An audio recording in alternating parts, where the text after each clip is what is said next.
pushing, they're running out. It's Thunder heralds their unstoppable reign. Unscathed, unrivaled. A trophy, a symbol, a legacy, a champion. We begin our story with the pioneers, forged in gold. Fairy's champion ring and medal, relics to be worn with pride. Among champions, one legend outshines all. You play, we carry. Realme M7 official gaming phone. Forged for those who create miracles, the ultimate artifact of mastery. Every cheer from an army of believers shapes the determination of a champion. The Visa Champion journey is reserved for those who never stop believing. When united, they become something greater. The legacy of the M Series, a home for every champion to stand eternal. This is the Hall of Champions.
Realme 15 Pro M7 official gaming phone.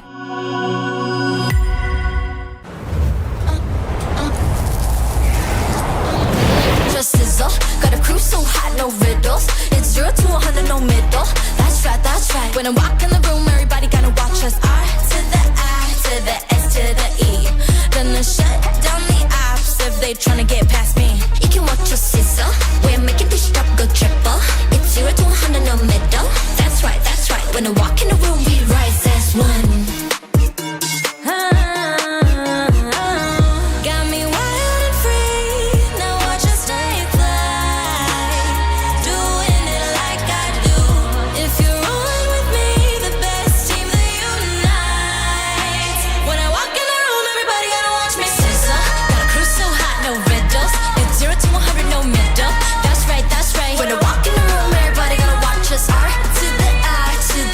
To the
pushing, they're running out. Thunder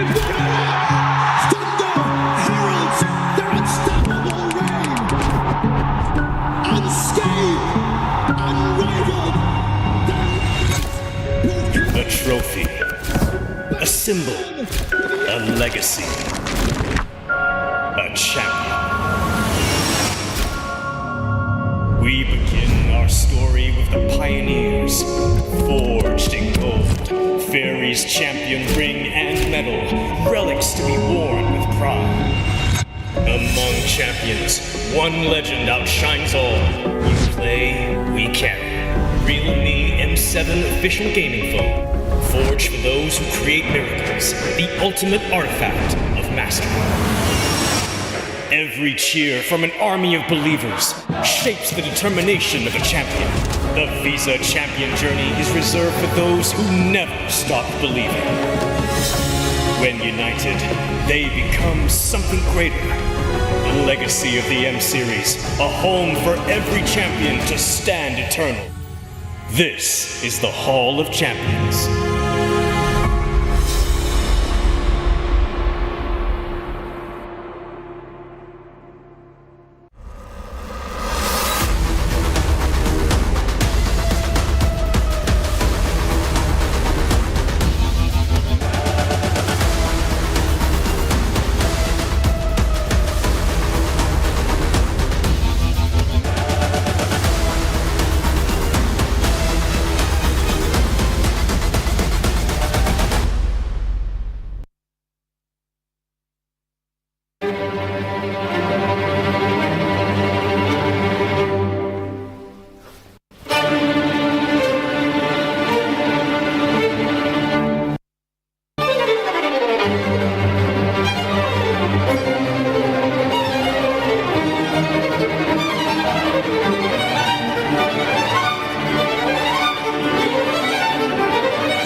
Me 15 Pro M7 official gaming foam.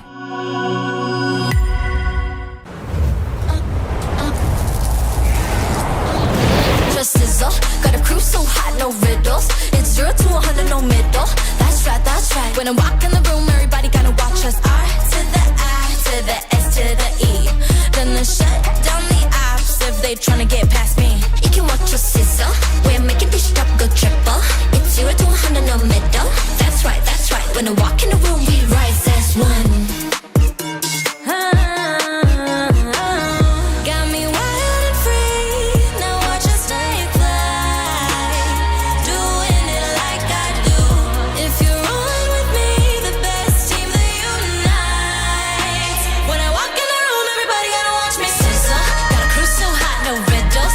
It's 0 to 100, no middle. That's right, that's right. When I walk in the room, everybody gotta watch us. R to the I to the S to the E. Gonna shut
Jakarta, Indonesia.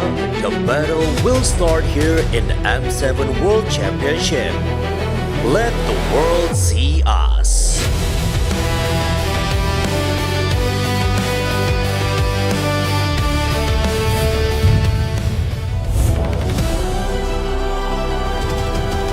Ladies and gentlemen, I hope you are ready because this is going to be the start of the run of one of the most scariest lower bracket runs we've ever seen on the world stage. And as you guys can see, we got 5 of us here. We got the panel, but first, let me introduce the casters for today, Trex as well as Gani. Now, Trex, first of all, I'm guessing it's not on your bingo card to have Team Liquid as well as Onic ID here in the lower brackets. How do you feel about that? Not just my bingo card, but I think the whole world's bingo card. Nobody expected them to be down there, but it just makes that bottom bracket even more spicy.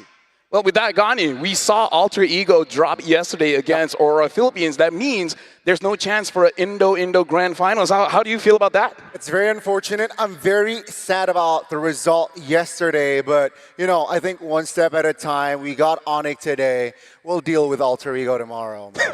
We'll deal with Alter Ego tomorrow. Anyways, those are our casters. But now, let's introduce the panel. My name is Afel, of course, and alongside me is Gideon as well as Wolf. Now, Gideon, yesterday, it was, how should I put this? The SRG game, it was an exercise without moving our bodies. It really was. It really was. It was an exciting time to be alive, and really we thought that maybe the standard was going to be higher than that. I will admit that at least from Turkey, the representatives put one hell of a fight, but it also exposes some potential weaknesses for upcoming matches. What about you, Wolf? Yesterday, Aurora Philippines got 3-1 over Alter Ego. Do you like what you saw? It was very stressful as a Filipino fan to be in that kind of position, especially when you're supporting Aurora. But as a fan of MLBB in general, as a fan of the M series, I think it's great. We were restreaming last night with Naisu, and I gotta say, I was sweating. Even when I was, it was SRG versus Aurora Turkey, which wasn't part of, part of the Philippines or anything, but it was real scary. And then you get to the final series of last night, and it was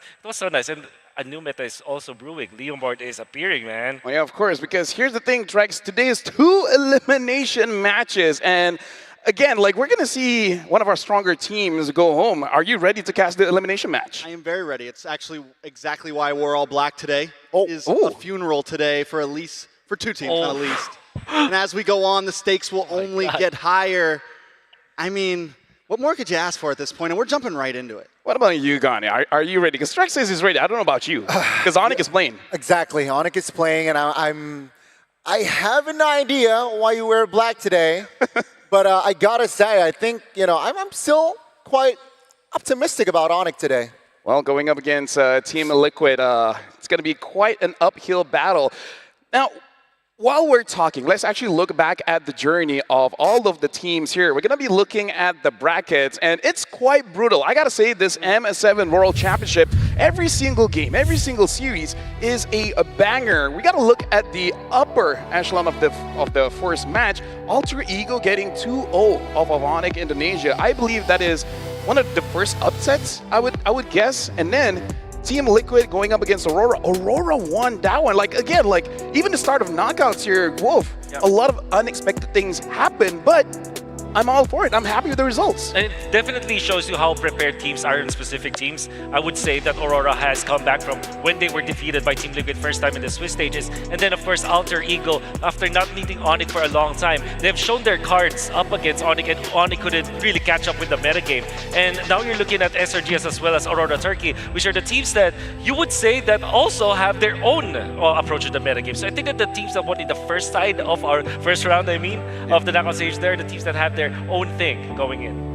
Yeah, we're going to be looking at the schedule after this, but Gideon, looking at a Team Spirit against Yangon Galacticos, and Alter Ego is waiting for whoever wins that matchup here. So what we're talking about is, let's look at today's schedule. Well, starting off with Team Spirit against Yangon Galacticos. Afterwards, it is Onic going up against Team Liquid, and closing off the day is going to be Aurora Philippines going up against SRG. Talk me through Team Spirit as well as Yangon Galacticos first, because after this match, they're going up against Alter Ego, which is not an easy feat. Absolutely, and I think both of these teams definitely had a different approach coming into the Swiss stage. TS definitely was looking like all right, but that was mainly because Kid Bomba was sick, right? And now that he's coming back into health, he's starting to look better. Yangon doing amazing during the Swiss, but now when we start to see these best of threes, really, it's really, okay, we made that first impression, but it's still punishable.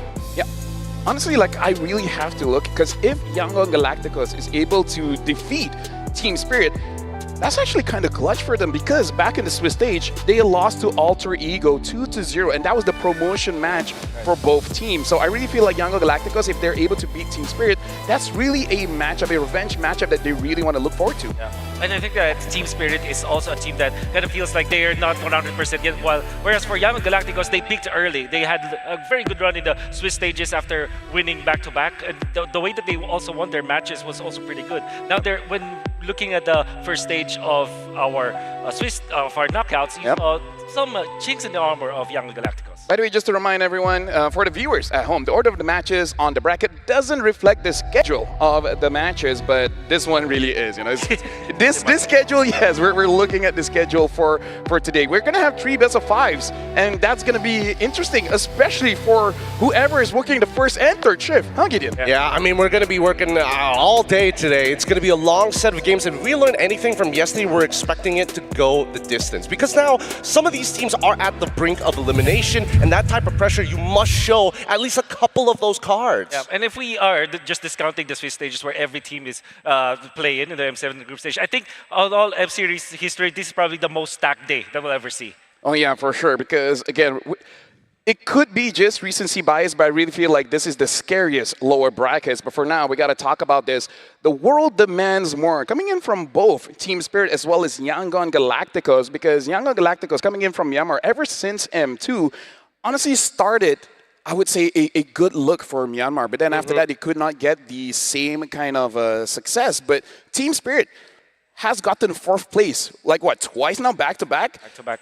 So right now, the world demands more here, Wolf. The thing is, can Team Spirit give more? I think they can, for sure.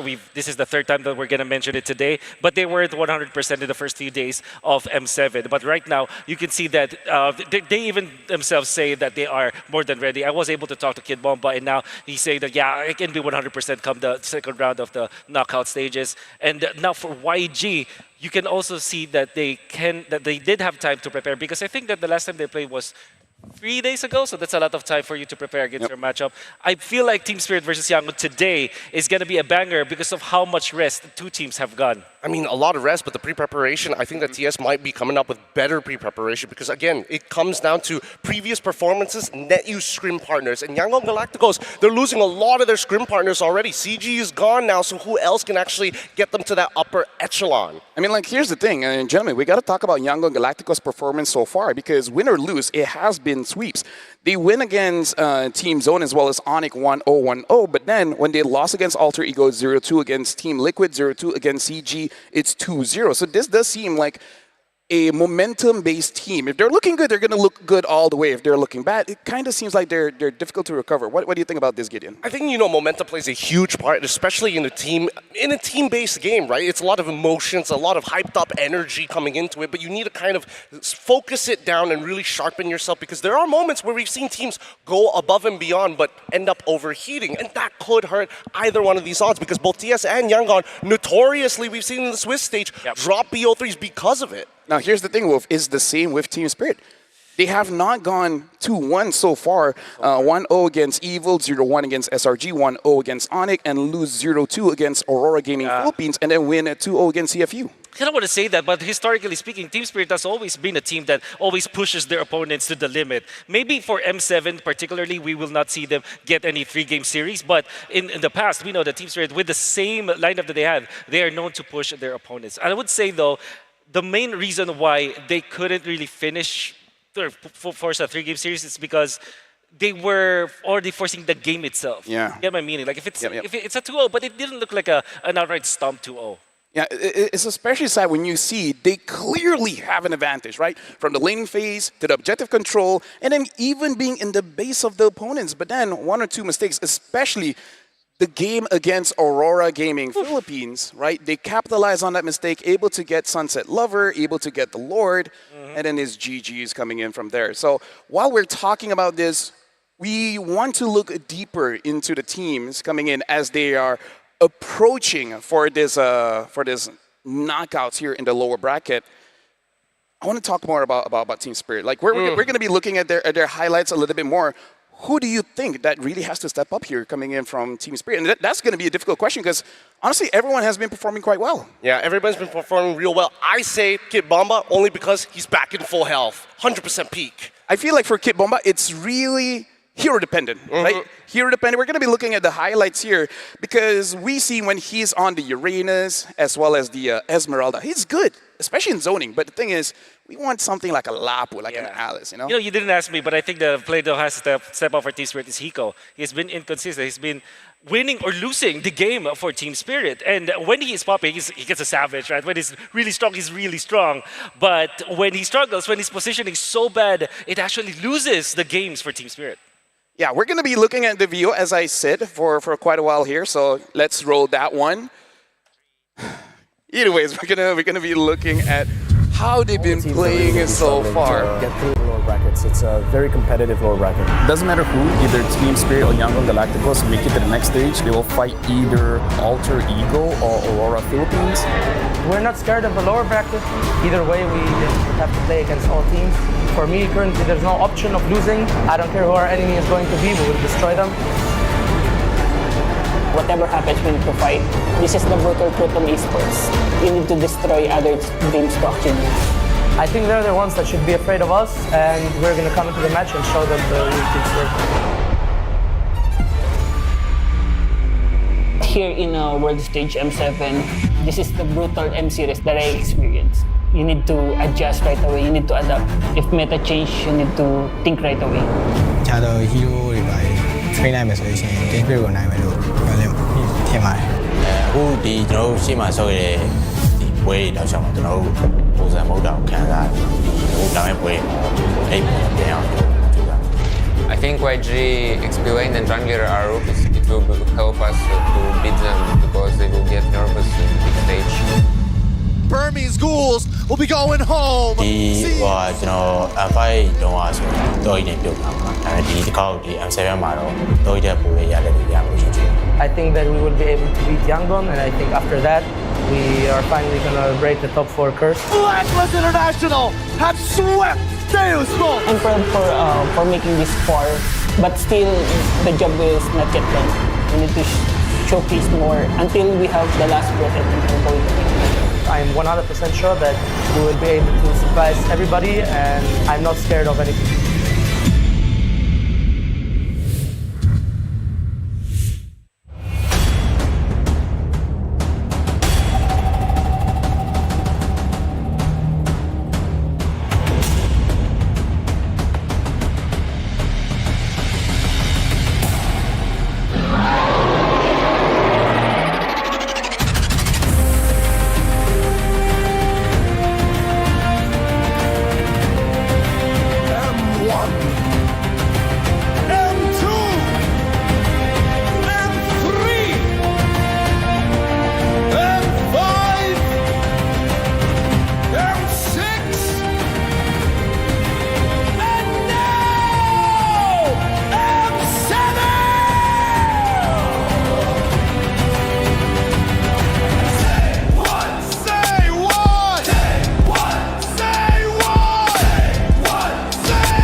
Dragons rise to prove they are not done just yet.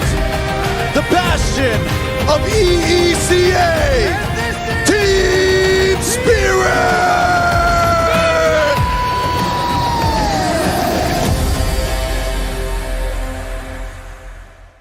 Ladies and gentlemen, the world is watching. Team Spirit is on the stage. And now, your opponents.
Ladies and gentlemen, both teams are on stage, both Team Spirit as well as Yangon Galacticos.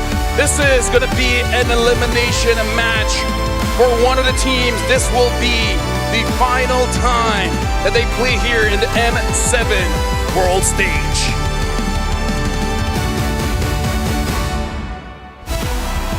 We know for sure that this is going to be a duel of mechanics from both teams. Myanmar as a region, they have known to have players who are really good at pressing buttons, and that's also true for Team Spirit. Now guiding them through this match are their coaches. For Team Spirit, it's Coach Cold Star.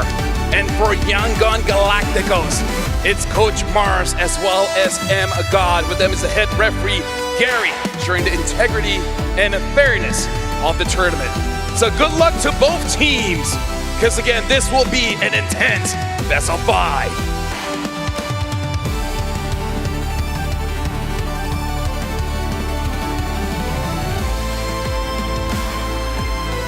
Both teams having a fist bump against each other. Gentlemen, now we got to talk about what's at stake here, because again, winning means your tournament life is still ahead. Afterwards, fighting up against Alter Ego. But for now, they're going up against each other. Team Spirit against Yangon Galacticos. So far, looking at their match history, they haven't fought in the Swiss stage. For Team Spirit, Kid Bomba, One Shot, Sunset Lover, Sao, as well as Hiko. And we saw yesterday it was all fighter in the gold lane. We got to see what a Team Spirit, they want to still give Hiko that marksman, or now they change it up and let him play the fighter. Well, I mean, that's a possibility, but he's currently second in GPM, just behind Carl TZ, who is at number 1. If you're telling me that he has to play a fighter and lose that GPM, I don't think so. He's back on that marksman when he's got Kip Bomba taking the damage for the rest of the team. Number 1 in the damage taken per minute department. A very fair point that you raised there, Lafel, because I feel like teams who have not adapted to this kind of metagame, who cannot utilize that to psyche their opponents, they're going to struggle. Yep, right now we're going to be looking at Yangon Galacticos. They started off the Swiss stage with a lot of tricks, but now looks like they're just playing meta here. We got Ying, Han, Lina, Blink, as well as Stitch.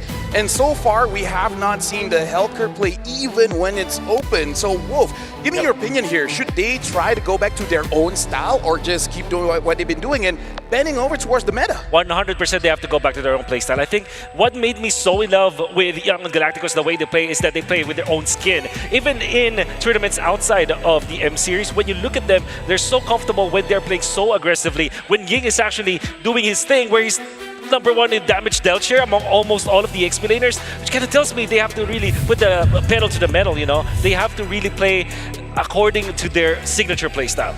That comes to the question, what will be their signature here? Because Team Spirit, they for sure understand the playstyles of Yangon Galacticos, because so far, when it comes to the bans, one of the most bans against them is the Boxia as well as the Hellcurt. Giddy, do you think that will change? I think that it's still going to remain the same, mainly because Yangon Galacticos should expect this. They should expect these target bans. And now that the meta actually, I would say the meta favors Yangon Galacticos, because these guys are looking to affect teams in the lane itself, and they have supports who help them do that, like the Hellcurt. They just need to find other options as well, and maybe split up their forces to open up maybe a couple of openings for the mid-game turtle fights. Something that I want to discuss here with you gentlemen here is that looking at how M7 has been played out, when it comes to the drafts, I feel like it's more important than ever to actually have a winning matchup. And I feel like that's even more so going up against Team Spirit, where I kind of feel like in the EECA region, one of their strengths is the side laners, right? We're talking about Kit Bomba as well as Hiko. Amazing laners here. So for Yangon Galacticos, Wolf, do you feel like they really got to be careful of the picks coming in from Team Spirit just to make sure they don't lose those side lanes?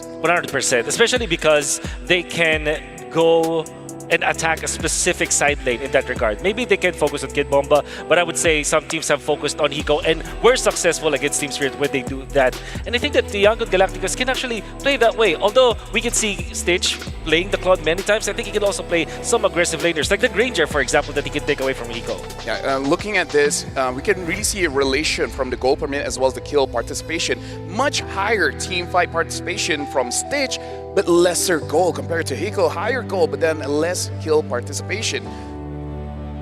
Now, this is also something that I want to ask Gideon, because I have my own personal opinion where Team Spirit looks the very best when they have a burst-oriented lineup. Right? Something like a Farsa, something like a Granger. Do you think they will be given this kind of composition? I think they should honestly lean into the playstyle. This is what made them so good in previous internationals, with their level of execution and the consistency of which they hit their initiations is rather insane. And the only time they actually drop those games is when Sunset Lover, who was supposed to be the outlet, either isn't performing well on that day or is hard targeted by the opponents. Sometimes he overperforms too, right? When he gets so hot, it gets too hot that he actually makes the mistakes. I can really fairly remember when he tried to go for that play against, it was Aurora actually. But I would say that he is so reliable when it comes to the carrying his team. When it comes to damage sources, when he plays the Farsa, for example, he is so dependable. I think that even when we say that the side laners are key for Yangon Galacticos, they also have to look at that mid lane. Maybe, mess up with the gameplay of Sunset Lover. Yeah, something to look forward to is one shot as well. His pathing has been amazing. When he uses a fast assassin like a Lancelot or a Nolan, he has been quite successful of taking farms away, especially when we look back at yesterday, SRG going up against Aurora Turkey. That's kind of what Aurora Turkey did, right? Just go inside the jungle and make sure that Sakai's did not get any farms. So I kind of feel like that's something that Team Spirit could lean onto, especially if Yangon goes for those utility junglers, right? Just path away from the jungler and then just take all the camps. I completely agree, because one of the biggest issues we've seen previously, especially when One Shot was first incepted with Team Spirit, was the question, he's not a very dependable jungler, right? He's not as independent as the names like Kyrie, like Demon Kite especially. When his farm gets taken away, he's looking across the map. These players know exactly where to go. One Shot, I think he's evolved so much. Now he's an independent, reliable jungler. He's somebody who's pushing his own limits, not only to take away enemy farm, but still securing neutral objectives. I like what you said. Maybe it's also the reason why Sunset Lover, as well as Hiko, is able to play and farm more, because there's already someone who makes the space for them. Whereas now, when I look at Yangon Galacticos, it's really a team effort. I feel like when I watch them, when somebody struggles, everybody just, it's contagious. It's contagious, is what I feel like. But when they are on fire, it's also very contagious. I remember seeing Yangon Galacticos still win fights, even when they're down by 1,000 gold, 5,000 gold, just because they know how to team fight together. Well, ladies and gentlemen, we are about to jump straight into the drafting phase here. Team Spirit going up against Yangon Galacticos. Yesterday, it does seem like who's ever on blue side or first pick does have a more commanding draft.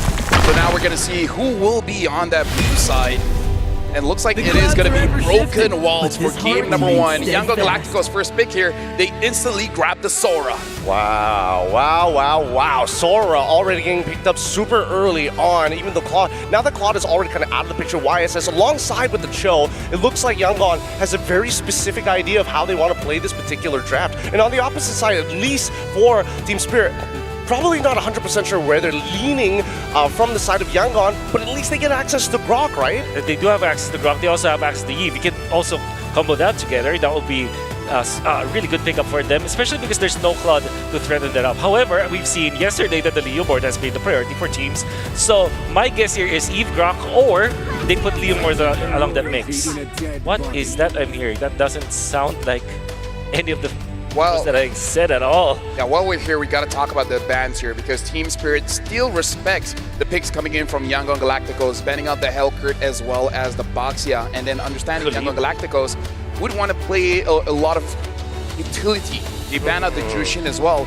So here in the knockout stage, in tennis indoor Sanayan, looks like Leomord is much higher in priority now. Team Spirit instantly picks up the Kalia as well as the Leomord, which makes it so that they have a lot of priority, especially in the jungle. But more importantly, if they do go for a assassin, that Kalia is going to be a problem. Yeah, I like this a lot because the Leomord is one of the few junglers who's down to kind of just man-fight assassins, right? Especially if you got Barbiel ready to go. The extra stats kind of put you out of the kill range for a majority of them until we start reaching mid to late game. But now, as Wolf has mentioned, the Kalia, a great way to kind of open things up. But now we look on the opposite side, Yangon respond. Hilda straight away on top of the Farsa.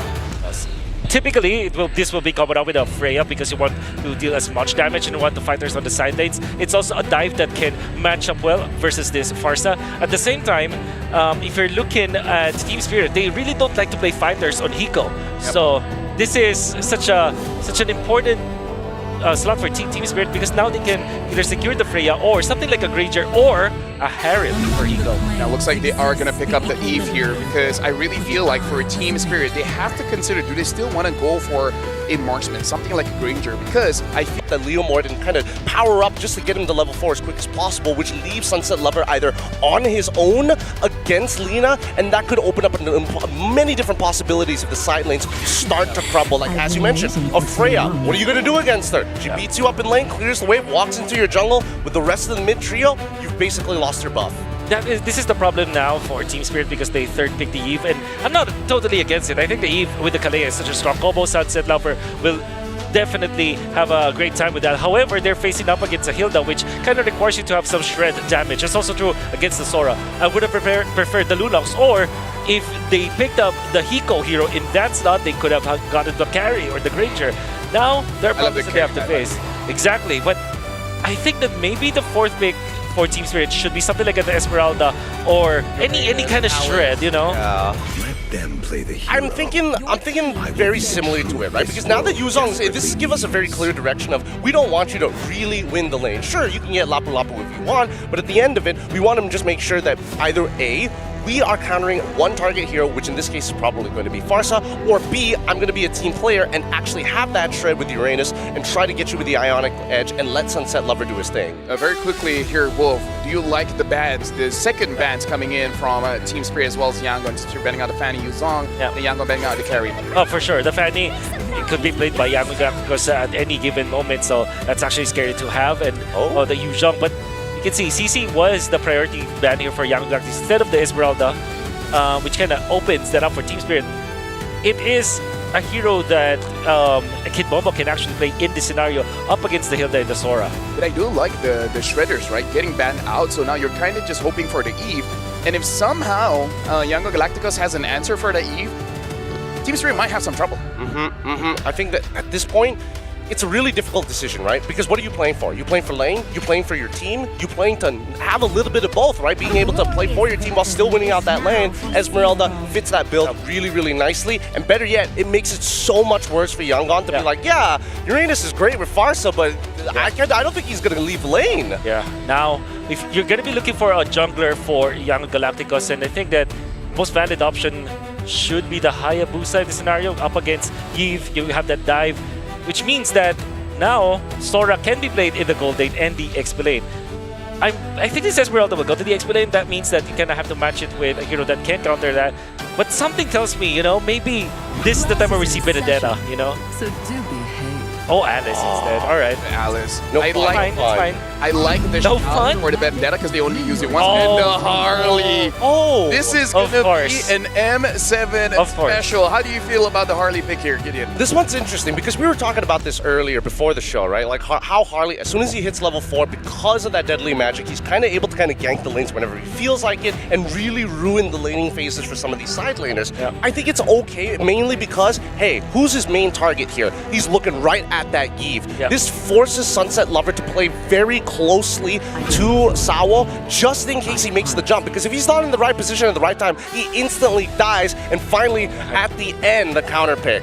So it looks like this is going to be an Esmeralda gold. Wait, no, since Sora is gold, might as well Valen gold. Well, That's the laning right. phase is going to be interesting, but we did talk about this. The laning phase is so important coming here in the M7 World Championship. So thank you very much, Wolf, as well as Gideon, giving your insights. Looking at draft, I gotta say, M7 is looking pretty spicy here. I'm very happy of how the drafts happen here in game number 1 of this elimination match. So I hope Gani as well as Trex is ready, because I do want to see how well this Harley really matches up, especially going up against, I would say, fighter silent. Consider the Valentina in this situation a fighter. So Trex and Gani, the floor is yours.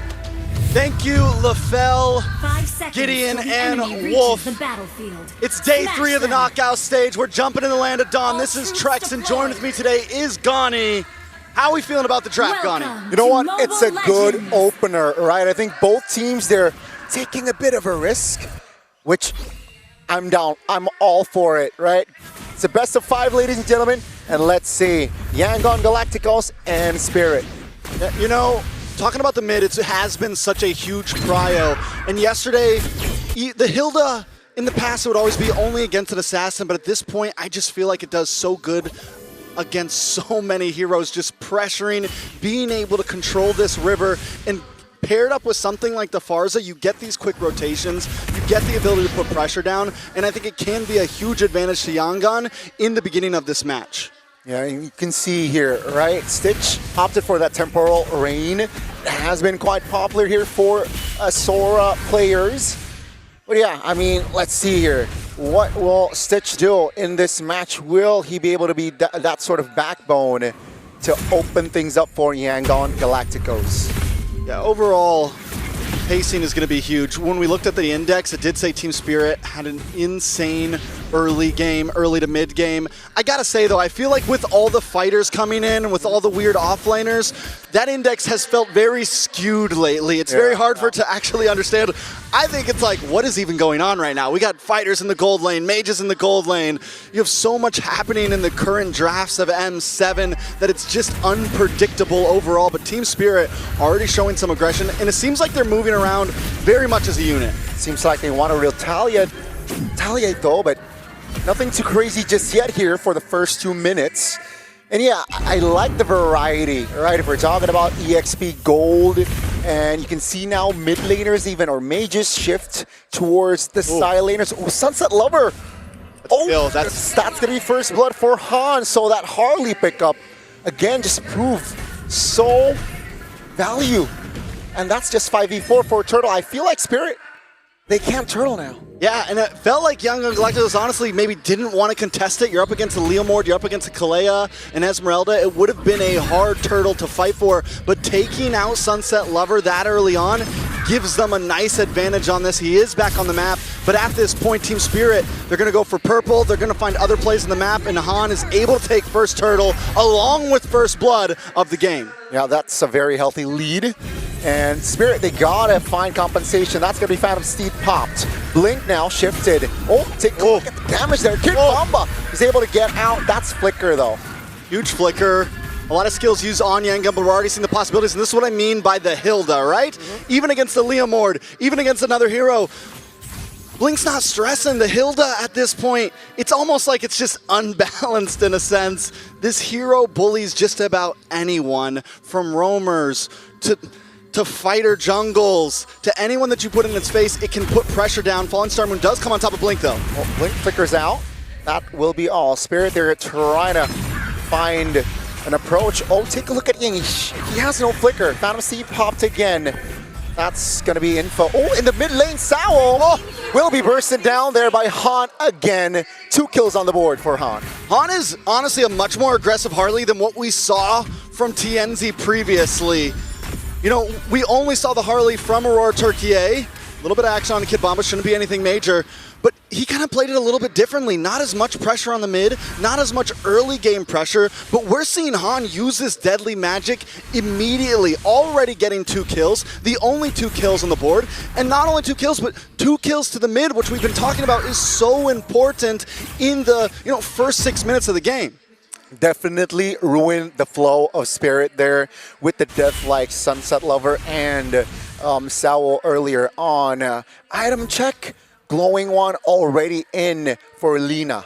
And I mean, and Sunset Lover with that first death already behind about almost 500 gold at this time. The only one keeping up is Hiko in the gold lane. But him not being on a big marksman, is it going to make the big difference? I'm still, the gold lane Valentina, it's good. We haven't seen Hiko on it too much. I don't think, have we seen Hiko on it at all? No, we haven't seen Hiko on it yet. How is he going to perform on this? Can he still be a carry for the team on a hero like this? It seems like they will rotate towards the turtle side though. Uh-oh, that's going to be the immunity coming in. One shot finds the turtle, but that's in the back. That's going to be 1v3. Take a look at Lina with the wings by Wings. Will not be able to escape. 3 kills on the board, and suddenly Spirit, they're back in it. And Team Spirit find a great way to do this. Kid Bomba goes into the back line, completely disrupts them, able to jump on top of the feathered airstrike, and while that's happening, the rest of the team is getting caught up on the top side of the turtle pit. So Team Spirit maybe finds the answer, split them up a little bit, find different targets, and this is what Kid Bomba does so well. We saw it in the Swiss stage.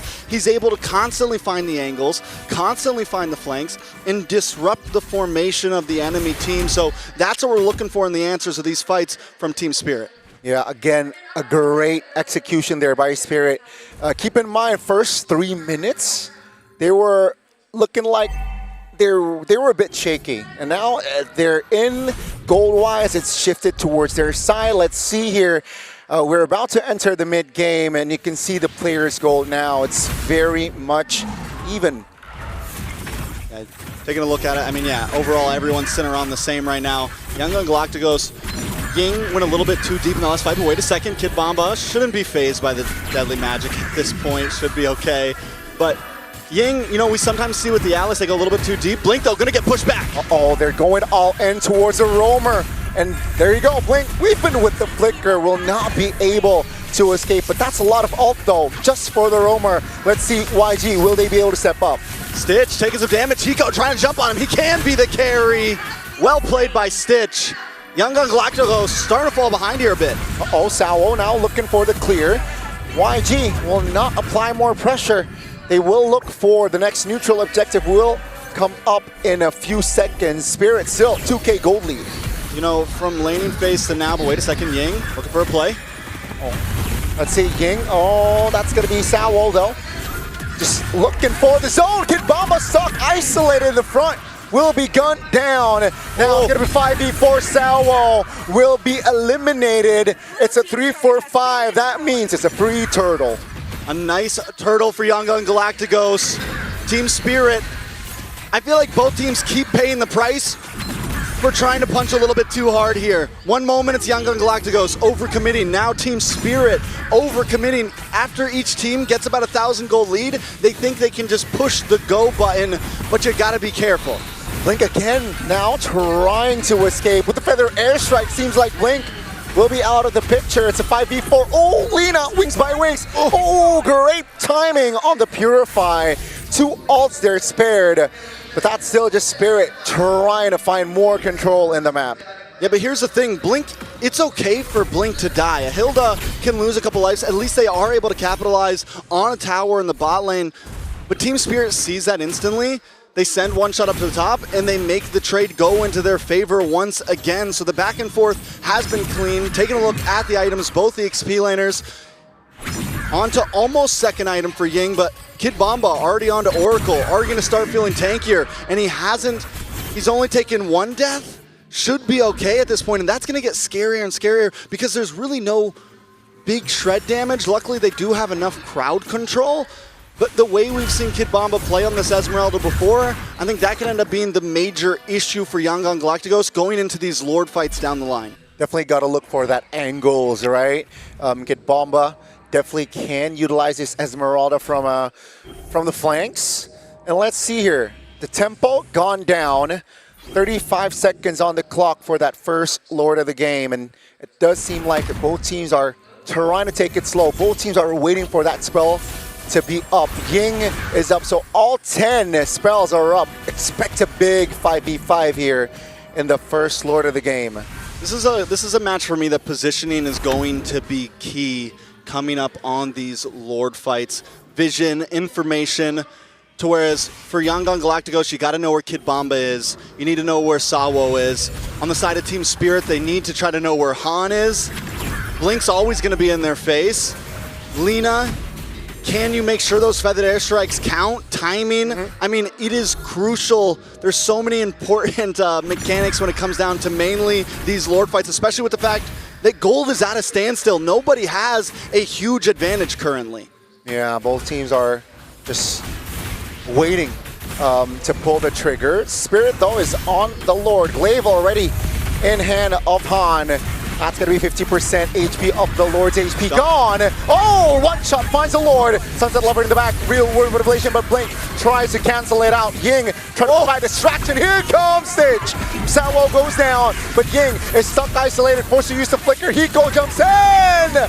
Finds the angle to take Lina down. It's going to be 2 for 1, but Ying now with no spell in hand. Can he survive? Now Sunset Lover jumping back in, trying to provide the damage. Blink running away, but one shot's damage is just too huge, and one by one they will fall here. But Ying is too tanky. One shot jumps in. The dive is not enough. The retribution though comes in, but that is just Ying able to get out. They gotta deal with the Lord though. All right, so Team Spirit, the moment they know Han is in the bot lane, they immediately start rushing the Lord. They get it. Yangon Galacticos wants to try to take advantage. Okay, fine, maybe we get a couple kills here, and it bites them in the back. I gotta say something though. Hiko's not playing Valentina. This man is essentially just playing Sora, and he might be playing it better than Stitch right now.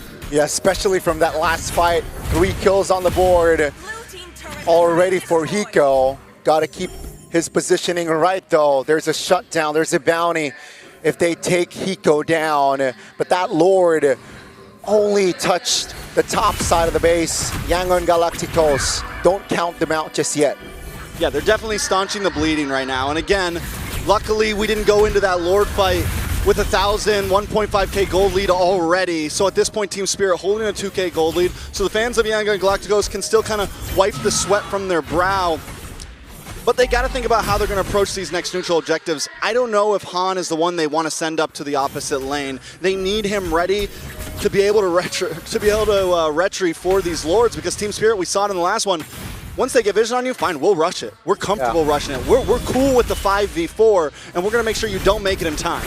Oh, that's Kid Bomba just being a constant nuisance. Hiko finds an angle to find a finishing touch. It's a 5v4 now. Ying jumps in with Alice. Oh, through the ruin there in the back. Terrified. One shot is there to provide the damage once again. So gonna be a 3-4-5, but Blink will not be able to escape.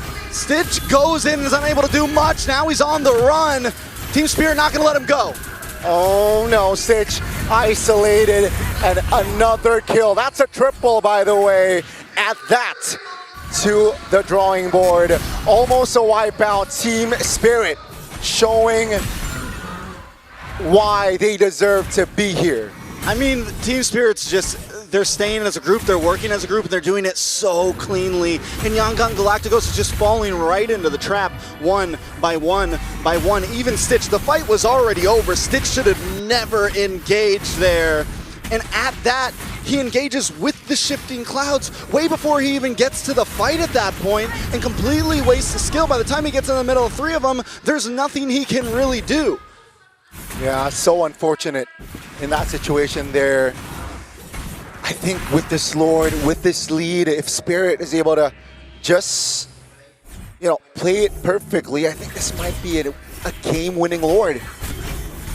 All right, so Team Spirit, 5K gold lead, freezing lanes, waiting for Lord to come on the next push. Yangon Galacticos, they got to play it safe. They do at least have the Feathered Airstrike. They have some answers for shredding things down, but the way they approach these team fights has to be huge. Let's take a look at this. Watch for Stitch here. He comes in so late to this fight. I mean, at this point, I feel like the fight's already over. Blink's gonna die. Stitch uses the shift and just gets caught. I mean, walks right into it. And the thing about the gold lane Sora is you need to find the angles as well, like Kid Bomba's been doing. You need to not, you gotta kind of catch them off guard a little bit, right? Yeah, the funny thing is it was a 4v5, but they were the ones engaging. So that's gonna be Blink again, isolated, trying to distract, trying to buy time for his team, but let's see, will it be worth it? Here's another thing, Blink, it's okay to do the whole suicide of Hilda thing in the first 4 or 5 minutes of the game. When you're this deep, you cannot get caught up alone like that. Another airstrike spent. Kid Bomba is in the area of Yangon Galacticos. They took down the turret top side with the Lord charging. And Spirit, they want to siege bottom side, seems like. All right, Team Spirit. A big miss through in. Oh, Spirit is able to hold on. They were able to get the clear, Yangon Galacticos. So, again, great defense there. But still, Spirit, they know that they can play the patient game. They're ahead 7,000 gold. In a minute, the next Lord will come up and they can just play, you know. They don't have to rush it. Exactly. They don't have to rush it at all. With their tempo. Yeah, I mean, with the 7,000 gold lead and the composition that they have, it's comfortable. You have an Esmeralda. You have a Hiko who can turn into Sora. You have the Eve. I mean, you have the full package. And Yangon Galacticos, reality or not, they are behind. And especially in terms of their front liners, Ying is the only one who can actually take any damage right now. Hilda just got third item in. Luckily, Ying finally does get dominance in, so a little bit tankier, but outside of that, Han's not outputting the damage. And if Han can't get to Sunset Lover, can't get to Hiko, who's 4-0 and 5, let me have you at that. I mean, how do you even catch Hiko at this point? You have the dashes, you have the Terrify. There's no way that Han can fully connect. It feels like they're running out of answers at this point. Yeah, again, with the lack of crowd control from the side of Yangon Galacticos, it's going to be very tough to lock Hiko down. Here comes the Lloyd. And Yangon, they're attempting, but will they find the angle? Let's see. In my mind, I'm wondering, is this a do or die? Is this the Lord that Yangon needs to completely commit to? They probably could defend it, but if they lose too much here, it's rough. Uh-oh, that's going to be the engage. One shot jumps in. Ying in the back, Blink. Oh, Tsunami Slam in the back. Oh, shifting closes out. RWM pops in the back. That's going to be Blink's run to provide the damage. Han, though, will be taken down. It's going to be a 2-for-0. And Spirit, they march on as Stitch is going to be the next one on the chopping block. Pops the Purify. Lina and Blink, can they defend? It's definitely going to be tough. It's 20 to 30 second death counters on the side of Yangon Galacticos, and there's already cannon minions on the base. With the Lord top here, again, the Hilda is trying to delay. Blink up in the top side as well. Yeah, exactly. Trying to delay, just trying to delay, and seems like he will fall. And Spirit, with this Lord still rather healthy, they look to secure game one. Yeah, Han just comes out, but it's not going to be fast enough. Oh, done and dusted. Team Spirit in this first best of 5. They take game one. Game one cleanly. Going to Team Spirit. Yangon Galacticos, they started off great there. It was a good few minutes. But quickly, Team Spirit took control. They were comfortable losing in the laning phase for the first 3 or 4 minutes. And then once Team Spirit took control, Yangon just started making these small mistakes and more mistakes, and it built, and it built. And in my mind, I don't think that last Lord was the hill to die on. I think they probably could have defended against one more push and tried to extend that game a bit farther, but they took the risk, and the risk did not pay off. The risk did not pay off, and let's see here, the reset, the adjustment from Yangon Galacticos.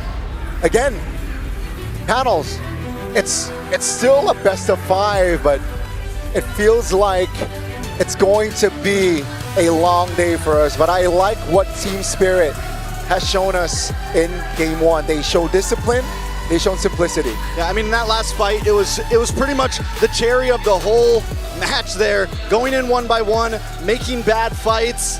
I'm wondering if the panel agrees with us. LaFell, Gideon, Wolf, how we feeling about that first game? First of all, thank you very much, Trex, as well as Gani. And yes, honestly, we do agree with you.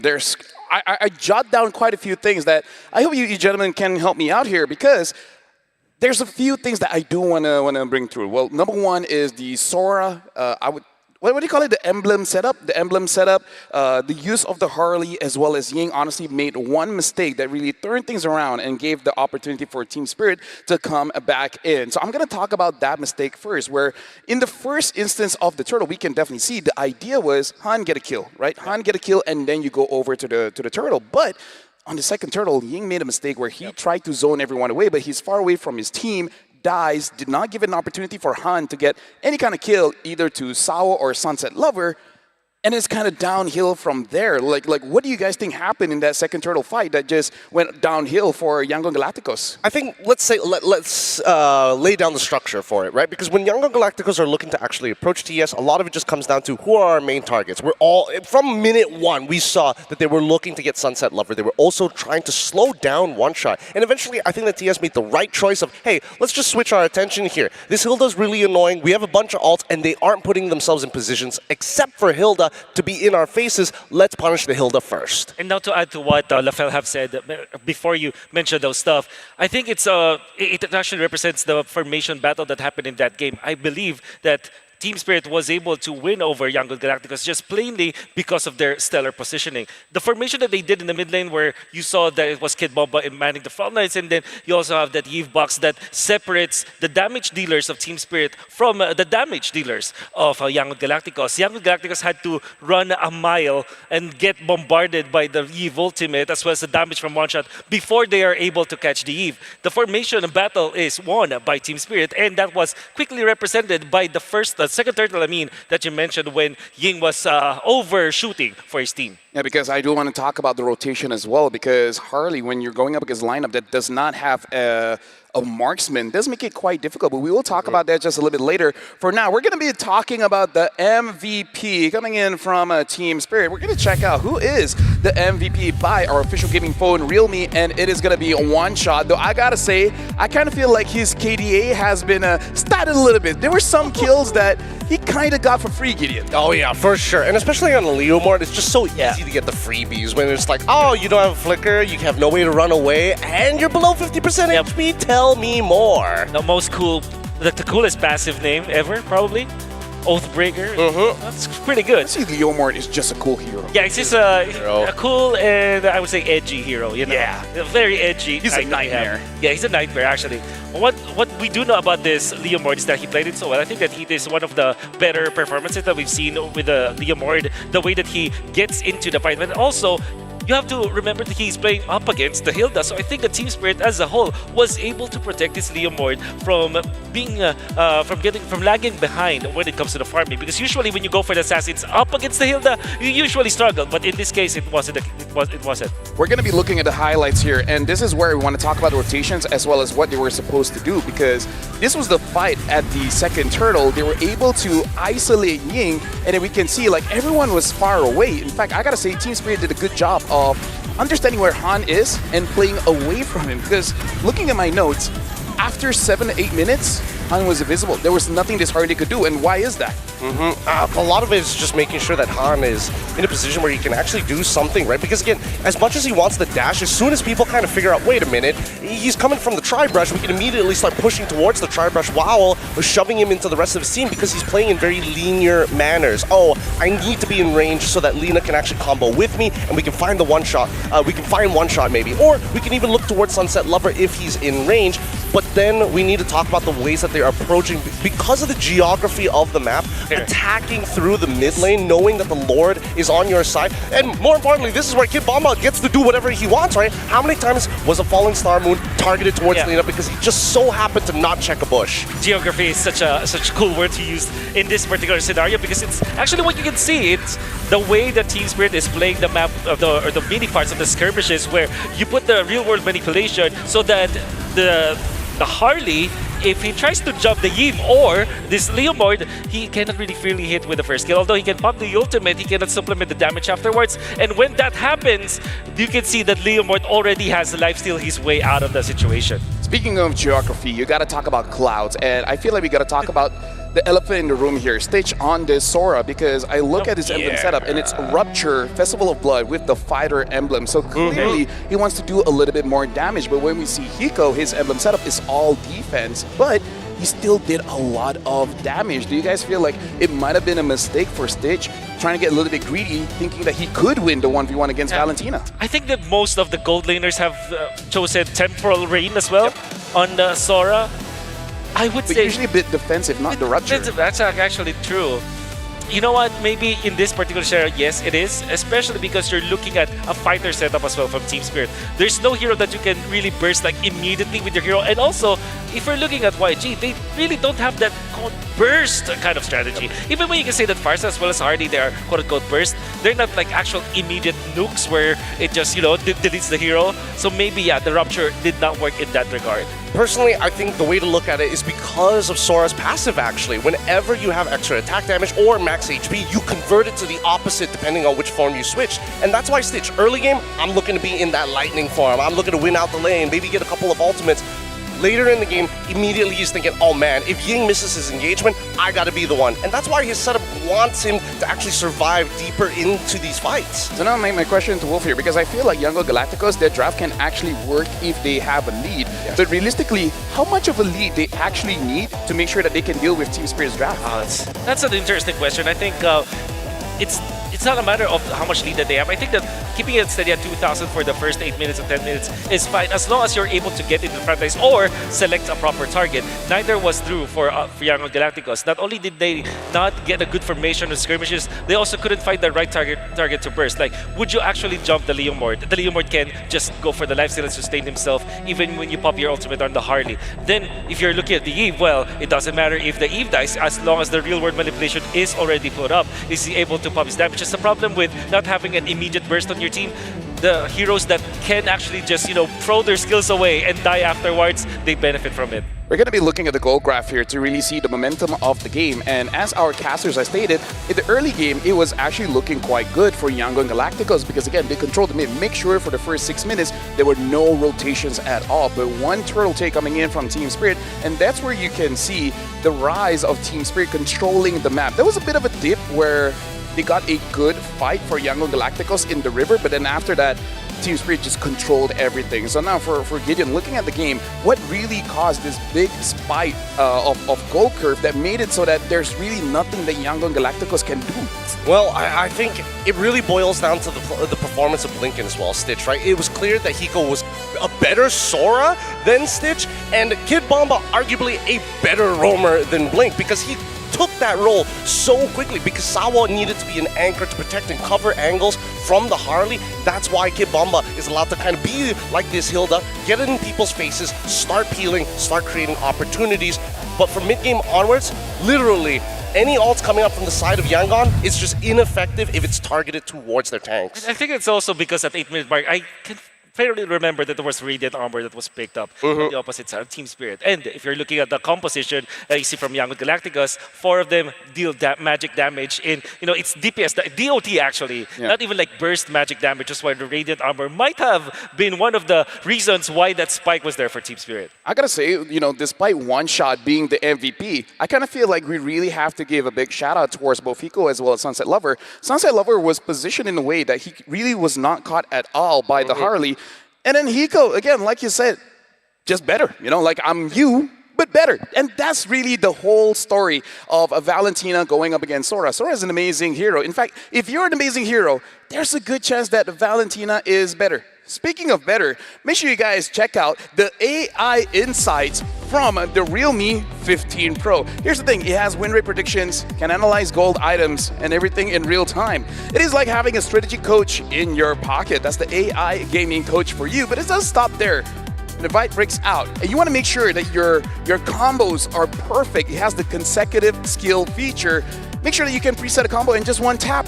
Everything is done. It guides your strategy and elevates your execution. That's full AI-powered edge from prediction to performance. It's a complete package. You play, we carry. Is the Realme 15 Pro, the M7 official gaming phone that's being used by all of our players. Who's that? Don't worry about it. Don't worry about it. Right? Don't worry. Like, wait, there's someone there. Oh, we're Handsome young men. Hey, I like that. Two very handsome young men. Young men. Emphasize on the young. Especially. We're not losing our hairlines or anything. Hey, that's some old people stuff. Here's the thing. You can feel younger if you do get the M7 pass, because I gotta say, that is the biggest value for money, because the M7 pass, you went live all the way from the 1st of January all the way to the end, and it's packed with a lot of features. You can get the Granger Thunder Ascendant Epic skin, the Cosmic Finality skin, Prime skin, and the M7 figurine. Look at this! This looks amazing! At this point, we might actually take it away. And plus, you can get the Gato Kacha Solar Spark skin for free, the fan favorite M5 Yuzong skin, and the Revamp M Championship skin. Also making a limited time return, so make sure you guys don't miss out on all the wonderful rewards. Again, best value for money, man. Make sure you guys grab the pass. It's a good time to play the pass. And honestly, I've been trying to work on it.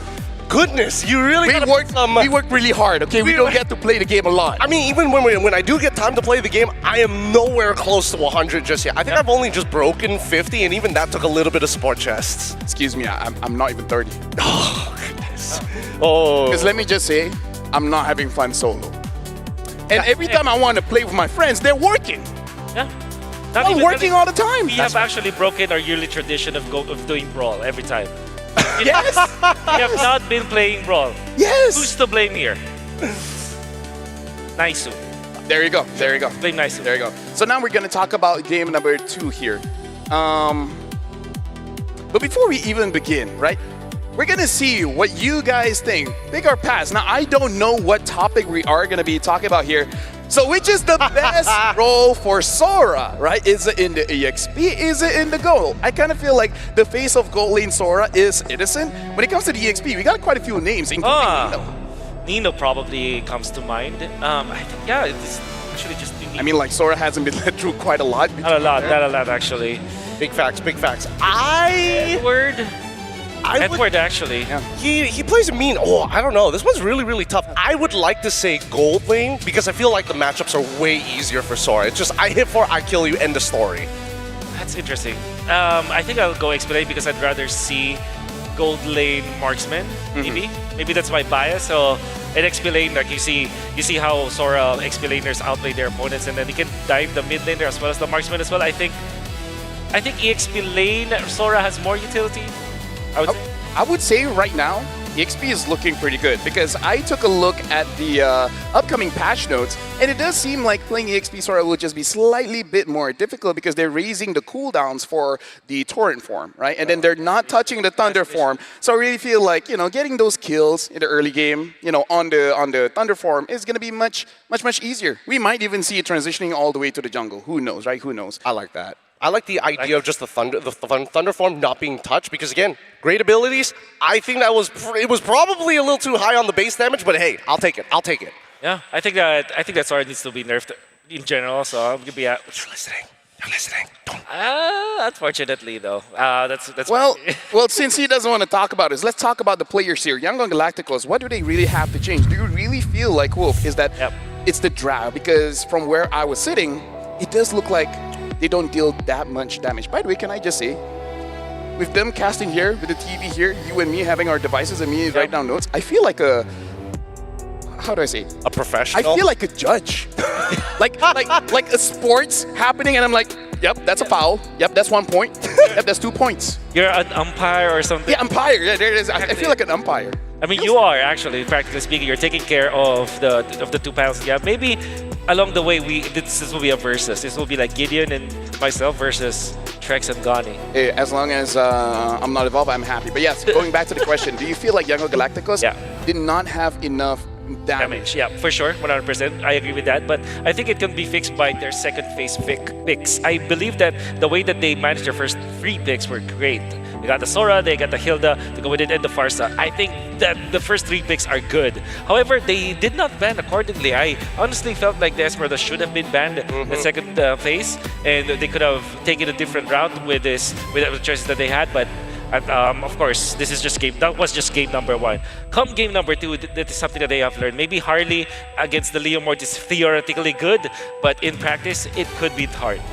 I also think that they should probably change their priorities from like, oh, let's look for like pseudo winning lanes to you just need to straight up win the lane, right? And I think that YG has kind of put themselves in this corner where they can't really get back out of there because TS is like, we're flexible enough to sandbag some of those lanes at the very least and then get mid-game spikes compared to Youngon, who's like, I'm willing to ban out CC just so I can play the lane.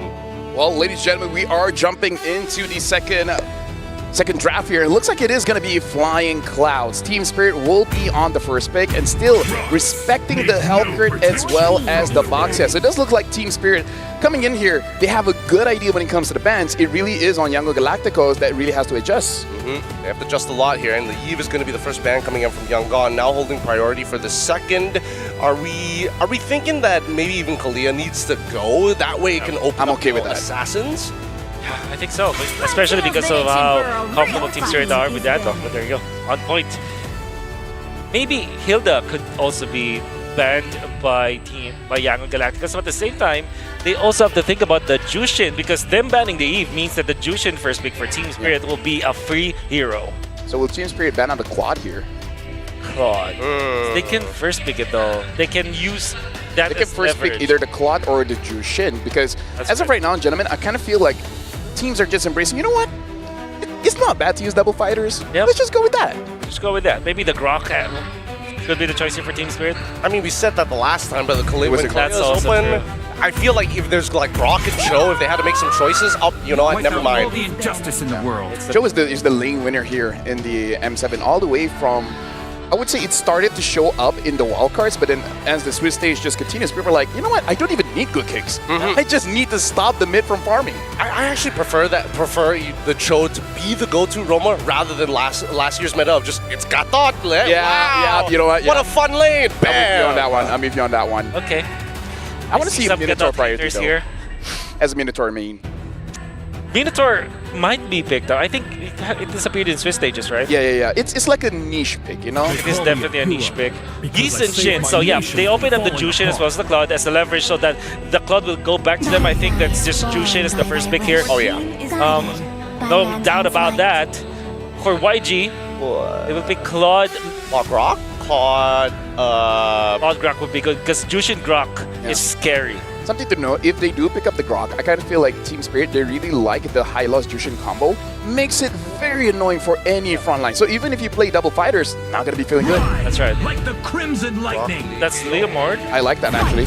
Fight for the ultimate Hilda is picking. Okay, so this kind of tells me that Team Spirit can really shift their idea to go for a utility jungler and then the Claude. Fredrin Arla and then target EXP laners in second phase. That could be good. Oh, Fredrin Arla, I love that. Fredrin Claude in this scenario because the Claude might be banned. You're right. The Claude is, no matter what, Claude is always going to be a problem. Oh! So TS is taking a couple of notes here from Aurora PH. And now with the Freya as well, just to kind of say, we already have the counter pick. It can be a little bit more flexible, but it doesn't matter because if these fights go extra long, Freya is just going to outvalue everybody else. Yeah, this really scares me for Team Spirit because having the Freya kind of forces them to go for an assassin jungler in the second phase, which means that Hilda, no matter what happens, you already have the value for the Hilda because you can now stop the jungle. But maybe that's the reason why they picked up the Khalid, so that there is a way to contest that Hilda when the Hilda tries to go for the invades. Now for YG, I think it just totally makes sense to get... See? Okay, I would have said Kimi actually, but they go for the CC. Which is interesting because I don't know if it actually wins against the Freya. Maybe not, actually. And so far, there's not really a lot of front lines here. Maybe this is just a deterrent to make sure that One Shot does not use a Fredrin. Maybe try to force him out to use something like a Guinevere or something, which so far only has won once in the entire M7. So quickly here, Gideon, with the 3 picks of Team Spirit as well as Yangon Galacticos, which one do you feel like is looking much better right now? I think in terms of raw flexibility for an overall draft, Yangon for sure, but in terms of just power and like clear direction, I think that TS for sure has a good idea. Yeah. I wonder if there is a world where the Fanny will be picked up by Team Spirit. It's a possibility. I was thinking about that as well, but considering that like TS already has ways to kind of not only deal with the Hilda, but play off of that mid priority with this Khalid. Because since Hilda already shows up, right? Khalid on top of that Jushin, no matter who's going to be the mid laner, unless they like mid lane Raptor or some nonsense like that with Concussive Blast, then you will always have mid priority. Question here, folks, because having the Khalid as well as the Jushin, does this make it safe enough for them to use any assassins against the Hilda? Yep, pretty much it. I mean, it doesn't mean that there's no absolute way for the Hilda to actually invade or contest the jungle. It will be a little bit harder, but yeah, you can go for a Fanny, like we said, and even a Hayabusa at a certain point. However, this is interesting because the Nolan is a hero that can sustain himself, although it's not as fast as the Leomord when it comes to the jungling, so they still banned that out. Kind of tells me that Team Spirit might be giving us a different kind of jungler against the Leomord. Maybe not a Lancelot, maybe not a Hayabusa. Actually, it might even be a Joy in this scenario. If there is no legitimate lockdown from Young Galacticos in their 4th pick, they're gonna think about picking up the Joy eventually. I feel like Yangon is also trying to set up for a Farsa here, right? Never mind, Farsa Baron, good read. Yeah. Right now, honestly, like I feel like Yangon is also thinking they might pick up a Joy because this CC, if the CC has a good time, there's gonna be two heroes that's not gonna like it, right? Imagine if Joy and Freya jumps in, and then they're both caught, and then they're just gonna take free damage coming in from the Leomord. So I really feel like Yangon Galacticos, their draft, honestly really centers around how good this CC is at locking priority targets. Which is very scary because it can easily be countered by, again, like I said, the Joy eventually, and then maybe pick up something like a Glue. Although the Glue or an Esmeralda, I mean, against the Hilda. So this should be a lockdown hero for YG. I think Alice should be a good choice if they do want to pick it up. Or maybe a Kimi. There you go, there's a Kimi. Kimi's great. You're great. You are greater than ever. I just want people to see me. Yeah, I will let them see you. Yeah, especially the world. I want the world to see us, you know? So now we're into... Joy. I like Joy. Joy, yeah. Joy doesn't seem like a bad idea. I'm trying to think if there's anything else that is punishable because now that the Kimi's available, things like even Hayabusa. Oh, Fred liking the Arlet. No! Liking the Arlet. Okay, it's Arlo with Joy. Maybe it's enough with Jushin and does Freya have? Freya does it, right? So yes, no, she has a knockup. Oh yes, she does. Is there a world where we see a Mincetar for YG? Is that the reason why they're actually just giving away all of these very mobile heroes? I mean, I suppose, but I don't think they have any means to kind of like force a neutral, right? Like, they don't want to sit on top of it. They can't like hold on top of it. They can't sit on top of it. So going for the Phoveus makes a little more sense. Phoveus might be the only EXP hero that can be played in this scenario. However, I still feel like Team Spirit has a Joy that can freely roam around the map. I think this is a very comfortable game for Team Spirit. No, honestly, I agree with you because if the Joy is free, honestly, the Phoveus might not have an amazing time because by the time there's a lot of shred on this Joy, it's going to be quite difficult. So, final words here, Gideon. Do you feel good with the drafts coming in from both teams? I feel very, very good. For TS in particular, I would like to see whether Kid Bomba can actually get out of that lane scot-free. If not, YG, Ying, it's all up to you, sir. Well, ladies and gentlemen, thank you again, Wolf, as well as Gideon. This draft so far, Game 1 and Game 2, it is very interesting. So now, hopefully our cast is ready because Trex as well as Gotti, it's Game 2, Team Spirit against Yangon Galacticos. Here we go. Team Spirit taking game number 1. Can YG regulate the score? This is Trex. Join with me as Gani as we jump into the land of Dawn. Now, Gani, last game we saw YG do very well at controlling the early game pace, and then they just fell apart around second turtle. For me personally, I think they need to kind of do the same thing once again. They need to try to disrupt this Joy. They need to look for camp steals. They have the ability to do that. But Team Spirit already looks like they might not want to let them. They have this Khalid, and look how aggressive Sawo is. Oh, already, again, blink on this Hilda, right? So, yeah, game one, I agree. It was them. Let's see if they are able to just maintain that level of intensity, proactiveness, but keep in mind, all right? Spirit's mid-game is not too shabby as well, you know, mid-game power spike. So they got to keep in mind, it feels like Blink, again, is just poked. It's just both roamers poking at each other, and also both mid laners here trying to poke, at least Sunset Lovers dealing a healthy damage. Han is there as well, trying to provide damage. But you can see here, from the talents here, it's that Freya, Master Assassin, right? So again, the 1v1s here, especially laning phase, Sitch, you gotta back up. I mean, to back up. He does have the one thing, the casters or the panel was talking about how well the CC is gonna do into the Freya. I do feel like in terms of gold lane, it shouldn't do a horrible job because of the ability to kite and get out of those dashes. But spacing is crucial. You take one step too far, you get caught in a knock-up, and Freya's on you. Look at Hiko right now with the double tower lane cut, and this is what Team Spirit does so well, and this is going to give Hiko the advantage to find the angle, find the flank, come in an unexpected way, and look how quickly all 5 of them are ready for this turtle, essentially. Yeah. Kid Bomba is already 4, so it will be a 5-man first turtle for Spirit. That's going to be Phantom Seed by Han. That's one shot, providing, zoning away, providing damage as well. Hiko jumps in. That's going to be Han, though. Not able to steal. Sunset Lover finds the kill. Sitch is in the area, but that's going to be a kill and a turtle for Spirit. Man, Hiko did such a good job at bouncing back. One shot comes in. They're able to zone Yangon away piece by piece. They never fully commit all members, but one of them just continuously keeps Han stuck into his own jungle, never getting the chance to enter into the turtle pit. And this is Team Spirit, I mean, just now at this point, controlling, pacing. Yangon Galacticos, when is the time that they can actually pop off? Steed popped, committed. Sunset Lover, peculiar position. That's going to be Han, bursts it down. Now without their jungler, Sunset Lover trying to survive, flicker all over the place. But that's against Spirit. Kid Bomba finds the angle and takes the double. Man, we all knew that was coming. Kid Bomba sitting there on the other side of the wall. Ying might be in a little bit of trouble here.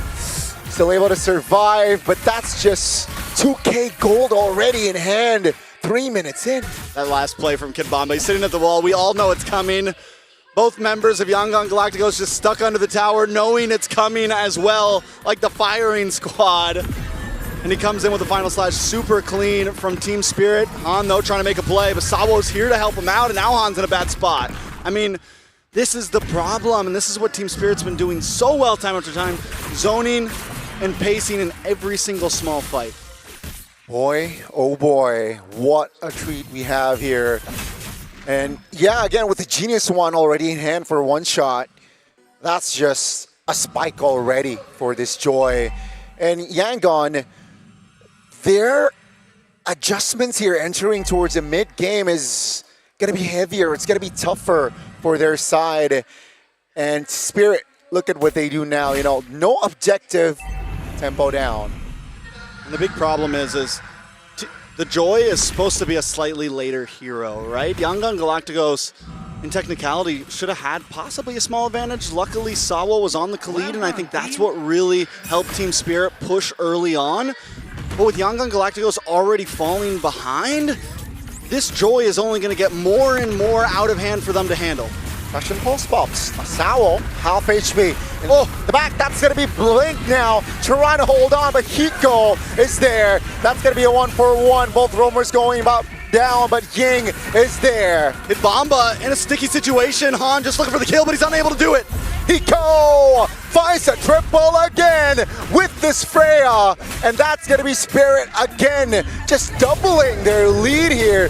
Gold-wise, kill-wise, and take a look at the farm. They're in the jungles of Yangon Galacticos. They're eyeing for this turret, but Stitch is still able to defend it for now. You know, the camera's not always on him, but I am watching him. Kid Bomba has done such an amazing job from game 1 to game 2 in that last turtle fight. He was the one making sure that Yangon Galacticos stay split up. And once the turtle was taken, once One Shot and Hiko were ready to engage more, they join up with him and clean up the rest. The curve from Blink. Displacement. Uh-oh. The knock-up. Kid Bomba Sunset Lover is there. And that was a bait from Sawo. This is the same, I mean, we're basically watching the same fight happen every single time from game 1 to now. Yangon Galacticos think they're gonna make a play happen, and then Team Spirit just spits in their face. I mean, it's rough at this point. Sunset Lover with the displacement, I mean, that was perfect, but once again, the damage wasn't there, and Yangon Galacticos has to know when to hit the brakes and when they can fight, and right now, obviously, they can't fight. Definitely they got to choose their battles here. Again, Spirit, entering mid-game, they're at a very healthy lead here, 5,000 gold lead, and Yangon Galacticos just catching strays. And I don't think they can contest for the next turtle. Even Sawo right now, the roamer of Yangon Galacticos, has more gold than 4 members of Yangon. I mean, it's tough. Han is far behind on something like a Leomord. Yes, we've seen the Leomord do great things in the knockout stage so far, but those are players that are stealing camps, putting pressure on the enemy, and Yangon have lost that opportunity. It's a 6,000 gold leads in the hand of Team Spirit. What is their comeback potential? For me, maybe Stitch in late game, Lina in late game, but definitely not now. I don't even think they should be fighting for this turtle. Bamba with the final slash there. On towards Lina, no flicker, that's big information. Now, do they want to fight Ying against Stand Up? Kid Bomba finds an angle in the back, that's One Shot again. Just creating a zone for Yangon Galacticos to not enter the turtle pit. And now Spirit is eyeing for that mid. It's going down. It's like, why? Why? Why even go? It's the 3rd turtle. It's not the end of the world. Now Han's going to drop as well. Hiko with a mega kill. 4-0-1. One Shot takes turtle. Yangon is just handing them this game on a silver platter at this point. The win con for them is you have to wait it out. We're 8 minutes in. It's 1,000 gold a minute at this point. There is no way you're winning a single fight, a single trade. Gold deals a lot of damage, and that's Hiko finding the unstoppable. Now Hiko is still again so annoying. Kid Bomba finds the angle for that final slash to connect, and Lina will be eliminated. This is not looking good. I'm gonna keep it honest here. I'm not gonna try to sugarcoat things for anybody because the fans wouldn't have it, right? So, like I said, there are win cons for YG. We've seen compositions like this pop off. CC does have a decent late game, can shred through, can kite. But at this point, we're talking 10 minutes from now. We're talking when both teams get to 60K gold and then it's just a tie game. And that's a long way from now. And the way that Yangon's been playing, I don't even know. When Skypiercer comes in for Ying, for Lina, is it even worth it? I mean, yes, it's a cheap item, but at this point, maybe go for something else. And when you get the opportunity, pick it up later as 4th or 5th item, if you even get that far. But at this point, you're going to get nothing out of that item. It's a 2,000 gold lead over to Sunset Lover in the mid lane. It's a rough position. Not many teams could get out of this, and if you're going to get out of this, you need to play this game perfectly. I mean, it's quite desperate going for that Skypiercer, but that's going to be Blink again, isolated in the front, just taking everything, and that's got to be Kid Bomba taking the kill. We're not even 10 minutes in. The gold lead is already above 10,000, ladies and gentlemen.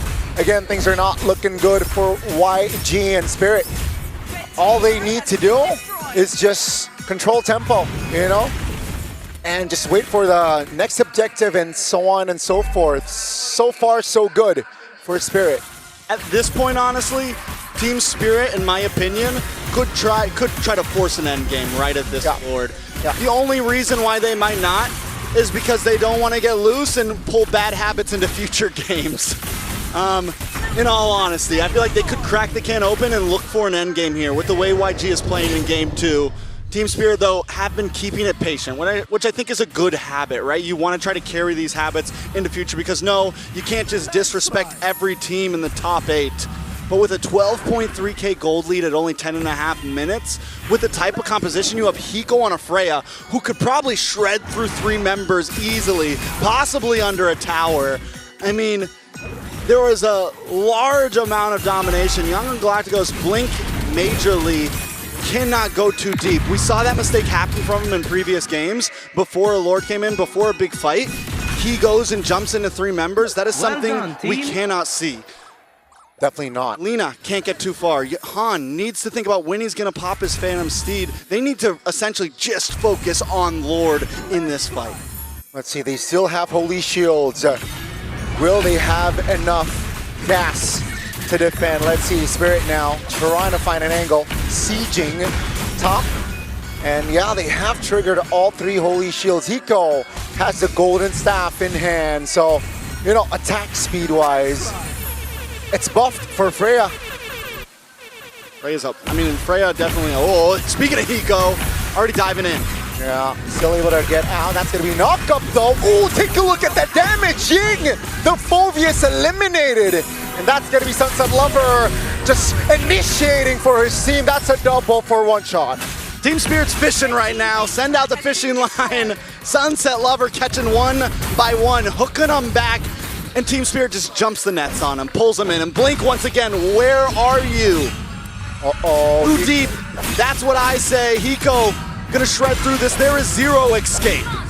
Why even flicker right at that point? That's just a waste of spell. And again, Spirit 14,000 gold lead. That's a godlike for Kid Bomba. That's turret number 2 taken down. Base turret number 3 taken down. And ladies and gentlemen, we are looking at the back. Lina taken down. That's gonna be Stitch and Yang trying to defend, but it is all too powerful. Ladies and gentlemen, Team Spirit finds match point.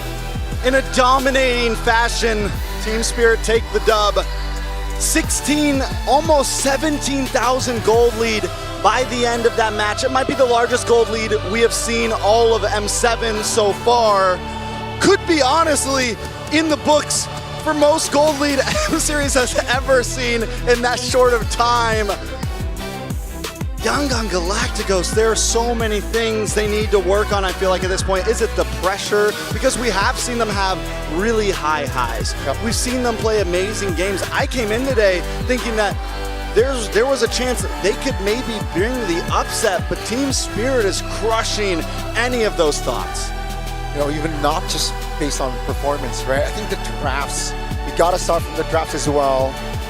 But yeah, I mean, in this game, it was just a one-sided game from the early game. They were able to translate towards the mid, and I don't feel like it's a late game.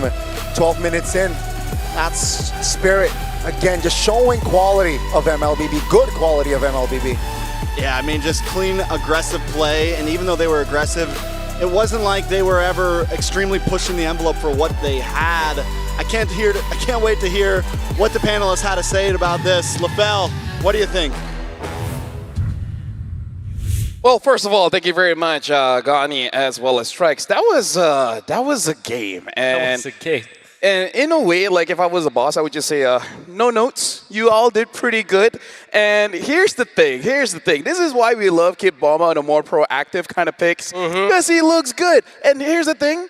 I really like Hiko on a fighter now. Yeah. Like, stop using all this marksman. He's kind of sick. Fight. He's really kind of sick of it, but I think we can all agree that we just watched domestic abuse and we were like, okay with it first to a certain degree, because the way that we saw Yangon play was not acceptable, right? Blink, especially, I think Stitch, he worked on that laning phase a lot better, got a really good freeze underneath his turret like pre-3 minutes, which is already really good for him because that kind of settled out his laning phase. But everybody else, oh my goodness, Volvius, how could you be laning like that? Getting into the middle of the fights and then dying like that? Constantly, time and time again. Why would you let Jushin knowingly when you want to play in that particular style? Yeah, I mean, like, to be fair, if I was a Phoveus and I'm going up against a Jushin, I'll tell my team, it's like, start praying to God. What do you want me to do? What do you want me to do? If my flicker was 20 seconds, fine, you can blame me. But it's 2 minutes. We're going to be looking at the MVP here, Wolf, but let me just say, at this point, for Team Spirit, this is why you don't want to go up against a Team Spirit that has suffered quite a few losses. Because at that point, you're just going to be collateral damage. Yeah, I think that the reason why I'm okay with the demolition that Team Spirit was able to do is because I was prepared for it. We called it in the draft. I think that Joy was a perfect pick. The Cali that was picked up earlier in the draft by the side of Team Spirit actually allowed for this lineup to just destroy Young Galacticos. But most importantly, Kid Bomba, come on, 7-0-9, playing the Arla to the last pick. You would think that this is no longer a pick when there's no Fredrin, that this Arlet should be a combo with something else, maybe an Akai, for example. But Kid Bomba make it look good even when it is alone. Even when this is an a la carte Arlet, Kid Bomba still managed to give us good plays. I will never forget what he did in the top lane. I mean, Trex said that you can see it coming from a mile away, but he made it look so good. Yeah, but just to let Trex know, here it's kilometer.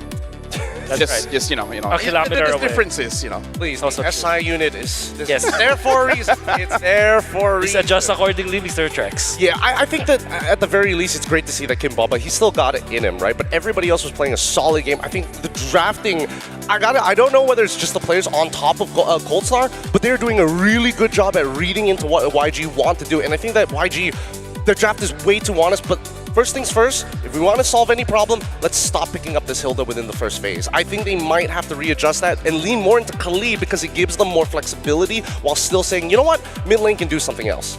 I will definitely agree with you, but at the same time, I don't want them to just gamble on these trades because we thought that the Eve plus the Cloud would be a good trade, but they didn't take that. They took the Leomord, which kind of makes sense, but then to go with the Hilda with it, usually you use the Hilda against assassins or maybe farm fighters like Kisenjin as well as Leomord. But when there's a Jushin on the other hand, it's so difficult to actually be a Hilda. You know, here's the thing. I know YG is so sad with the Cho ban. Because look at how different it is if the Jushin has to go up against a Cho. So honestly, a good foresight coming in from Team Spirit, understanding there's a high chance they're going to get the Jushin. So once they take the Cho away, they're like, yeah, what's up? Any pick you pick is not going to look good in front of us. CC just really didn't achieve much this game. CC used to be, I mean, it will be used up against fighters or maybe tanky heroes. Maybe not Freya, actually. We had so much doubts with that. But unfortunately, we saw in the game that the CC did not have any kind of contribution in this game. And I'm not saying that it's because of Stitch and the way that he plays it. It's just that, theoretically speaking, this hero, third picked by Young Galacticos, does not achieve anything. If they have picked a hero that maybe a Granger, actually, or a carry, might have did something better compared to something like a CC. Well, gentlemen and all the folks back at home, just to remind everyone, this is an elimination match. That's true. As stompy as this is, the upcoming fight and everything after that is going to be the very last chance for Yangon Galacticos to hold on to their M7 World Championship life. And looking at how strong a Team Spirit has been looking, is going to be very difficult for Yangon. If there's any kind of surprises that they have, if they want to make it so that they have no regrets, the next draft, it has to be spot on. It has to be perfect. They got laid out on the table because Team Spirit right now, they are about to let the guillotine fall. They're they're going for the decapitation, right? They have to, because the faster they finish this game, the more time they can just chill out, watch the other games, and really start to prepare for the next match. Yeah, because as far as I know, their next match is going to be tomorrow, and it's up against Alter Ego. Yep. Never, but the job's not finished yet. YG, I think that they only have to start with the draft. Game number 1, they look promising when it comes to their first 3 picks. I think they really overreacted from that loss of game number 1 when they did try to go for game number 2 because they snatched the Leomord. They didn't mind the Claude nor Khalid, for example. They did not really manage the Jushin because if you're looking at the heroes of YG, there's no actual Jushin counter. In fact, YG lineup does not counter anything from TS. It even just allows Joy to be really good. Question here for Gideon, because we did talk about you need to win the lanes, especially going up against Team Spirit. Do you feel like Yangon, with the picks that they have, there's really not much that they can do in any individual lanes. Well, I definitely thought, that's why I was leaning right at the beginning of the draft. It's like, yeah, Ying, he's got technically the perfect matchup to actually win out his lane. But in terms of just raw impact, I think that Kid Bomba just played a little bit better, right? Freeze it underneath your turret, wait for that level 4, really minimize the trades overall until you are level 4, and then just play the team fight, because what's Ying gonna do? Fight into my Sunset Lover Jushin 2-1 and 15? Dear Lord.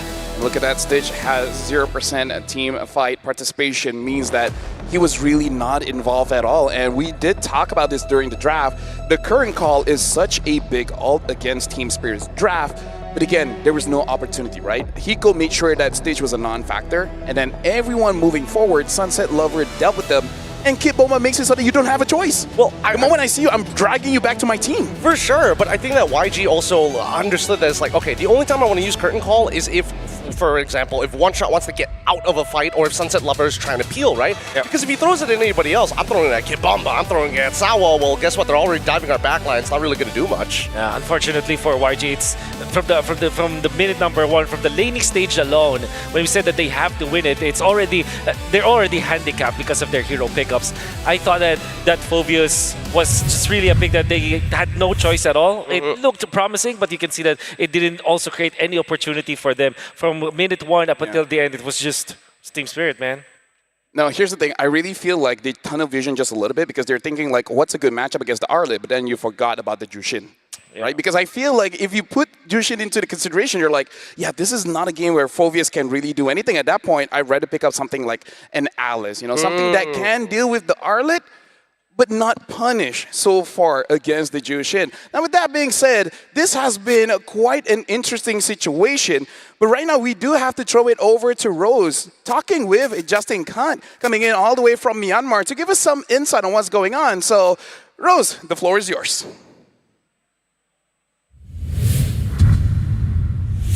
Thank you very much to our panel. Hey guys, this is Rose, and right now I am with Justin from Myanmar. Now, for those of you guys who aren't aware, Justin is a former player of Mythic Seal and of course Falcon Esports, who competed here in Jakarta, Indonesia during the M4. How are you, Justin? Hello, I'm fine. You're fine? How do you feel like to be back in Jakarta to witness yet another M Series? It's a bit exciting, and the crowd energy is crazy, especially with the intro teams.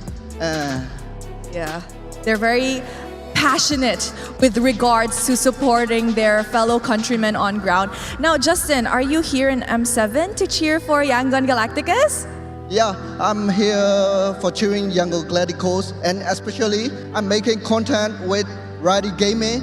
You can also watch my content Righty Gaming channel and my social medias. Wow, content creator Justin in the building. Now, Justin, let's talk a little bit about your relationship with Yangon Galacticos, because you mentioned that you're here to support them. Are you perhaps close with the team, with the players, especially since you yourself is a senior figure? Yeah, we're friends and brothers. I know all the team members in YG. We used to play together also, so they are my brothers. Oh, they're your brothers. Maybe you could tell us more about them. Is there anything in particular that could be surprising for the community that we all don't know about? Yeah, they are quite excellent players, and they also have the mentality like do or die situation. So just don't give up fighting, guys.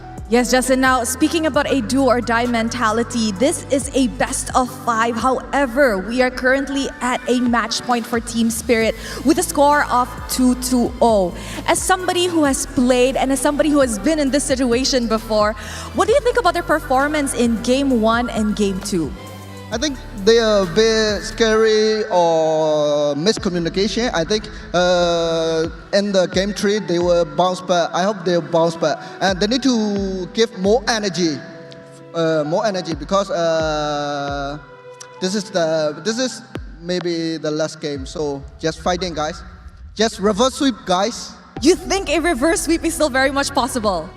I hope so. You hope so. Is there anything you think they could improve on in the following games? I think anything, just play the games, enjoy the games. Yeah, that's it. All right, Justin, as we wrap up this interview, is there anything you want to say to Yangon Galacticos before they kickstart their potential last game of the series? Yeah, good luck, guys. The whole community from Myanmar are supporting you guys, and including me. So just don't give up. Thank you very much to Justin. And of course, good luck to Yangon Galacticos as we head into a potential last game for them. Going up against Team Spirit, which team will be able to get game number 3? With that, let us show it back to the panel. Thank you, Rosa. Hey, shout out Justin, man. Haven't seen him for quite a while. Honestly, one of my favorite mid laners of all time. I still remember the defense he had in base using that Faramis. Oh my goodness. His Valentinas, his Johnson. Is it this? Bro. Is it the same stadium? Oh yeah, it might wait, be. Yeah. It was the same panel? Oh! Okay. Yo, the kickbacks. Old. Honestly, the nostalgia feels a little nice here. It's great to see that Justin is able to join us here on these Love his hair. historical arena. But now, as we heard from him, he was talking about his team. He was talking about, well, man, I couldn't tell if he said support or scolding, but either ways, they need more energy, more power, more energy. Here's the thing. He said, it's do or die. So straightforward, simple, straight to the point. I think that's what they kind of need in their draft, to be honest. You don't want to die. You know, They need more Red Bull. Some people do, but not like this. You know, yeah, they need more Red Bull. They need more energy. And yeah, I kind of feel like just win the lanes. Speaking of, gonna need your help on this one. Wolf, let me introduce you to our good friend here, V. In fact, you know what, Gideon, can you help set this up? Whoa, because V is here once again. Guys, meet V, a cheerful buddy at the heart of Visa's biggest cultural moments. And some may say maybe a little more, international. Hallo, my name is V. Ik kom van Visa Marca die Welt verwendet. Und in servicelas mascot in figure. Mijn afgave is es snelles, sich und Intelligenz. Besselen zoos er maglichen. In Coffin, Resil Order Decline. Akasimen dis Altags. Mit wie said, immer berhuget. Also, last Germation in Practices un Governments Bargains Losses. Leben Lane. Bis bald. It's okay, V. You don't have to be so nervous. I know you're international, and I know that you have your deep German heritage. Mm-hmm. You know what? Shout outs to that's for Kid Bomba. You know, like V speaks in German. You know, that's for Kid Bomba. You know, Kid Bomba's having a good time. He was the MVP, right? So hey, what say?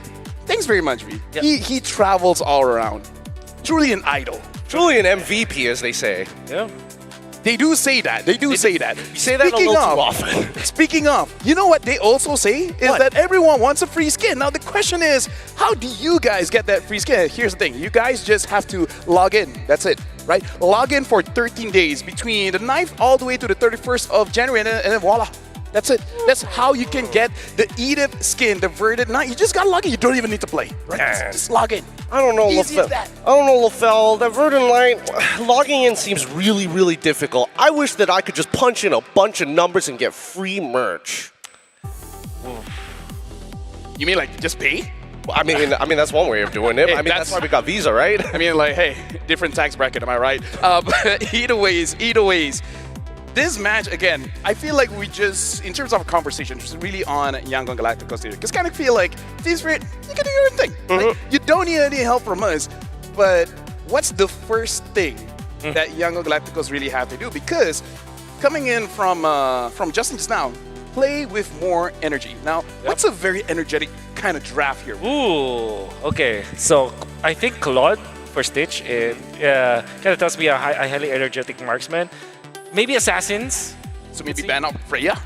Maybe, actually, yes. Yeah. Actually, that is a really good way to approach this. If they do ban the Freya, the draft opens up for them more. They're not required to pick up the Leomord because they don't have to combo that up with the Freya, or they're not afraid of that, of any kind of fighter lanes. Fighter in the gold lanes, I mean. So, yeah, that could be a good start for them.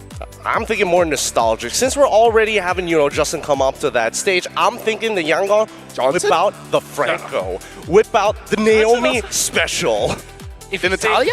The Natalia? What? No, Franco. Just the simple Franco could be true. more than enough to lock down the targets that they're looking for while still affecting the lane. I remember Naomi more for the Natalia. Actually, I also remember Johnson as well. Yeah, Johnson is That I know. Justin. Justin used the Johnson, and then I believe Naomi either used Natalia or Kadita. Kadita, Yeah, that's right. There you go.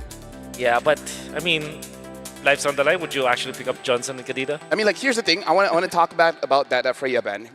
If they want to go that route, it should make sense that they try to get first pick now, because since they lost that final battle, they get to choose whether you want first pick or second pick. In this kind of situation, which would you prefer?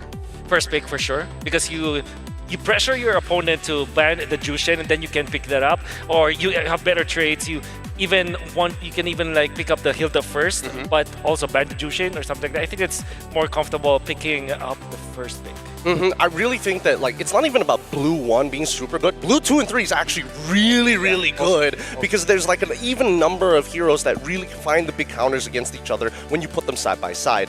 I think, again, I'm leaning with Wolf. I think that being on blue side is probably the best bet. Yeah, and somehow if you're able to shut down Kid Bomba and Hiko along the way, that's amazing. Because I kind of feel like they're having too much fun, right? I feel like they're a little bit too energetic. Speaking of, for me, when you say an energetic kind of draft, I'm thinking more of something that you can fight at any time, right? Pick up a draft that if you want a team fight, it kind of doesn't matter what your item is at. You're just like, hey, let's fight. And that's what I saw coming in from Team Spirit, right? Having the Jushin as well as Arlen kind of tells me like, Arlen, whenever you want to fight, just fight. But speaking of, we're going to have that conversation a bit later. We got to know what you guys are talking about. We're going to have the fan prediction here just to see where everything's at. Oh, I mean, like, can you blame them? 77% Team Spirit. If only it was 6-7. I wish. Nope. Nope. Not in my generation. I think that I wish there was a bit of a graph just to see how much it changed. Like, was it YG heavy and then all of a sudden leaned into TS later down, or was it TS the entire way throughout this match? I think it's because Team Spirit have also battled against really good teams. I think they battled SRG. Yep.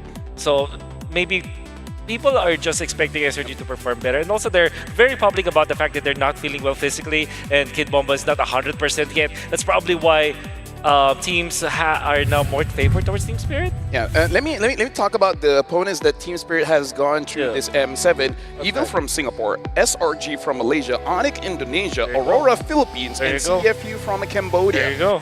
And so here's the thing. I feel like Team Spirit, the thing is, their fans are not EECA exclusive. I really feel like they have a global audience because I agree. looking at how they play, it's kind of hard not to love them, especially when it comes to the interviews. All of them are very PR trained. I gotta say, Kid Bomba, the way that he popped off in Manila, he actually garnered so much fans. There's a Bombanatics Manila chapter. Still alive, yeah. Still alive. Still going. Very popular. There was a trend then when people actually changed their IGN to IGN then Bomba, and I know a guy who up until now is still called Pau Bomba. I mean, here's the thing. Speaking of typing it out, make sure you guys get the redeem code so that you guys can get some goodies all the way here from M7. But yeah, if we're going back into the draft here for Yango Galacticos, I feel like that's step number 1, where we want to see if they're first pick or second. If they are in the second pick, I'm honestly going to be a little bit worried because, like Gideon said, pick blue 2 and 3. We've seen what Team Spirit has been doing, which is basically just to counter what they have, right? Okay, you want to open Leomor, you want to open Hilda, we can handle that. You open Hilda +1, we can handle that. Can I actually add something to that? Because I really agree with you that blue 2 and 3 is really good, but at the same time, if you look at red side, right? You always feel like red side is more flexible because of the last pick that you can actually that your opponent is going in blind. But if you think about it, red side has to pick 4 heroes first. So that kind of means that you kind of know already what your opponent is doing. That is the dilemma between the blue and red side. But I feel like right now in the metagame that we have, blue side is even more flexible compared to the red side. I totally agree with you on that one, especially when we look at red side, like in previous iterations of the meta, truly that last pick was a game changer most of the time. Now it feels like we've kind of streamlined what major compositions want to do. Yeah, so let me remind you guys on what happened in game number 1 where Yango Galacticos was first pick. They banned out the Cho, Yisunshin, as well as Claude, right? And then the opening I feel like was pretty solid with the Sora, Farsa, and Hilda. But because of the last pick coming in from Team Spirit, getting that Valentina, ruin the draft for them. So I kind of feel like 2 and 3 is very important, but you also have to realize there's a chance that Team Spirit can counter your entire draft by the final pick. Now, ladies and gentlemen, we are going into Broken Walls again, same as game number 1. In Yangon Galacticos, they opt for second pick here, but there are some changes. Looks like Coach Marvs is banning out the Kalia as well as the Freya. The question is, does Team Spirit wants to first pick that Claw even if it's open? Yeah, I think that I don't, considering what has happened in game 1 and 2, there were a couple of opportunities where they could have thought about it. Like, we could have set up for a first pick Claude, but they didn't. They opted to say, you know what? Hiko's feeling real good on these fighters. He's proven his worth. I think now this opens up so much in the draft to the point where, oh, the Yves, man, they gotta get rid of this Zushin now. Yeah, or just be open to counter it. Say, like, fine, you get the Yushin will take the clock because Freya's out. Yep. But that is a very dangerous situation. Very dangerous, yes. You would, especially because you're about to get eliminated, you want to go for safer picks here. So okay, the Claude is open. Freya is not, but Leomord is open right now. I think between all of the heroes that we mentioned, the Claude is the Grok. I think they just take Sora, right? They take Sora, they hold on. If YG happens to show the Valentina super early on, immediately look for the punish in the roam. Yeah. I feel like Claude is the best, but yeah, you're right. Sora might be the safest option. Claude might be a really good option. Like, it actually opens up the draft so much. But the Sora, it allows you to have that flexibility of having an XP laner and a gold laner. But Leomord instead is going to be the pick. Wait. What is a good pairing with Claude here? What if they take like Grok Claude or Sora? Sora Claude, Sora Grok. I feel like Sora is a necessary pick now. Oh yeah, Team Spirit could just pick up the Valen. Yeah, correct. Yeah. I would really want to go for Claude here. Claude, I think Claude Farsa? Claude Khalid? Actually, either or is fine, right? Farsa, Grok. Oh, Joe was open. All of it is worth it. Displacement is always good. Being able to block off angles from your opponents is always good. I'm just more surprised that we're not seeing as much Grok as we saw in the early stages of the tournament now. I agree. Actually, here's the thing. I kind of feel like YG, if they had the option, they might go for the Granger. Not a bad idea. Grok Sora could be the option here for Team Spirit though, because YG passed up on that. The Grok and the Sora will be really good for them. You don't want to pick up something like a Lunox before the mid really gets shrunken down. Or is that too risky here? Yeah. It doesn't have anything to Lunox yet, you know, if you get my meaning. Yeah. So it's not Lunoxing enough. It's not Lunoxing enough. Yeah. I think you're better off getting off the Sora. Okay, valid. What? Are they trying to make a hard read on this? They could just opt to not like play Sora. I feel like they could get Granger or Claude, and then it's going to be really good here. Yeah, a Granger, and then along the way you get up your utility junglers. Now you get Fredrin, you get your Bakshi is banned out, maybe an Akai along the way, or a Guinevere. Yeah, back in their Myanmar League, they actually have 100% win rate on the Guinevere, but again here in the M7, it's not looking all that great. Really like odds of Gwyn here, because you already know it's Grok and Valentina. You don't have to go for an assassin, especially you're up against a Leomord, right? The utility jungler will be really good for YG. They pick up Harith. Interesting. I guess that's fine too, because there's not really big big punishments coming in from Team Spirit. It could just be a comfort thing. I think it's a comfort thing, but it also compromises the damage profile of the composition, right? Because now that if you add Gwyn, then it's just Radiant Armors. What are you going to do about it for the next 5 minutes? Yep.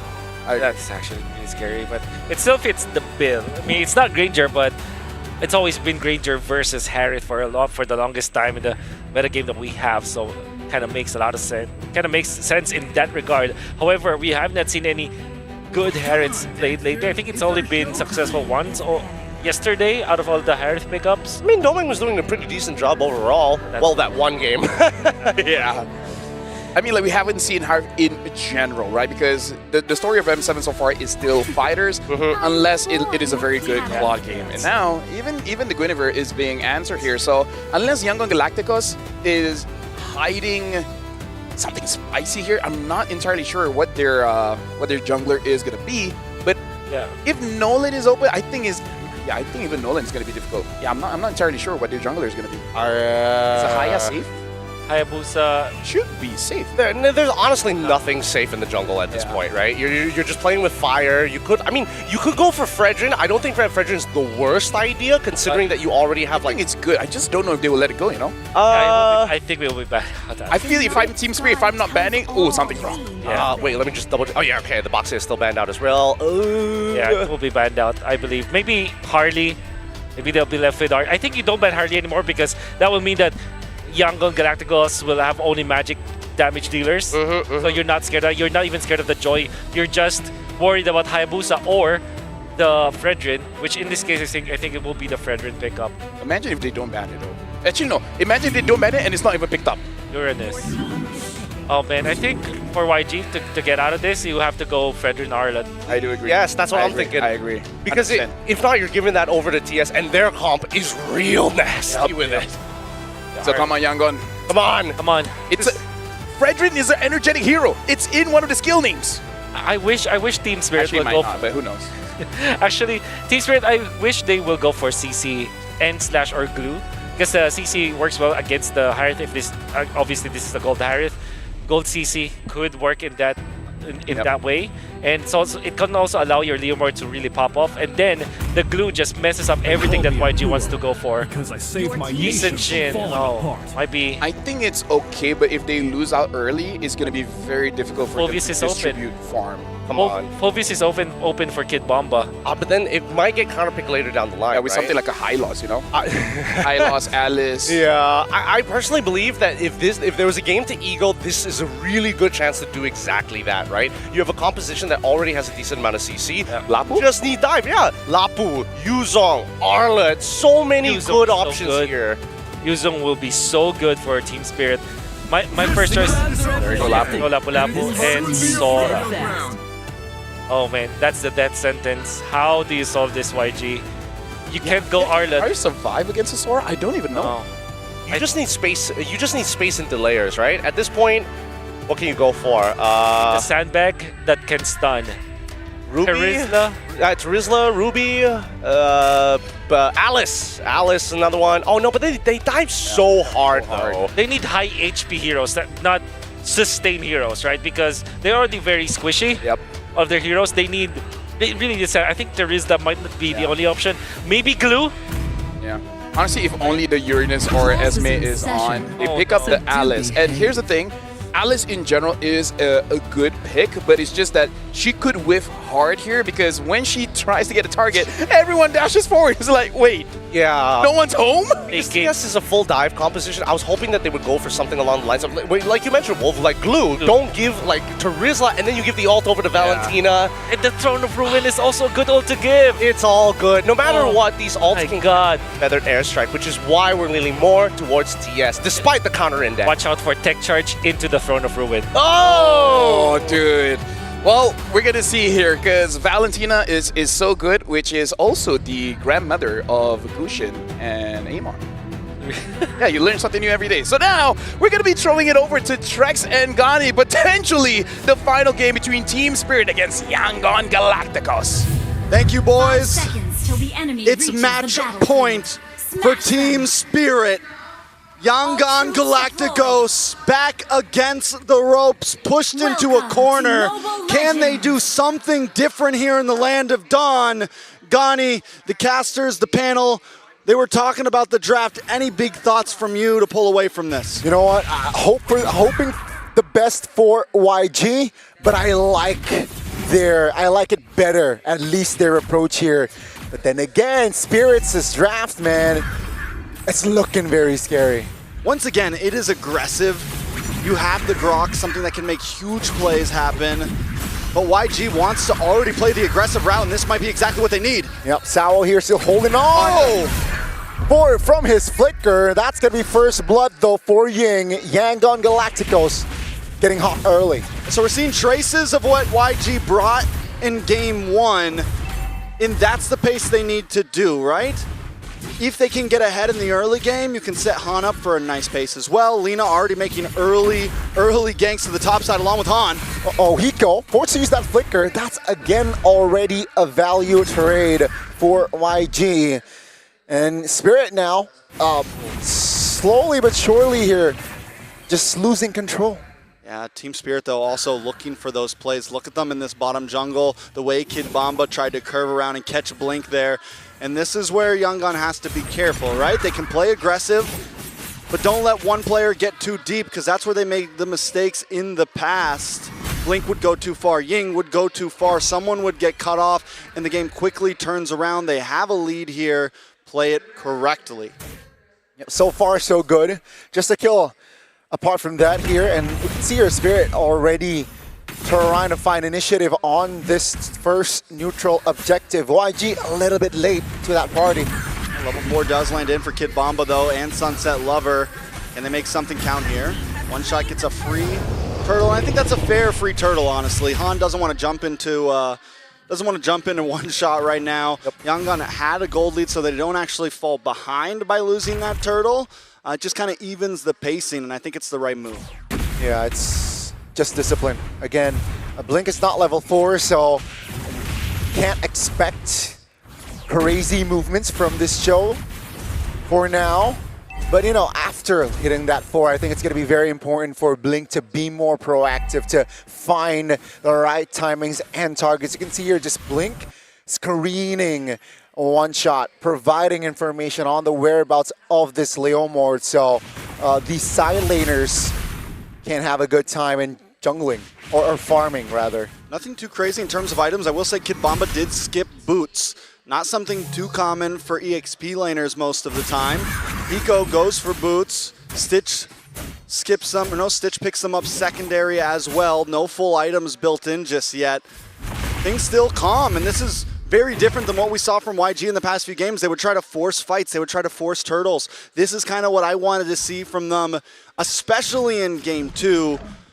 So as long as they can keep this pace, it looks good for them. But Team Spirit, at what point are they going to push the envelope? They do have the dive composition. They have a composition that wants to try to push heavily into you, get tech charges off, bring out the Phantom Steed. Hiko looks for quick rotations, and he hasn't really been able to get involved in these fights just yet. Once he does, is that going to be the moment that Team Spirit kind of takes the game into their hands? Yeah, if you look at their composition, indeed, if it's a raw 5v5, that's Team Spirit. They are looking the better, they have the better composition for that big 5v5. Let's see though, will that happen here? Oh, that's a flicker. Again, Wave Dragon onto it, it's a roamer, tech charge popped, but Sao goes down regardless. That's gonna be a 5v4 for that turtle fight. And a beautiful play for the turtle fight at that. YG now moving on to Kid Bamba here. He's gonna try to dash through. Below 50% HP for that turtle. Blink looking for an angle. They know Wave Dragon. That's going to be one shot taking the turtle. Wings by Lina to reposition. Ying will not force a fight just yet. YG playing it patiently. Yeah, very patient. And that's exactly what they need to do. For a second there, I'm like, don't do it, guys. Don't do it. Don't go too deep. And they were able to back off. Kid Bamba, though, in a bad spot. Oh, Wave Dragon finds the mark. Kid Bamba goes down. So far, so good for Yangon Galacticos. Yeah, they're getting pickoffs. I mean, it's 3-0 right now. They find a member here, they find a member there. They make up for the turtles that they're not able to secure. No towers down just yet. Now, earlier, you said that Team Spirit had a nice 5-man composition. I will say one thing in favor for Yangon, though, is they have a composition that doesn't stay too grouped together. Everyone can they can play very spaced out, and that means Sawo won't have these big grouped up targets to get the combos off on. Same thing with Kid Bamba. As long as Yangon can kind of make sure they never get too grouped up in a solid 5-man ball, they should be able to handle this, and that's exactly what they're doing. Sabo forced to use a tech charge just to get away. First tower goes down in the game. Yangon Galacticos able to secure it, and that's going to give Ying an advantage in these rotations, something that Kid Bamba has always had before. And also, I want to add, right, I feel like YG, they understand they're good at pickoffs as well. That's why they're just keeping things at bay here, finding important pickoffs, finding something on the board. Uh-oh, that's going to be Blink though, getting jumped on. Still able to find that Wave Dragon just to buy time. Flicker in time, but one shot finds space to take Blink down. That's the first kill on the board for Spirit. Okay, so he does get caught off there, but still overall in the general scheme of things, Blink has been playing better. They've been able to get these kicks. I wouldn't call it just yet, but Team Spirit knows they get one. They're looking for another. Ying will fall just before the turtle spawns. So that's going to be a free turtle for Spirit. And Stitch, they're eyeing on Stitch now. That's a stun landing. Purify popped a little bit too late. The dive is there. Down goes Stitch. And Team Spirit finally finding their rhythm here. Man, the moment we got past the 6-minute mark here, Team Spirit knows, okay, this is our time to shine. We've got some items in. War Axe is over to Kid Bomba. War Axe is over to One Shot. Winter Truncheon in the hands of Sunset Lover. Once they all got that first item in, they knew, okay, we have a power advantage here. Yep. We can make dives happen. We can make pickoffs happen.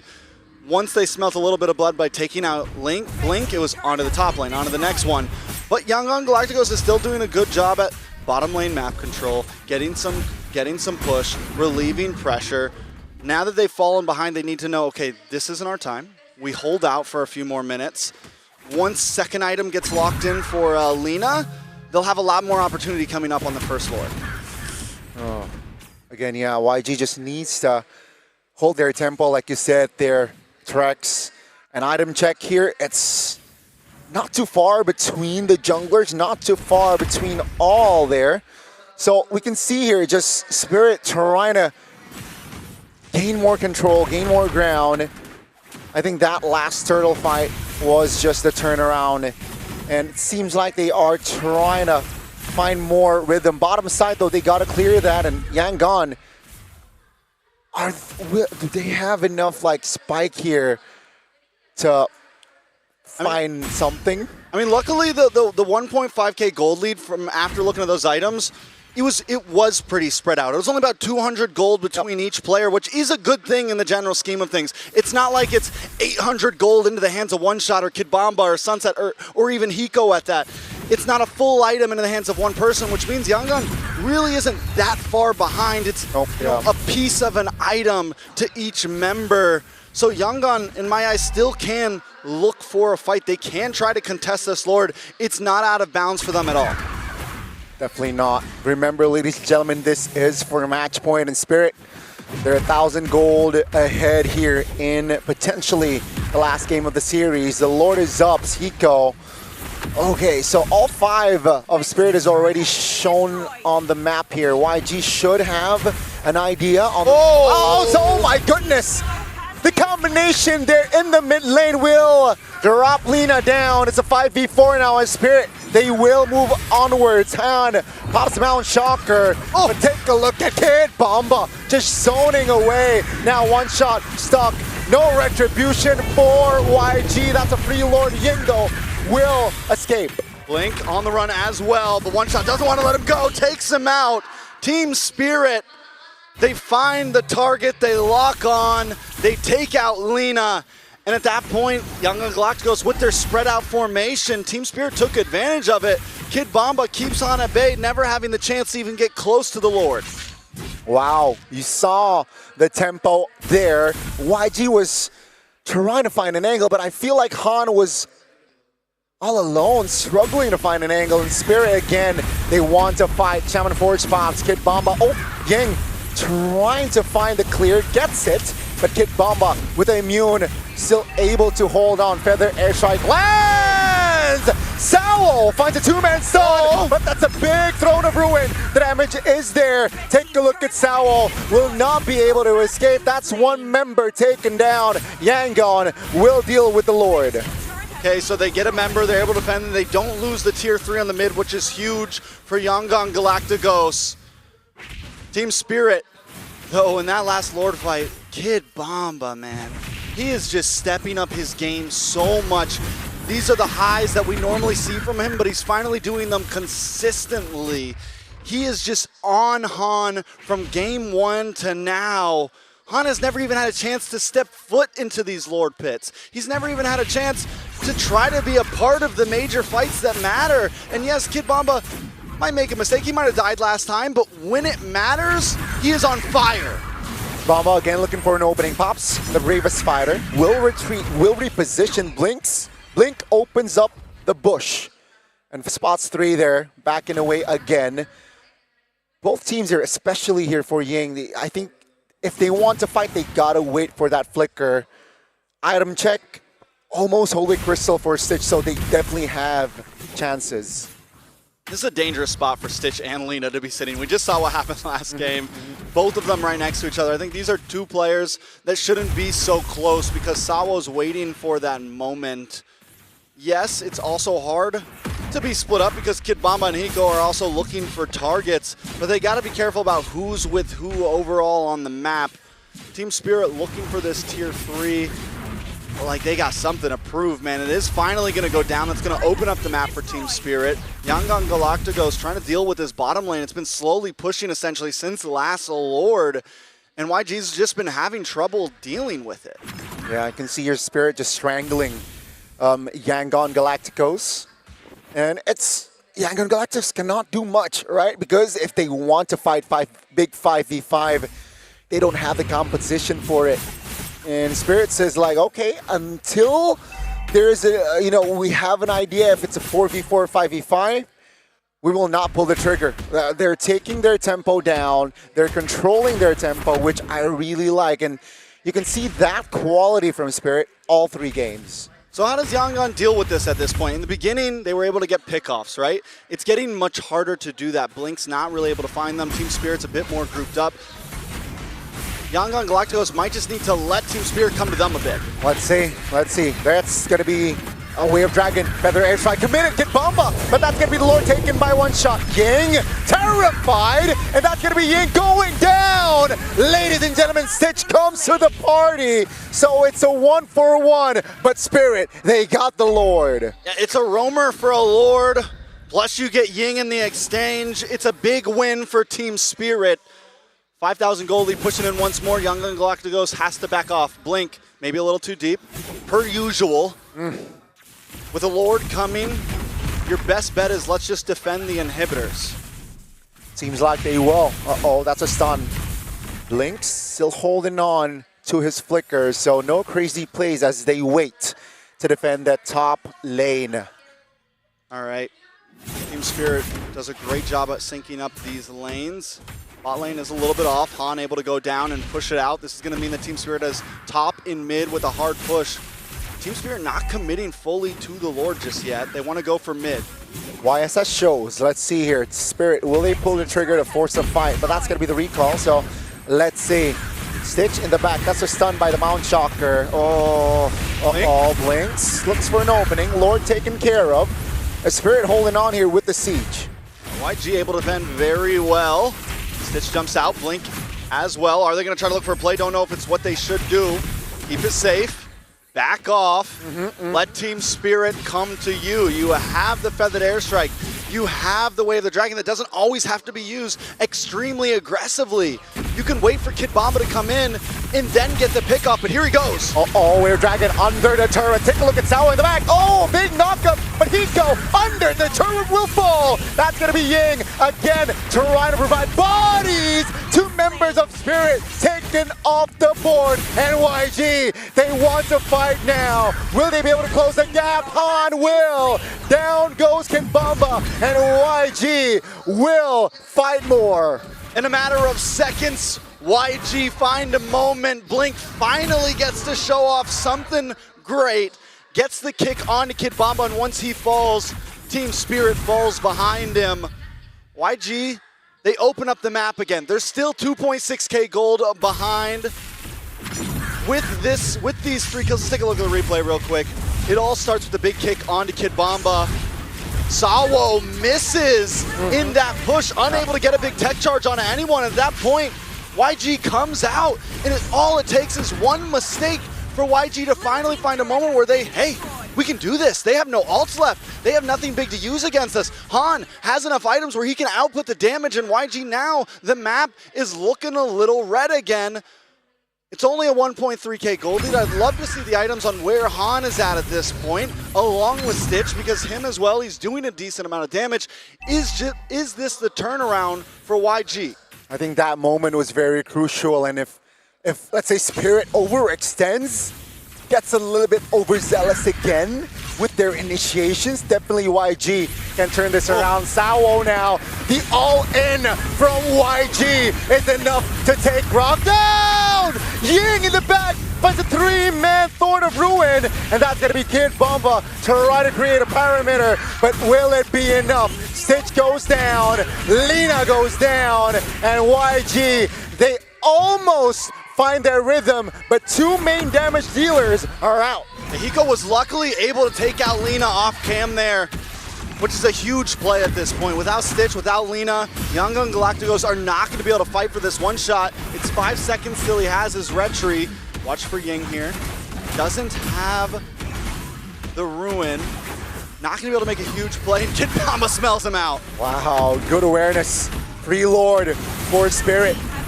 Let's see if YG this time around can pull off a great defense yet again. I think they can. I think at this point, Young Gun Galacticos definitely can defend, but that's as long as they don't make any big mistakes. We're not looking at something like a 16K goal lead in the hands of Team Spirit. Team Spirit can't force this open, and it goes both ways. If Team Spirit makes another big mistake, if Sawo misses a huge tech charge like he did last time after Kid Bomba gets kicked, then yeah, it's bad news bears for Team Spirit.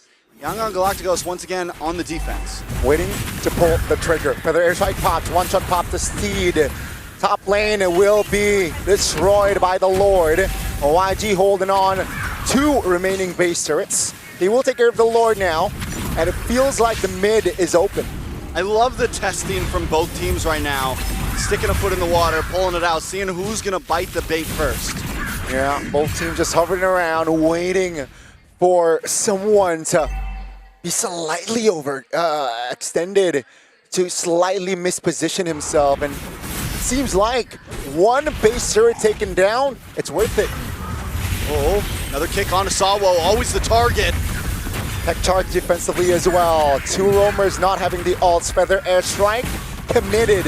Now it's gonna be YG. Ying stunned, having the immortality, will lose his immortality. Blink looks for an opening. That's a flanker! Hiko finds the flank. A 1-shot to execute Ying down. And that's gonna be just 4 members standing. Stitch. Shaman Force bombs. Oh my goodness! Han connects the shot. Down goes Kid Bomba. You know, during the midst of that fight, I'm looking at Young Gun Galacticos, and they're all out of green dots, no ults. I look at the Team Spirit, all out of ults. Hiko, though, was the last one still with Shifting Clouds, able to make some big plays happen. He comes in, gets the kill onto Ying. But luckily enough, Young Gun Galacticos, Han, the damage is really online for him at this point. He's maxed items out, creeping closer to 20 minutes. It's essentially a tie game at this point. Both teams, all of their damage dealers are fully locked and loaded. The only person lacking right now, honestly, is Lina. Just got the Holy Crystal and still looking for one more item to finish the build. But either way you look at it, there's enough damage and sustain on both sides to fight for this Nexo Lord. The problem with it is, the bad news for Young Gun Galacticos, the Lord does pop up on bottom side and top lane is exposed. So they need to find a way to deal with that lane pushing in on them and also fight the Lord. Seems like Stitch will pull the trigger. Shaman Forge pops just to, find some information, perhaps trigger a spell or two. But yeah, you're right? With the far lane, top or Lord spawning bottom, feels like Spirit can play around this Lord, dance more to their... it's going to be a 1v1. Jungler versus Jungler, 1-shot, and Han will not commit that, but that will beat Spirit again, popping the Phantom Steed. Yeah, both use their Retribution as well. No conceal play for the side of Yangon. It's going to be a slow Lord game here at this point. And like I said, position is going to be key. Team Spirit with a slow push up top. Blink, though, able to get the kick onto 1-shot. Important one. That's going to be the burst. Not enough, though. He has immortality. Ying jumps in. That's going to be 1-shot. Gun down.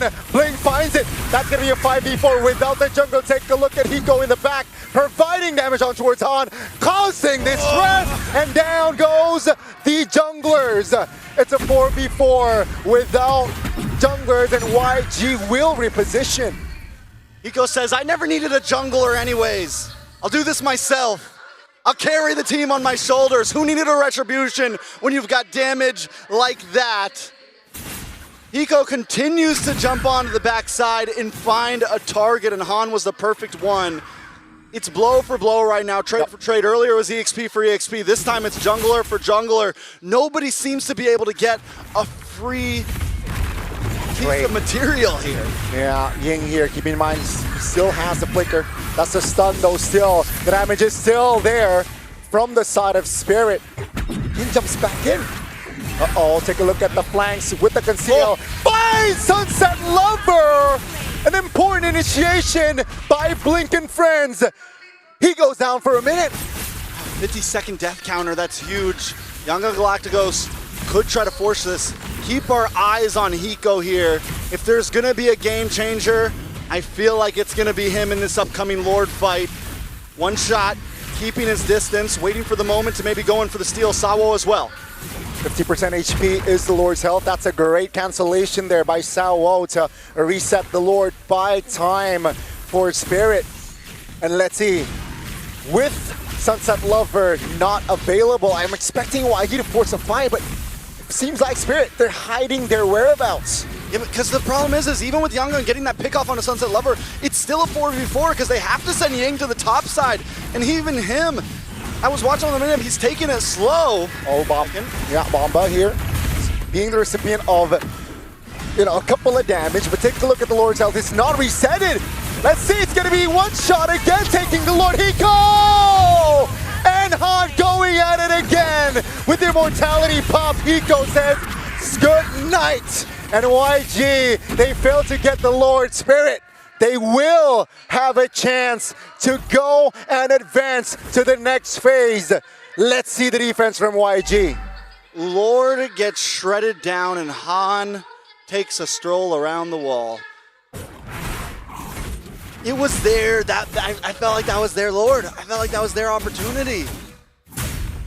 This is it. In game time, in crunch time, they fall short, or better yet, Team Spirit falls stronger.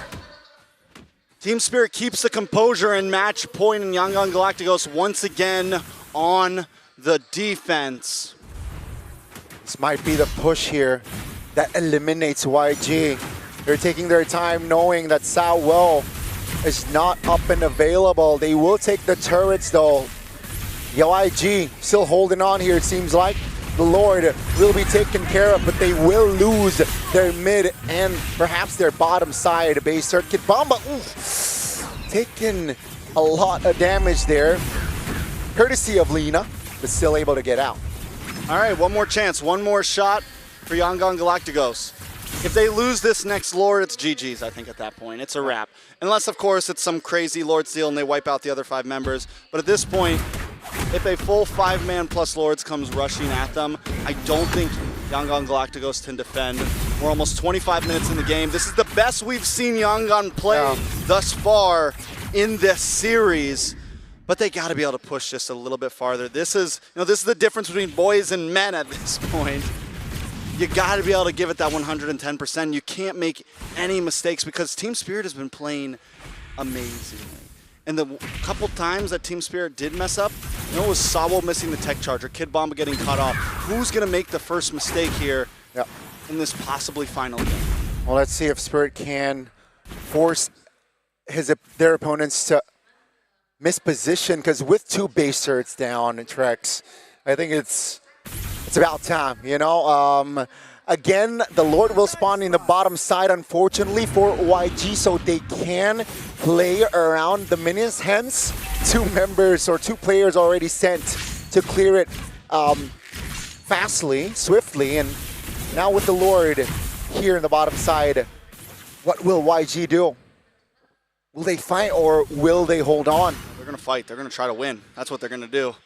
Can they do it, though, is the real question. Kid Bomba is at top side. He shows himself. I feel like at this point, Yangon, this is their only opportunity to maybe try to force something here. Blink goes on a Sawo once again. Han has to deal with bottom lane. Oh.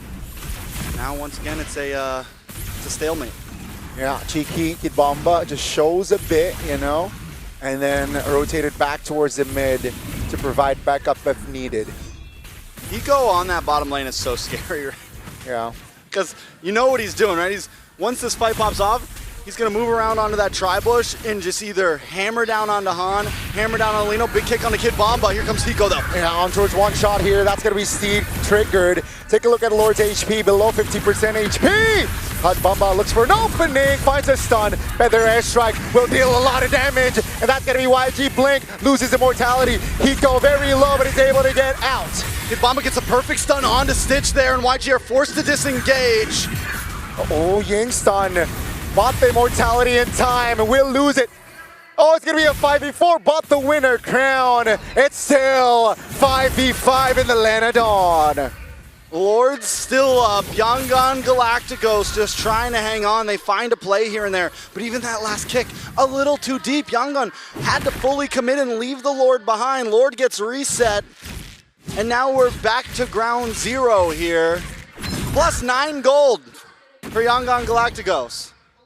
It's, again, if you don't count the turrets, it's just even Stevens here.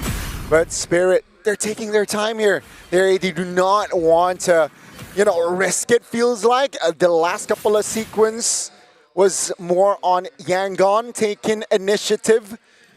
But, let's see here. Spirit, they know that they don't need to take initiative. They know they can just respond to plays with the situation that they're in. Well, at this point of the game, gold leads don't matter anymore, right? At this point of the game, Team Spirit knows, okay, their composition is fully loaded. Our composition is fully loaded. All it takes is one mistake, right? Or do you pull the trigger first, or do you wait? Because sometimes if you don't pull the trigger first, they get the big play. Blink did mess up last time. He wasn't able to get Kid Bomba to a good position with that wall. But honestly, Team Spirit doesn't have to rush things. With that top lane constantly pushing, they can take this very, very slow and just look for position on the Lord, which is what they're doing right now. Yeah, I mean, Han shows top, so I think Spirit can, commit on towards his Lord, but it seems like they're taking their time again, right? They can respond. They don't need to be the ones pulling the trigger. So, Yangon, they're asking the question towards their side here. Yangon, what are you going to do? We can take our time, as long as we keep it tight. Blink with the conceal. Clock's ticking. Han needs to get into this pit fast. Sowell will be the recipient of that Way of Dragon. No burst damage though. Hiko jumps in on towards Stitch. That's going to be Tech Tar. Take a look at Hiko. Dealing the damage, but that Sowell losing immortality. Ying on the front side will escape with the winner crown popped as well. It's a 4v5. Yangon has chances. They definitely have chances here, but Han's got to get his life back and get back to this pit as quick as possible. Ying now giving Team Spirit the Kid Bomba treatment, jumping on to one shot and 2 other members, pushing them away. And Ying is only going to keep on scaling at this point. The Alice is becoming hard to deal with, right? The Alice is becoming a major problem for Team Spirit, and Sawo continues to get picked off, continues to catch kicks to the face. He's 1-8-8 right now, and the problems are shown. Yeah, I mean, all spells are up for Yangon. You can see the cooldowns spell-wise for Spirit, so they might have to concede this Lord. And with Blink's positioning right now, One Shot's got no way in. Yeah. They should be able to get a free Lord here. They just need to rush it. They just need to burst it. But Han steps back once again. Hiko is there. I know you're worried about the shifting clouds, but... Oh, that's the wrong way. Sunset Lover was able to flicker out of that one. Now, Ying jumps in. Take a look at Hiko trying to zone out the jungler. Terrify Ying this time will not survive. Down goes the Alice. Now, it's a 5v4. Lina finds the clutch steal, and they make it. They made it. That's not the way I thought it was. You guys were gonna get it. YG is now called you guys, just to let you know. I didn't think that wasn't the way. Han was supposed to just easily take that blink at beautiful positioning, but they still got it. They still got it. They have to defend now. They have a very strong Lord on their side. They're down Ying. Just take it slow. You don't need to clear any of these waves. You need to buy as much time as possible. And then maybe, just maybe, they break some inhibitors here. Can they end here? I mean, this might be enough to take us to game 4, but let's see the defense, right? They want to clear it fast, and YG can't answer just yet. You know, One Shot wasn't even able to use his Retribution there. He still got it in the kit. Link looking for the kick. Seems like the Lord here will be at around 50% HP. And wow, what a way for Spirit, right? What a way to defend from Spirit. It seems like the Lord evolved here. Does not shake them. All right. Okay. Let's bring it back. Let's bring it back. We're going to have another Lord coming up here soon. Uh-oh, that's going to be the kick. Feather air strike pop. Ying jumps in, One Shot with the steed, providing damage. Hiko in the back, but time for immortality. Hiko, though, with the winner crown, trying to survive. Ying will be the first one to fall alongside Hiko. It's a 1-for-1. YG! Sunset Lover finds connection to take stage down. Never count the lover out. We watch everyone else all the time, but Sunset Lover continues. When it's desperate, when they're in dire need, he can pull through and pull up with a double kill. He can pull through and make something happen, especially on the Valentina. Team Spirit now back in control of the map, of the game. Yes, bottom lane's pushing, but Yangon Galacticos get essentially nothing out of that Lord. Still all inhibitor standing, still a tier 2 in the mid standing for Team Spirit. Team Spirit still able to take this next fight slowly. Luckily for Yangon, the Lord finally spawns on the top side, which is going to be helpful for them. It's going to change the dynamic on how they can approach this, and it's going to make things a little bit easier for them. It's going to be more even, right, with the Lord dance, with the Lord spawning top. Keep in mind, ladies and gentlemen, 33 minutes for potentially this last game, and we are still in it. Let's see if YG can force a game 4. One Shot and friends already on the Lord, below 50% HP now. YG doesn't seem like they. I feel like they have to, even though they only have 3 members. They have to. They have to fight. No way they defend. Oh, One Shot lets it reset. Yeah. Call is, you know what? Let's take our time. Let's reset. I mean, it's not fully resetted, though. Keep in mind that the Lord is still jumping around. Said, I'm resetting. Jumped in. Now it's reset. But take a look at Hiko, right? With this fast clear, I think they're able to pull the trigger afterwards. All right. All right. I don't know what's, we're at 33 minutes. We're about to break 34. Let's just go to 40. Let's do it at this point, Maybe we can get a crazy Lord steal again and nothing can happen after, and it'll be epic. Very epic. Should be. Unfortunately for Alina, that Lord steal wasn't enough to find the game. But apparently this, perhaps here, might be the final fight or push. That's Conceal. They're trying to pull the trigger. Doesn't really find the angle. The Lord will reset again. Heck yeah, Will. Heck yeah, Will. Hiko, at this point in the game, Hiko was doing amazing, and now we are starting to see him actually.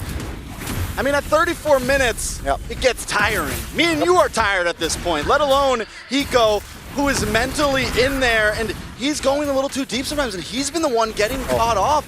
I feel like his 2 deaths have been in the latter part of this game. Yeah, they know Barca's not around. That's why they are, exploring the idea to commit on towards his Lord.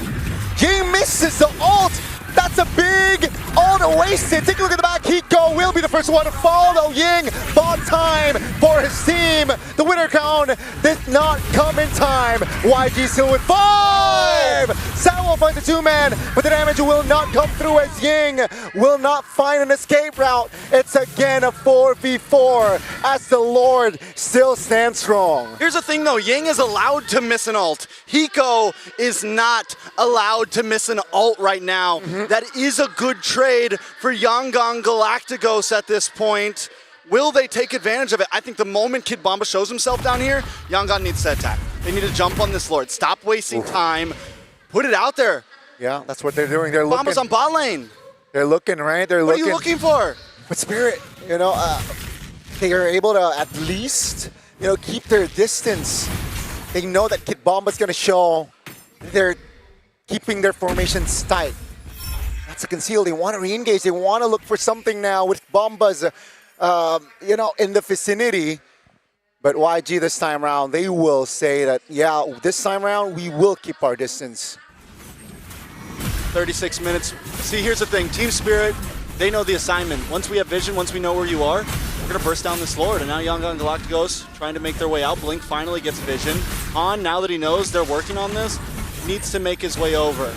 Luckily for Yangon, they don't know where the rest of the team is. They don't know that Han's just hanging out in bot right now. No retreat close at all. Yep. But they don't care. They're gonna try to rush this. Let's see, they're gambling, they're taking the risk here. YSS is still bottom side. What's he doing? They can pull the trigger here. That's gonna be Steed. Just to be sure, one shot takes the Lord. That's gonna be the pull. The trigger pulled. Not enough damage, but take a look at the combination here. Now, with Kid Bamba around in front, Sunset Level figures out to safety. The damage is not delivered, but that will be Hiko losing his life. Surely, Han finds the stun, lands the shots, and down goes Hiko. Yangon Galacticos, it's all on the line here. You just need to fight this at this point. There's no way you're surviving this Lord. There's no way you're surviving this push. It is all or nothing on the line. Oh, Blink goes down, Kid Bumba again finds the connection, down goes Sitch. Meanwhile, the Lord in the mid is marching hard. Sitch trying to buy time, but that's gonna be Sitch going down. Team Spirit with Yangon in their clutches want to end this here. Now, can they defend one last chance? Feather Edge Strike deployed. That's a stun, terrified. The damage, take a look at Bamba. Still able to escape. Ying is still up. But that's the Feather Edge Strike from Sunset Lover to seal the deal. Down goes Yangon Galacticos as Team Spirit. They will advance to the next round in a clean sweep fashion. Team Spirit with the first 3-0 out of the best of fives in the knockout stage, so that they are a team not to be messed with. YG, they make it to top 8. They show that they are at least above many teams, but Team Spirit is a wall that they had to stop at. Team Spirit, it's all smiles right now, knowing that down the line they're going to be going up against an even stronger foe. Donnie, any last words about that match? It was so close for YG in that third and final game, but Team Spirit showed consistency, not just from that last game, but from the first and second. Well-deserved congratulations to Team Spirit. And you can see them being slightly happy, but you mentioned it, right? Their journey is so far. It starts here, essentially. Yep. Lower bracket is vicious. It's one of the most insane lower brackets we've ever seen at this point. The next match will be up against Alter Ego. Let's take a look at these highlights, though. You know, time and time again, Team Spirit controlled the Lord Pit. And this is the last fight of the game that we saw. At this point, YG, I think you just keep fully committing. Yeah. They back off because there's minions on the base, but still, what else do you have to lose at this point? Team Spirit shows that composure ends up winning in the long haul. YG falls short and Team Spirit stand strong. It was amazing, best of 3. Sadly, it did end in a sweep, but I know the Team Spirit fans are happy. And speaking of Team Spirit and the fans, we got an interview down on the stage. Rose, who you got down there?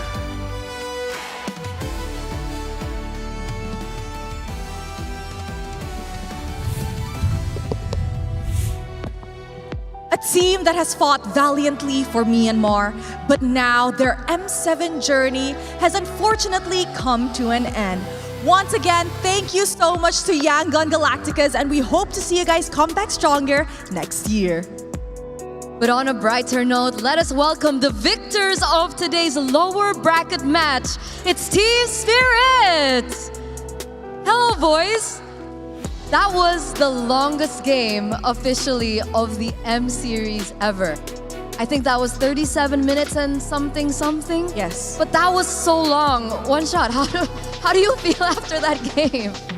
I'm so tired, but we didn't have late game damage, and because we play so long.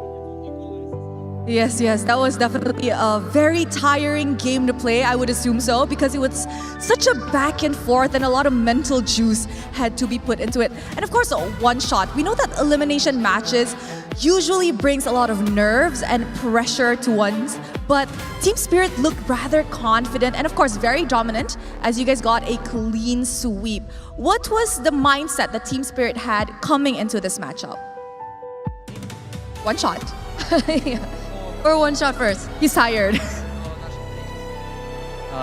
Just stay calm and play my game. That's all I think. That's all? Interesting. Do you share the same sentiment, Kid Bomba? What? Do you share the same sentiment? Yeah. Yeah. Chill, they're tired. They're tired. It's okay. You can get some rest after this. But we want to ask first, because if we're talking about game one and then we saw the final game, we see a lot of Leomords. Right, One Shot? Why is Leomord much more popular now in the knockout stages as compared to the Swiss stage? What's your opinion about Leomord? Just Yuzuki find a meta hero which can steal all jungle because he has so much damage to minions in jungle, and he is so fat. I don't know.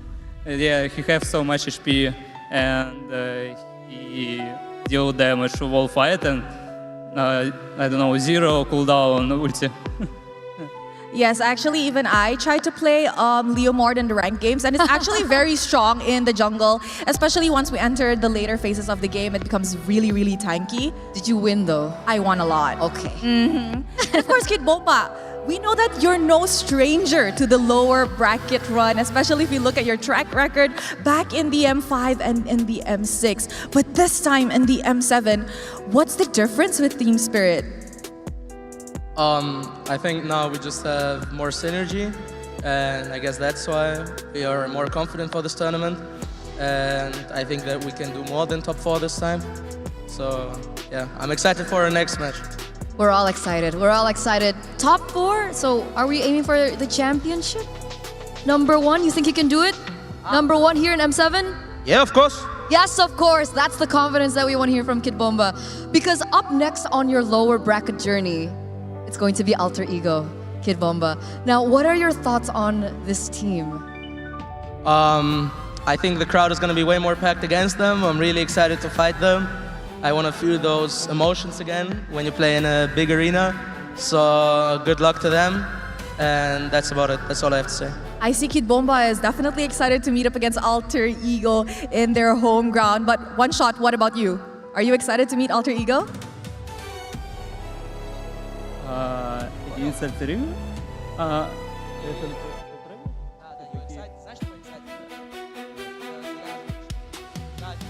Yeah, we're ready for 100%. 100%. Awesome. So before we end this winner's interview, Kid Bomba, do you have a message to the Team Spirit fans out there? Thank you everybody for supporting us. Thank you for coming. I hope you come for our next match as well. And we're gonna deliver nice games like this every time. So make sure to come, make sure to support. And we love our fans. And they love you back. You can hear the cheers in the venue. Ladies and gentlemen, once again, congratulations to Team Spirit as we are gonna throw it over back to the panelists to break down the longest game in the M Series. And with that, casters, go ahead. Thank you very much, Rose Turner, and of course, Kid Bomba and One Shot. And yes, that was the longest game in M Series history, not for M7. Since the inception, since M1, I believe the second longest was like 35 minutes. That was against Blacklist and RQ, if I'm not mistaken. But either ways, yeah, they're telling their fans like, oh, we love you guys, and you know that our games are going to be pretty good. Either it's going to be very short or just very long. Yeah. Well, we do know that their drafts are really good because that really was what made this a W for Team Spirit. Although it was a longer fight, and there were so many times where we thought that it could be Young Gun to actually close it out. But generally speaking, it was just easier for Team Spirit to execute it. Sawo had to be kicked so many times for that, but it wasn't enough for Young Gun Galacticos. It also goes to show how much pressure there is actually in the match. As much as these players are telling you, yeah, 100% confidence, never felt nervous in my life. And then you have moments where this game goes so long because you can see the TS, they have an advantage. They got waves pushing on, but they just don't want to make that final call until every single condition is met, and they won't go without a single one missing. Yeah, I kind of feel like if you want to summarize one word on what Yangon Galacticos did wrong there was indecisiveness. Right? They're not really sure what was the right call, right? Do we want to go for a fight? Do we want to contest for the Lord? It really did look like they weren't making a fast enough decision at the right time. But again, congratulations to Team Spirit for making all the way through. And we also would like to say thank you to Yangon Galacticos. It has been an amazing ride for them. Making it to top 8 is not easy. But again, that's the end of the journey because this is elimination match. Yeah, talking about Team Spirit, here's the thing. Yangon Galacticos has been eliminated, and the lower bracket is still scary. Yep, it's still very, very scary, and I think that Yangon Galacticos should not feel disappointed with their overall performance. Obviously, they want to prove a bigger point, but at the same time, considering everything that's been happening within the M Series, it is a scary time to be an MLBB professional. The Team Spirit is going to be going up against Alter Ego next, and I'm sure that this stadium will be filled up with a lot of supporters. Yeah. I feel like that is going to be a very close match, especially when it comes to like the drafting. We saw a lot of improvements when it comes to Team Spirit's drafting, and for Alter Ego, they're still sticking up to what works, but you have to take note that Zephyr is a really good drafter, so that is going to be a great clash tomorrow. Something about Team Spirit, whether they like it or not, either they will fight the most strongest team or the most popular one. Either or, this is why they have such a big global presence because their opponents are no joke. Their opponents are no joke. But now we got to talk about the game. We got to talk about the MVP after that one. And after like, what, 38 minutes? I believe that we got a lot of highlights coming in from both parties, honestly. Quick shout out to Lina getting that Lord when Han was nowhere near. That prolonged the game. That was amazing. That was amazing. What's the reason why the game was prolonged? I think it was just a great duel between our two mid laners out there. Personally, my MVP of this game is Sunset Lover with this Valentina. But the MVP overall is himself. 6-1 and 8. Imagine dying only once in this entire 38-minute game. The crazier stat here. Like, me and Giddy, we've watched so many games where the Valentina is shown early, never won. Sunset Lover, not only 6-1 and 8, 209,000 total damage. A ridiculous number to have, especially for Valentina, knowing that you're like going to get outranged on pretty much every single basis against Lina on a Farsa. So really an unexpected stat to see Sunset Lover, but it's good to see because it really brings up confidence in, hey, last year our biggest detriment is when Sunset Lover failed. When he overperforms, you really feel like he just controls the entire map. In fact, I gotta talk about this. He died once, and that was off of Bling having to use everything to kick him. That was the first. That was the only time that he got caught. He got caught once and then died, and never get caught before or after. You know what's really impressive about what he does is that he selects the right ultimate to copy. I can fairly remember him going for a 1v1 team fight, 1v1 I mean, versus the Yi Shin. He copied the ultimate of the Yi Shin just to get vision and also supplement the damage. I'm sure that we're gonna see it here. Yeah, I mean, like this. Yeah, it was. Over here we can see both teams really committing, and you can definitely see that a lot of members coming in from Team Spirit, making sure that they have good flank angles. Hiko, and this is a big mistake from Yangon Galacticos. Why was there not enough cover for Han? Yeah, I mean, just look at where Hans is, right? All of a sudden he sees Hiko, he's by himself. Lina is actually pretty nearby watching this all go down, but he's like, nah, I'm not taking this. That's all you, Han. The war of attrition between the two XP laners we see from this game. For example, Ying is always trying to go for the maximum Throne of Ruin with all of the targets that he wants to go for. And he usually nails it, but there's no follow-up afterwards. Whereas for Hiko, it's different. He wants to go for those duels. He wants to go for those quick eliminations. And more often than not, he is getting countered by Yangon Galacticos.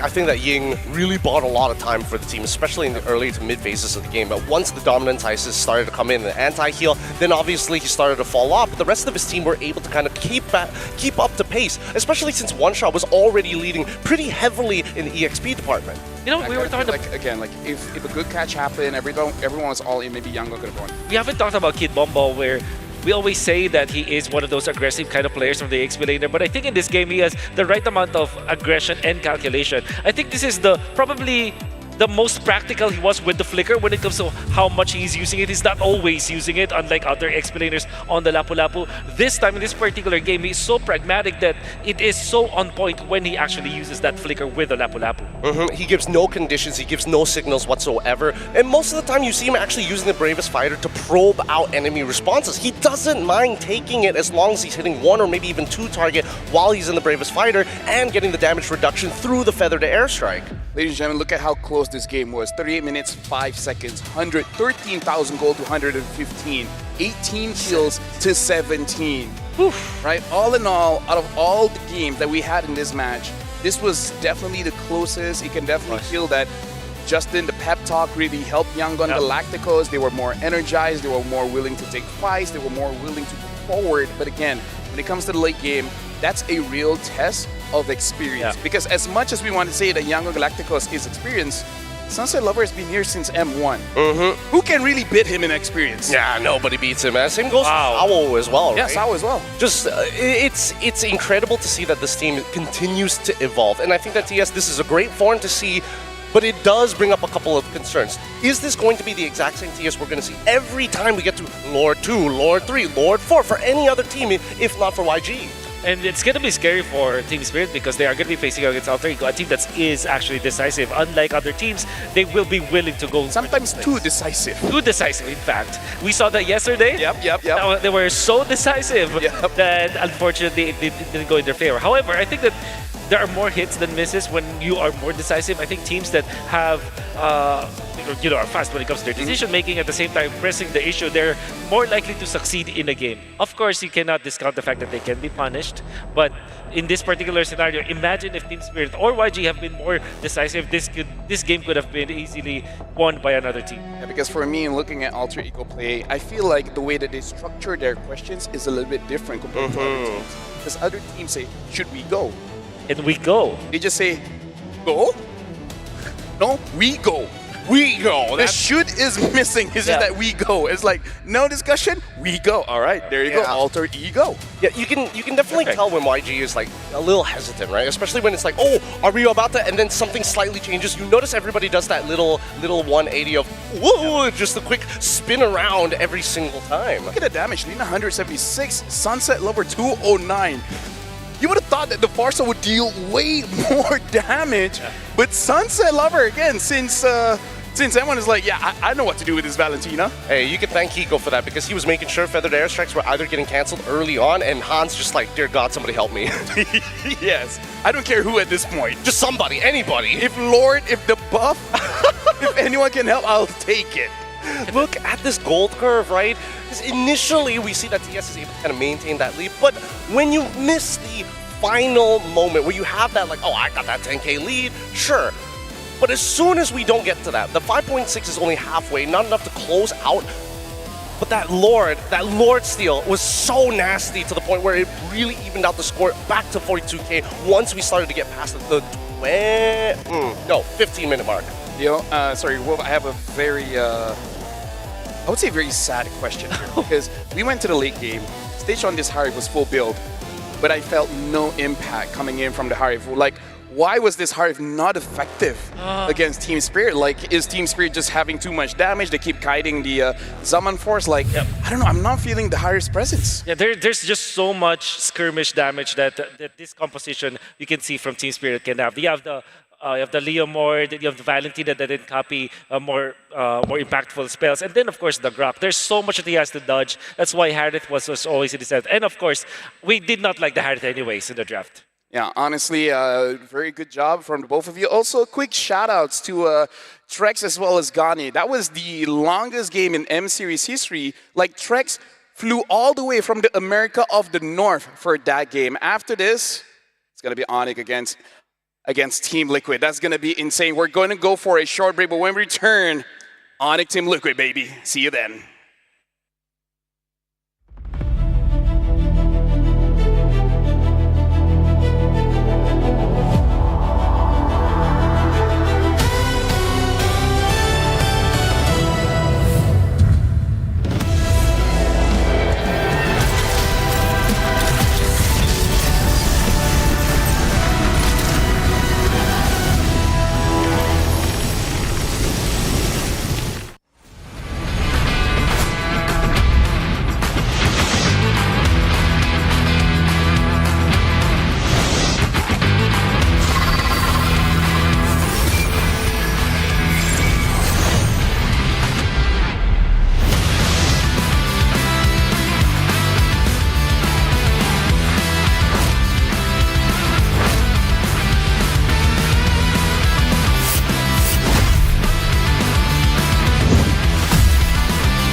try our first game. Okay.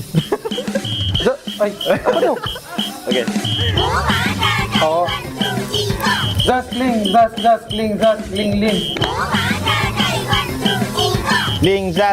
Ling, just, ling, just. Ling, chow, ling, bail, chow, bail, ling. Uy! Chow, ling, chow, bail, chow, bail. If link, clint, glue, link, clint, if glue. Glue, clint, ling, just. Glue, gourd. Chick, clean, building, if just guard, go. Gato, test me. Ayaw mo sabi. Ay, Valentin. Gato, test me. Ayaw ba yan? Bali pa naman. That's it? Bali yan.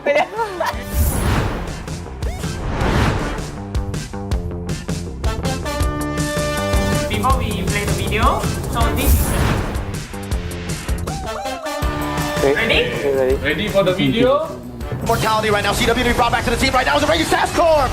Will be hours away from by Kyrie. CW pops in with an nature, able to shot some damage. Kill the base wide open, but it's going to be cleared out. Sans in the back, doing some damage. Mortality's falling left and right. AP Brent losing members. Maltese with the patient by break. Face an implosion, and just like that, the sky tanks descend from the skies back to the Philippines. first question. What time AP Brent got wiped out? Wait, same time? 3, 2, 1. 22-10. 22-0 na naman. This one is the video end. 22-09. Oh, 1 second apart. Oh, 1. 0-1. Go for next. 3, 2, 1. 3-1-11. 1-1-13. 3-1. Si View pala yun. Go, lucky shot! Wala, ito masyado I just said randomly. I don't know. Super Marco. Ew. Oh my God! Yun yung sasabihin ko sa ni, kaso di ako sure eh. Oh, you remember this? Question 4. Oh, shh.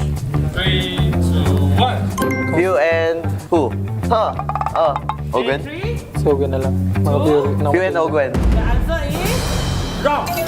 Few and KTZ. Correct. I see the KTZ. So, no die, 3-0. Doing some damage. Mortality's falling left and right. AP Brent losing members. Maltese with the patient by break.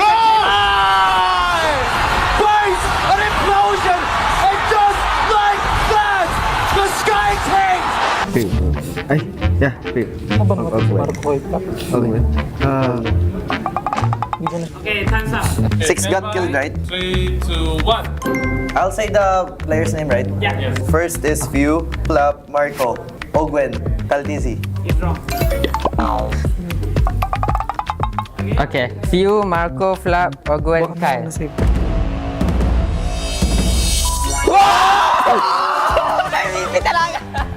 What, bro? Tama sila. Hey, bakit?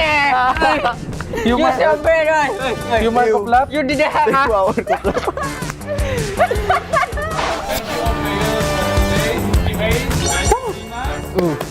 23, easy win. Bye!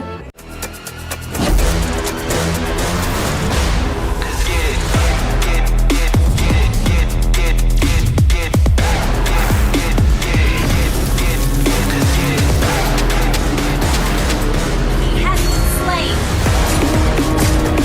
An enemy has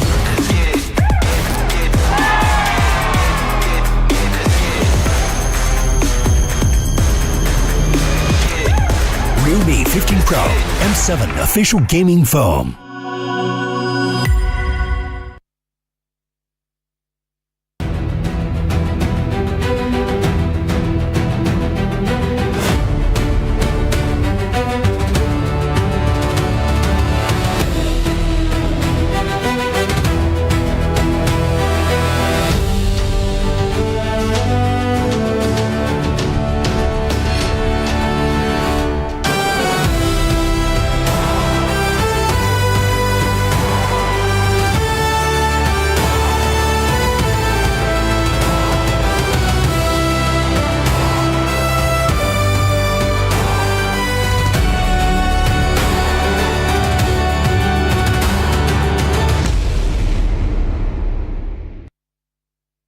Nice, bro. Magic Chess Yuzo ada. Not good this team. We confuse enemies.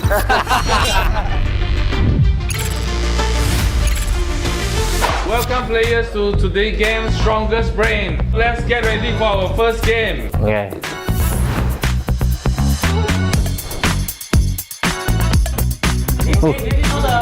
Mid laner. Sampai 3, 2, 1. Okay, team A. Okay, Tak apa. Salah kita jawab.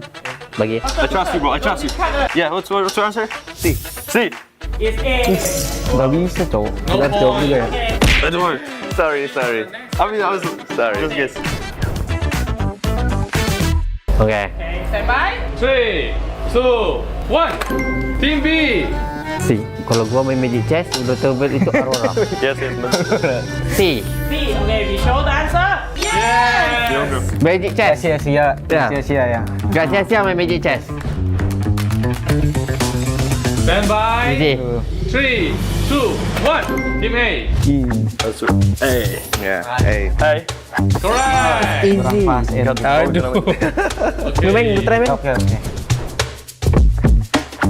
3, 2, 1. Lu main Magic Chess kan? Gua nggak main Magic Chess. Okay. Based on Magic Chess ha, C. Hey, Yuzo Magic Chess. Magic Chess Yuzo ada. Kalau based on Magic Chess ha, tak ada. Round 2. Oh, okay. Remember the position, be ready to click. Weh, Mek, lu tahu harga tu kat Start counting. Aduh. Okay, stand by ha. 3, Gua enggak tahu harga. 2, 1. Kalau physical gua tahu. Team A. It's either A or C. Okay, bro. Let's go, man. What is it? Sama. Hey. A. Wrong. Okay, Meng. round 2. Siapa Mek? Dia jawab second. B. B. Correct. Gak sia-sia, Cok. Gua ambil later. Okay, gua tahu. Okay. 3, 2, 1. Team A. Let them. 5. I already know the answer. Yeah, I think so. 5. The answer B. 5. The answer B. B. D. B. 5. 5. Boy. Boy. But you say 5? So they have different answer. Oh, not good. This team. 3. Okay. We confuse enemies. Okay. So the answer is B. I know. The answer is B. Yeah. Right. Nice, bro. Yeah. So good. If it was wrong, they would go with 5, bro. Okay, so the next one. Gua nggak faham itu 5-4. Gua benci 3, 2, Gua nggak tahu 1. jawapan. Team B. C. Nggak tahu betul ke tak? 5, 4, C. So the answer C, right? Ever Okay, and bro. Pangu. Let's go with D. Okay. Correct. Nice, bro. I'm a wrong player. Yeah. 3, 2, 1. What do you think? I don't know. Lu selalu monteng kan? Gua nggak tahu. Let's try again normally, but A or B. 3, Okay, I'll trust you. Your time. A. Wrong. Wrong. Lu Mek. B ya. Gua Mek. B. I got pressured by them.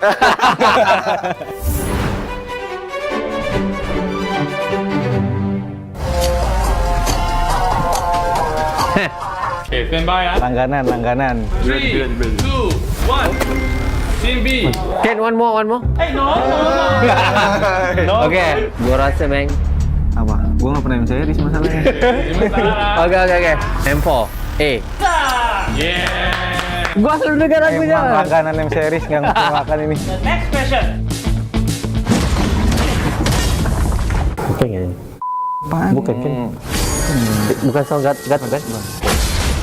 Ini juga bukan. Apa coy? Ini nih 4. 3, 2, 1. Team B. Gua percaya lu, Meng. Let's go. Answer. Can I answer? Obviously answer B. Pasifnya itu. Okay, see the answer. Itu tahunan. Udah gatot dua. I am the moonlight that breaks through the darkness. You should be ashamed for not trusting yourself. Only light can drive out the darkness. Horology is Mana my ni? craft. Gua rasa Is my betul. name. Sebab betul, Cok. Okay. Stand by. 3, 2, 1. Team A. Tricky question. What do you think, my teammates? We give them jug. Okay, I trust you, bro. C. C. Okay. Okay. Meng, Lu bet dorang, Bang. Lu bet dorang. Nice bet. Okay. It's not the same. Okay. B. Okay, let us see the answer. Nice bet. Let's go move on. No problem. Next question. So the last one, general one. Stand by. 3, 2, 1. Teammate. A. Yeah, we're going with answer A. Cyclone. Yeah, for sure. Very confident? Yeah, of course. Is it? Every single time. Yeah. Same score. Yeah. Meng, lu tekan, Meng. Lu fasten sikit. Okay. Langsung. Yap. There, Malik. Nice. Wait. Home ground, bro. Yeah. Dia MPL. Okay, stand by. 3, 2, 1. Pick. They know, bro. They know. Gua juga nggak tahu. Series player. Here. I'll go with answer B. So lucky. Yes. Anjir. Nggak tahu juga, Cok. Past tense. Forget. Okay. Last question. Wah, okay ni, Meng. Oh, berapa jumlah? Berapa hero? Lu tahu? Enggak. Aku nggak tahu. Okay. 3, 2, 1. Okay, jawab, Bang. Lu jawab, Meng. Gua udah jawab. Play. Percaya diri, Meng. Percaya diri. Kau udah bilang. Okay, now. B. Also Itu. Okay, thank you all players for joining us today for Strongest Brain. Team A, 12 points. 12 point. Nice. Team B, only 7. Meng. So the winner is Team Good try, A. nice try. We have big brain. 7? Is that? We have 12. Oh, nice. We won. We 7, dia. Aurora. 7. Nice. Thank you. Oh, nice. Okay, 7. Better than none. 0. Thank you. Bye. Trying to push it, they're running out. Thunder heralds their unstoppable reign. Unscathed, unrivaled. A trophy, a symbol, a legacy, a champion.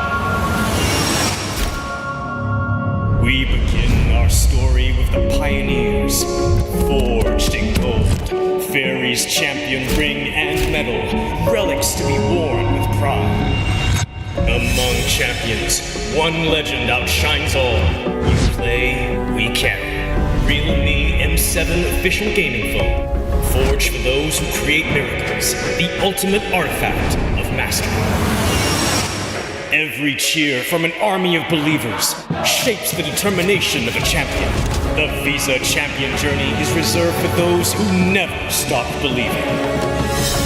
When united, they become something greater. The legacy of the M Series, a home for every champion to stand eternal. This is the Hall of Champions.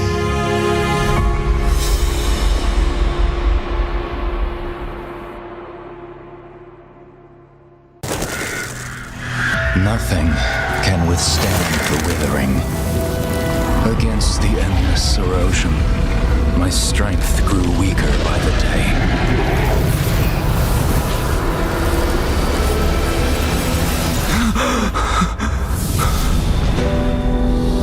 True power dwells within the spirit. Try to embrace all that you are.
Welcome to the M7 Carnival, legend.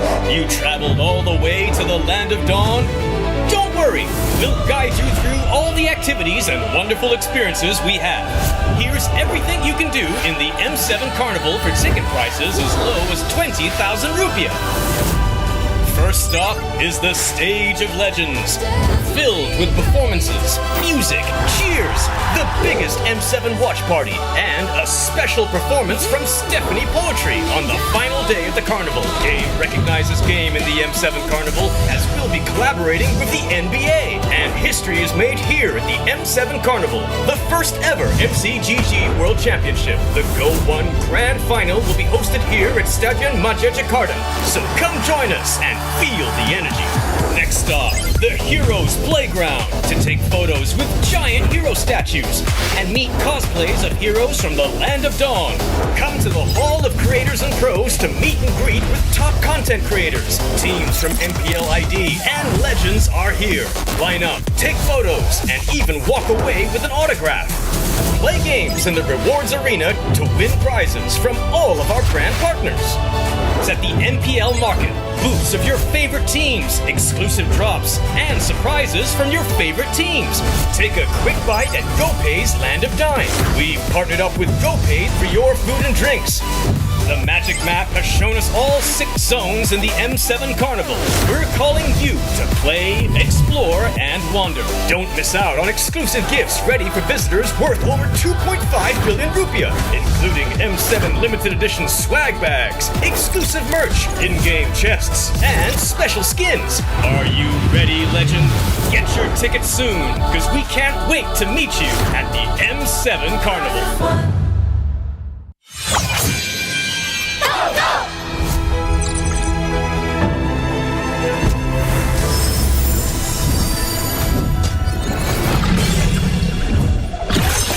Rise beyond greatness and reignite your star. Come then, embrace the struggle.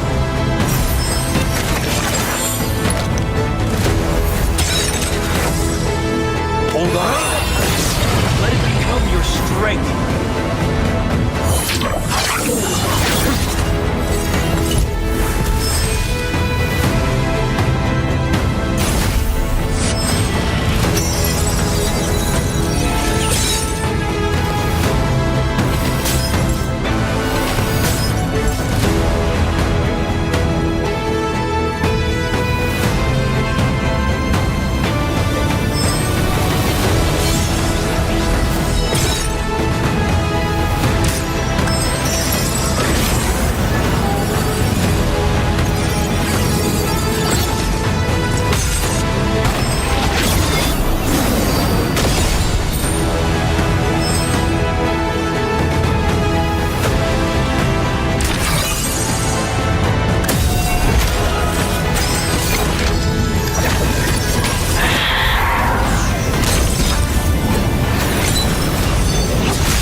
Yeah.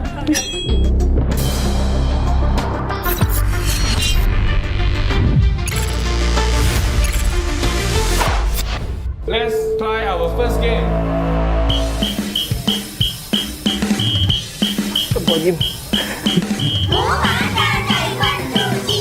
Yin, sun, yin. San, yin, san. Yin, chit, yin, san, chit. San,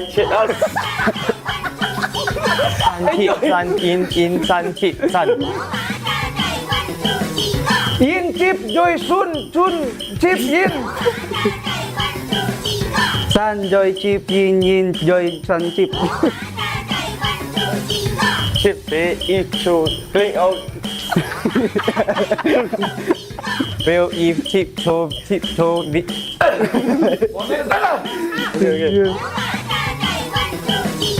Gatot Esme, Gatot.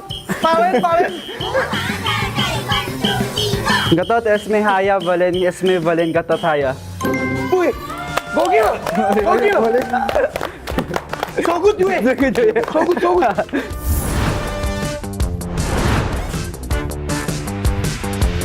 So now, before we show you the video, we'll show you the hints or the tips first.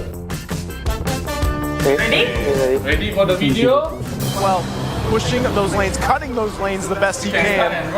TZ on the hunt though, not gonna let him invade any longer.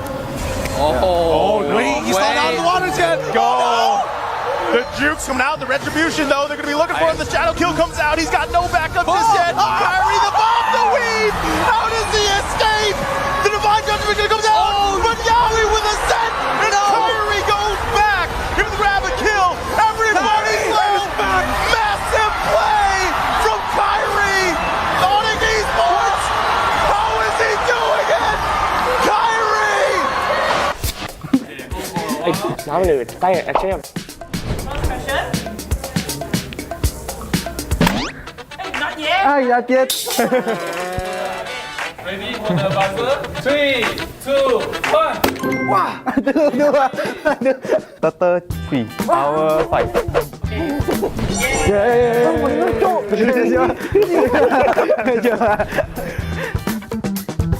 Between this time or like this? I'm not sure. 3, 2, 1. How many seconds? I think.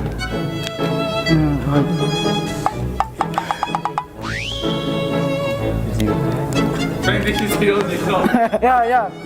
Answer is wrong. We open the choice and by 3, 2, 1. B. B. It's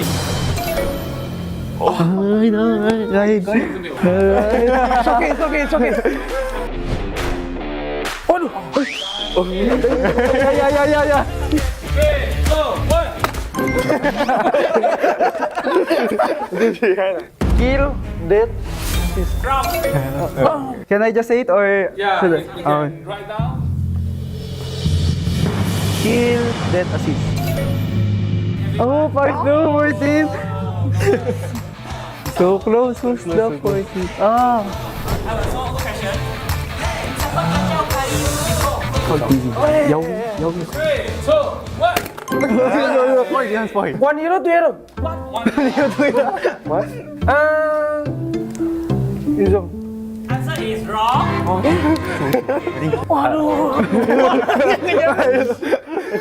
Answer is true. Also wrong.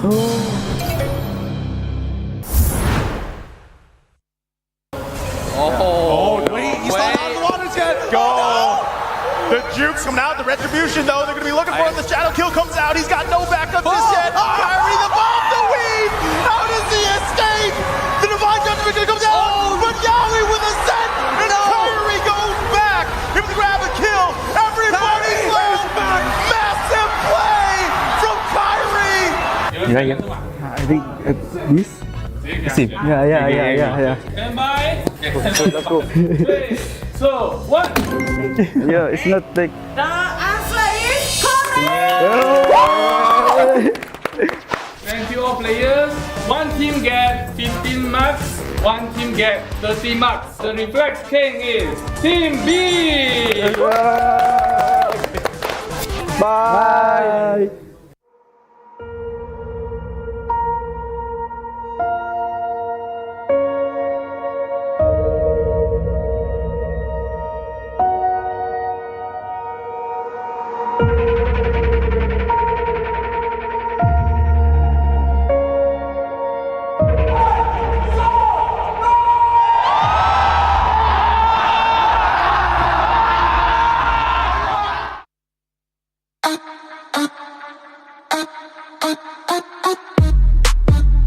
Hi guys, we are Nona! And we are here on our Sizzle music video shoot with MLBB! Day 1!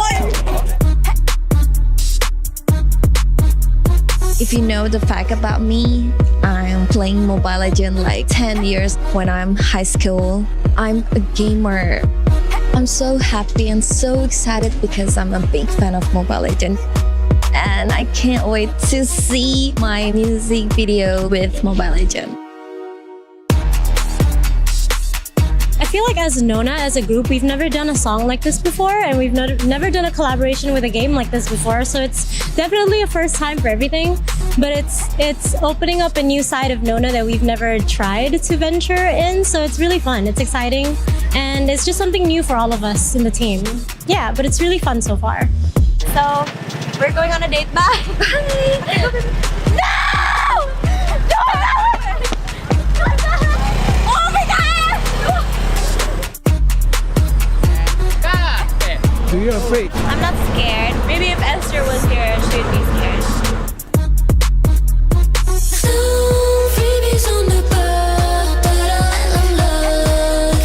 When I walk in the room, everybody gonna watch us sizzle. Got a crew so hot, no riddles. It's 0 to 100, no middle. That's right, that's right. When I walk in the room, everybody gonna watch us. R to the I, to the S, to the E. Gonna shut down the apps if they're trying to get past me. Hi everyone, I'm Shaz from Nona. I'm gonna talk about the choreo a little bit here. So this choreo is quite fast. I feel like it's one of our song that is probably the fastest, because it's probably the fastest BPM song that we have so far. But I hope you guys like it. I'm so excited to share this to everyone because it's a different side of Nona that we haven't shown. It's a little bit more cool than like feminine. So yeah. And then wait for Christy's signature move, because she's doing a little Gatot Kacha impersonation. So look out for that. That's right, that's right. When I walk in the room, everybody gonna watch us. R to the I, to the S, to the E.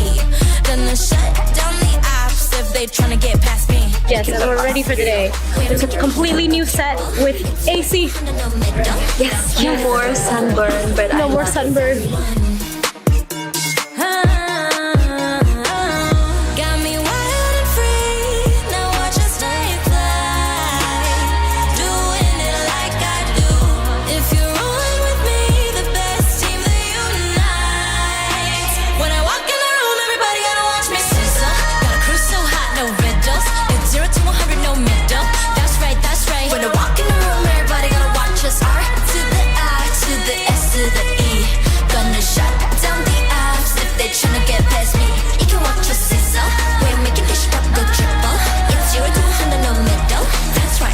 When I walk in the room, we rise as one.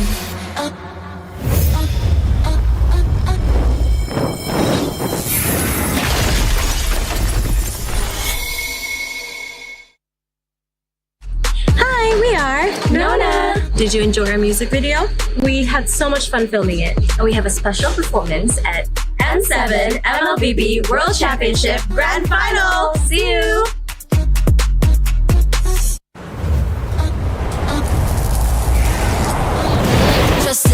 Got a crew so hot, no riddles. It's 0 to 100, no middle.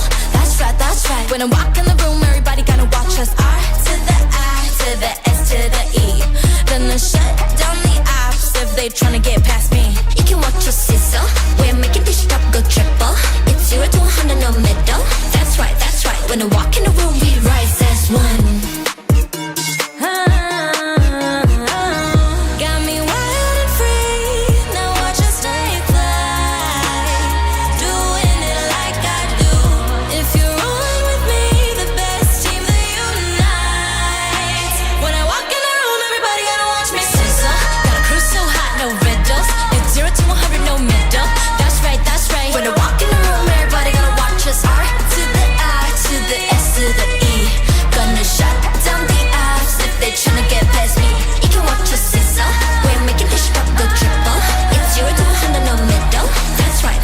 When I walk in the room, we rise as one.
first game.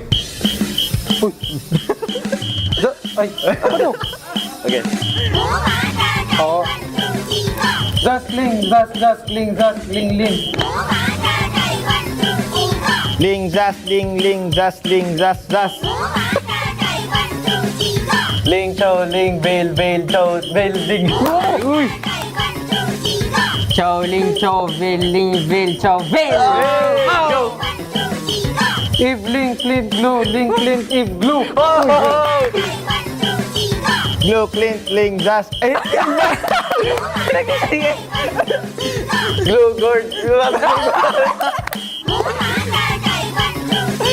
Chick, veil, link, if, just, guard, glue. Oh.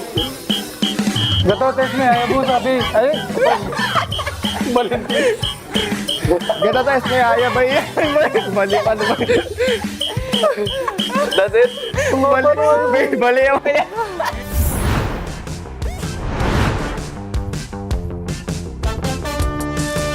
Before we play the video, so this is ready? Ready for the video? Mortality right now. CW to be brought back to the team right now. Is a Raging Sascorn. Will be hours away from by Kyrie. CW pops in with an nature, able to dish out some damage. Kill the base wide open, but it's going to be cleared out. Sans in the back, doing some damage. Mortality's falling left and right. AP Brent losing members. Maltese with the patient by break. Base an implosion, and just like that, the sky tank descend from the skies back to the Philippines. First question.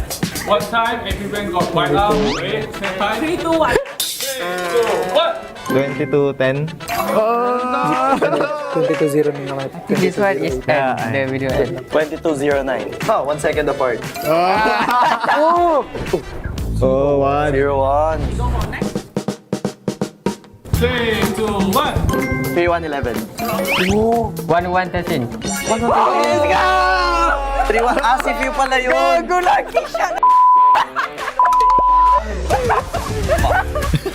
Wala, yung ito masyado I just said randomly. I don't know. 3, 1. Super Marco. View? Oh my God! Yun yung sasabihin ko sa ni, kaso di ako sure eh. Oh, you remember this? Question 4. Oh, shh. 3, 2, 1. View and who? Ogwen? So, na lang. Mga View and Ogwen. The answer is wrong. Few and KTZ. Correct.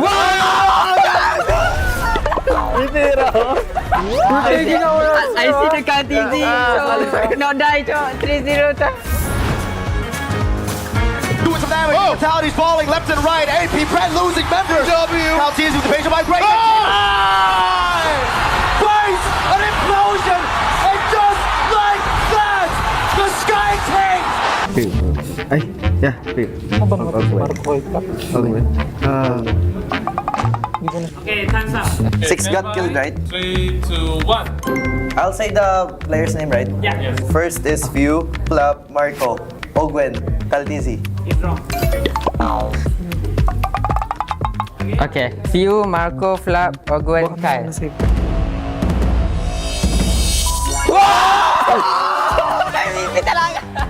Nice, bro. Tama sila. Hey, fuck it! You must have been right. You Marco Flap? You didn't have. Thank you all players for today.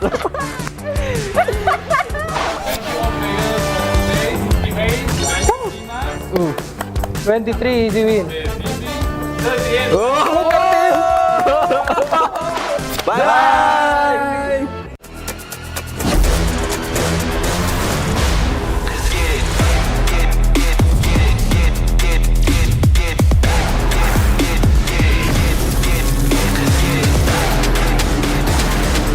He has been slain. An enemy has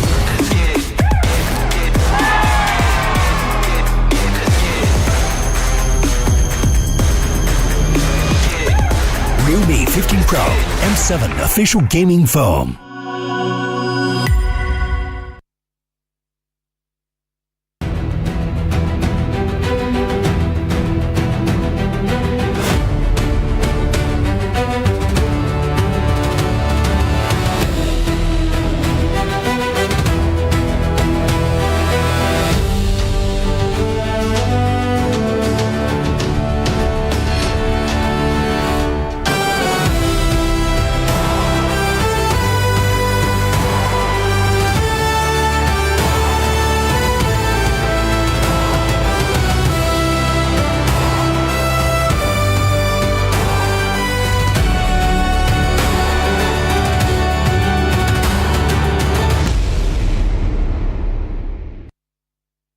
Nice, bro. Magic chest user ada. Not good this team. We confuse enemies.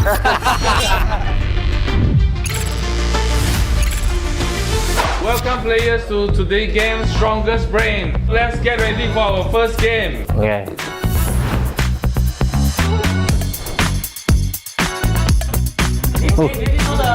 Mid laner. Sampai ya. 3, 2, 1. Okay, team A. Okay, Tak apa. Salah kita jawab. Bagi. I trust you, bro. I trust you. Yeah, what's your answer? C. C. It's A. Dah bisa cowok. Kita harus jawab juga ya.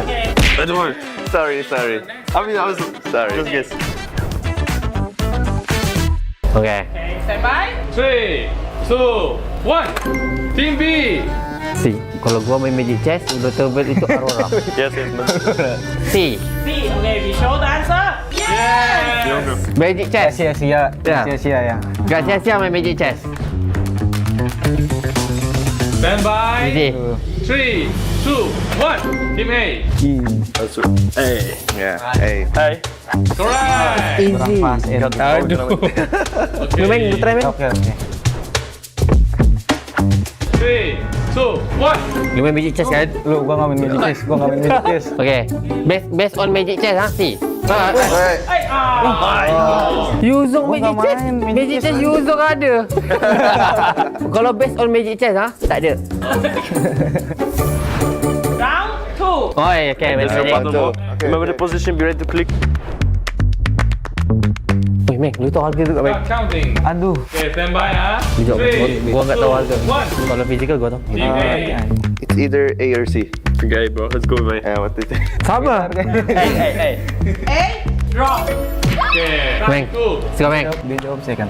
B. B. Correct. Gak sia-sia, Cok. Gua ambil lader. Okay, gua tahu. Okay. 3, 2, 1. Team A. Let them. 5. I already know the answer. Yeah, I think so. 5. The answer B. 5. The answer B. B. D. B. 5. 5. Boy. Boy. Wait, you say 5? So they have different answer. Oh, good. This team. 3. Okay. We confuse enemies. Okay. So the answer is B. I know. The answer is B. Yeah. Right. Nice, bro. Yeah. So good. If it was wrong, they would go with 5, bro. Okay, so the next one. Gua nggak faham itu 5-4. Gua bentil. 3, 2, Gua nggak tahu 1. jawabannya. Team B. C. Nggak tahu betul ke tak? 5, 4, C. So the answer is C, right? Okay, bro. Let's go with D. Okay. Correct. Nice, bro. I'm a wrong player. Yeah. 3, 2, 1. What do you think? I don't know. Lu selalu monteng kan? Gua nggak tahu. On this guy again normally, but A or B. 3. Okay, I'll just trust you. Your time. A. Wrong. Lu Mek. B ya. Gua Mek. B. I got pressured by them.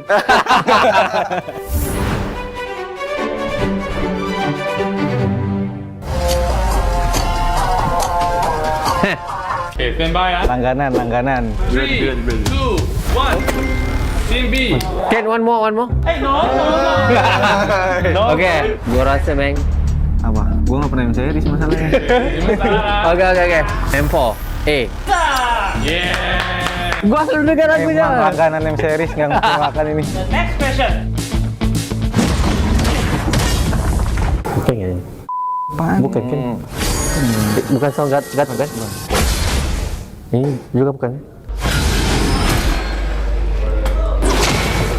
Apa cok? Ini nih 4. 3, 2, 1. Team B. Gua percaya lu, Meng. Let's go. Answer. Can I answer? Obviously answer B. Pasifnya itu. Okay, see the answer. Itu tahunan. Gatot nih ya. Udah gatot dua. I am the moonlight that breaks through the darkness. You should be ashamed for not trusting yourself. Only light can drive out the darkness. Horology, Mana ni? Minecraft. Gua rasa sebab betul cok. Okay. Stand by. 3, 2, 1. Team A. Tricky question. teammate. What do you think, my teammate? We give them chance. Okay, I trust you, bro. C. Okay. Okay. Bang. Lu bet dorang, bang. Lu bet dorang. Nice bet. Okay. It's not the same. Okay. B. Okay, let us see the answer. Nice bet. Let's go move on. No problem. Next question. So the last one, general one. Stand by. 3, 2, 1. Teammate. Hey. Yeah, we're going with answer A. Cyclone. Yeah, for sure. Very confident? Yeah, of course. Is it? Every single time. Okay. Same score. Yeah. Meng, lu tekan, Meng. Lu fasten sikit. Okay. Langsung. Ya. There, Mali. Nice. Wait. Home ground, bro. Yeah. Di MPL. Okay, stand by. 3, 2, 1. Take. Dia dulu ni. They know, bro. They know. Gua juga nggak tahu. series player. You. I'll go with answer B. So lucky. Yes. Anjir. Enggak tahu juga, Cok. Fast hands. Forget. Okay, last question. Wah, okay ni, Meng. Oh, berapa jumlah? Berapa hero? Lu tahu? Enggak. Aku enggak tahu. Okay. 3, 2, 1. Oke, jawab, Bang. Lu jawab, Meng. Gua udah jawab. Play. Percaya diri, Meng. Percaya diri. Kau udah bilang. B. Also Itu. Okay, thank you all players for joining us today from this grade. Team A, 12 points. 12 point. Nice. Team B, only 7. Meng. So the winner is Team Nice try, nice try.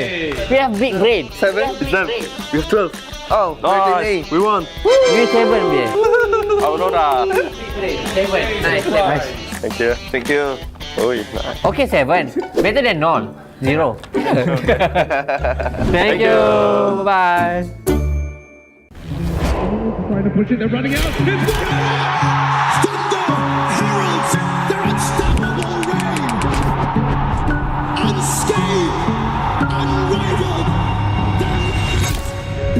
A trophy, a symbol, a legacy, a champion. We begin our story with the pioneers, forged in gold, Fairy's champion ring and medal, relics to be worn with pride. Among champions, one legend outshines all. We play, we carry. Realme M7 official gaming phone, forged for those who create miracles, the ultimate artifact of mastery. Every cheer from an army of believers shapes the determination of a champion.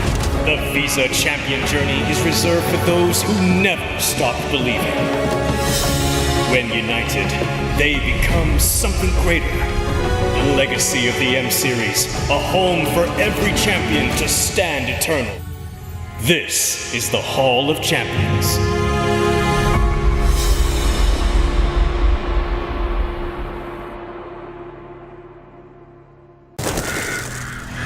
Nothing can withstand the withering. Against the endless erosion, my strength grew weaker by the day.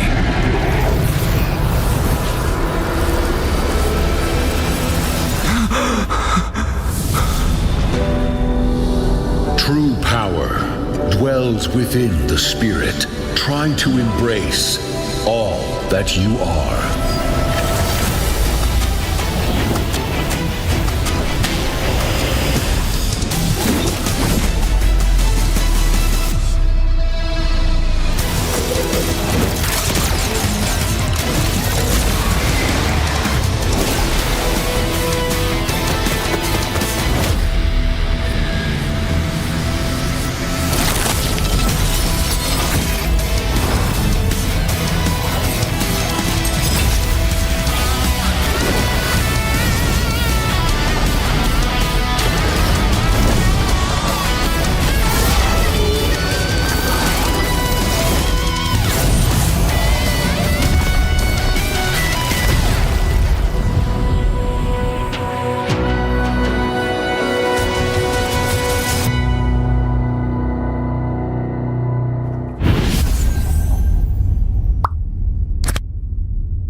to the M7 Carnival, legend.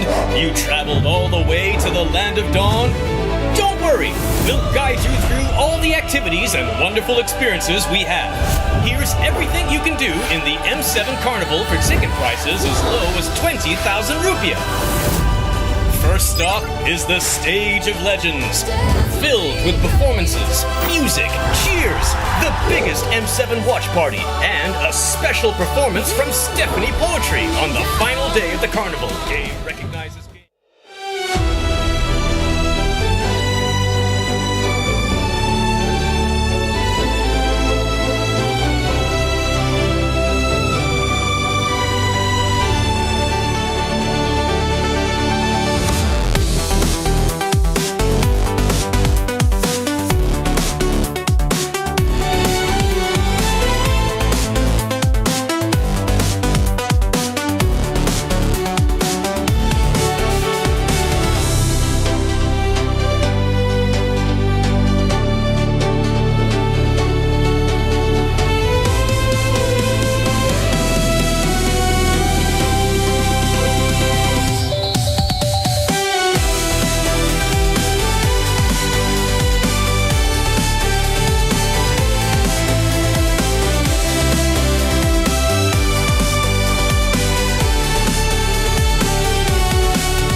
From Jakarta, Indonesia, the battle will start here in M7 World Championship.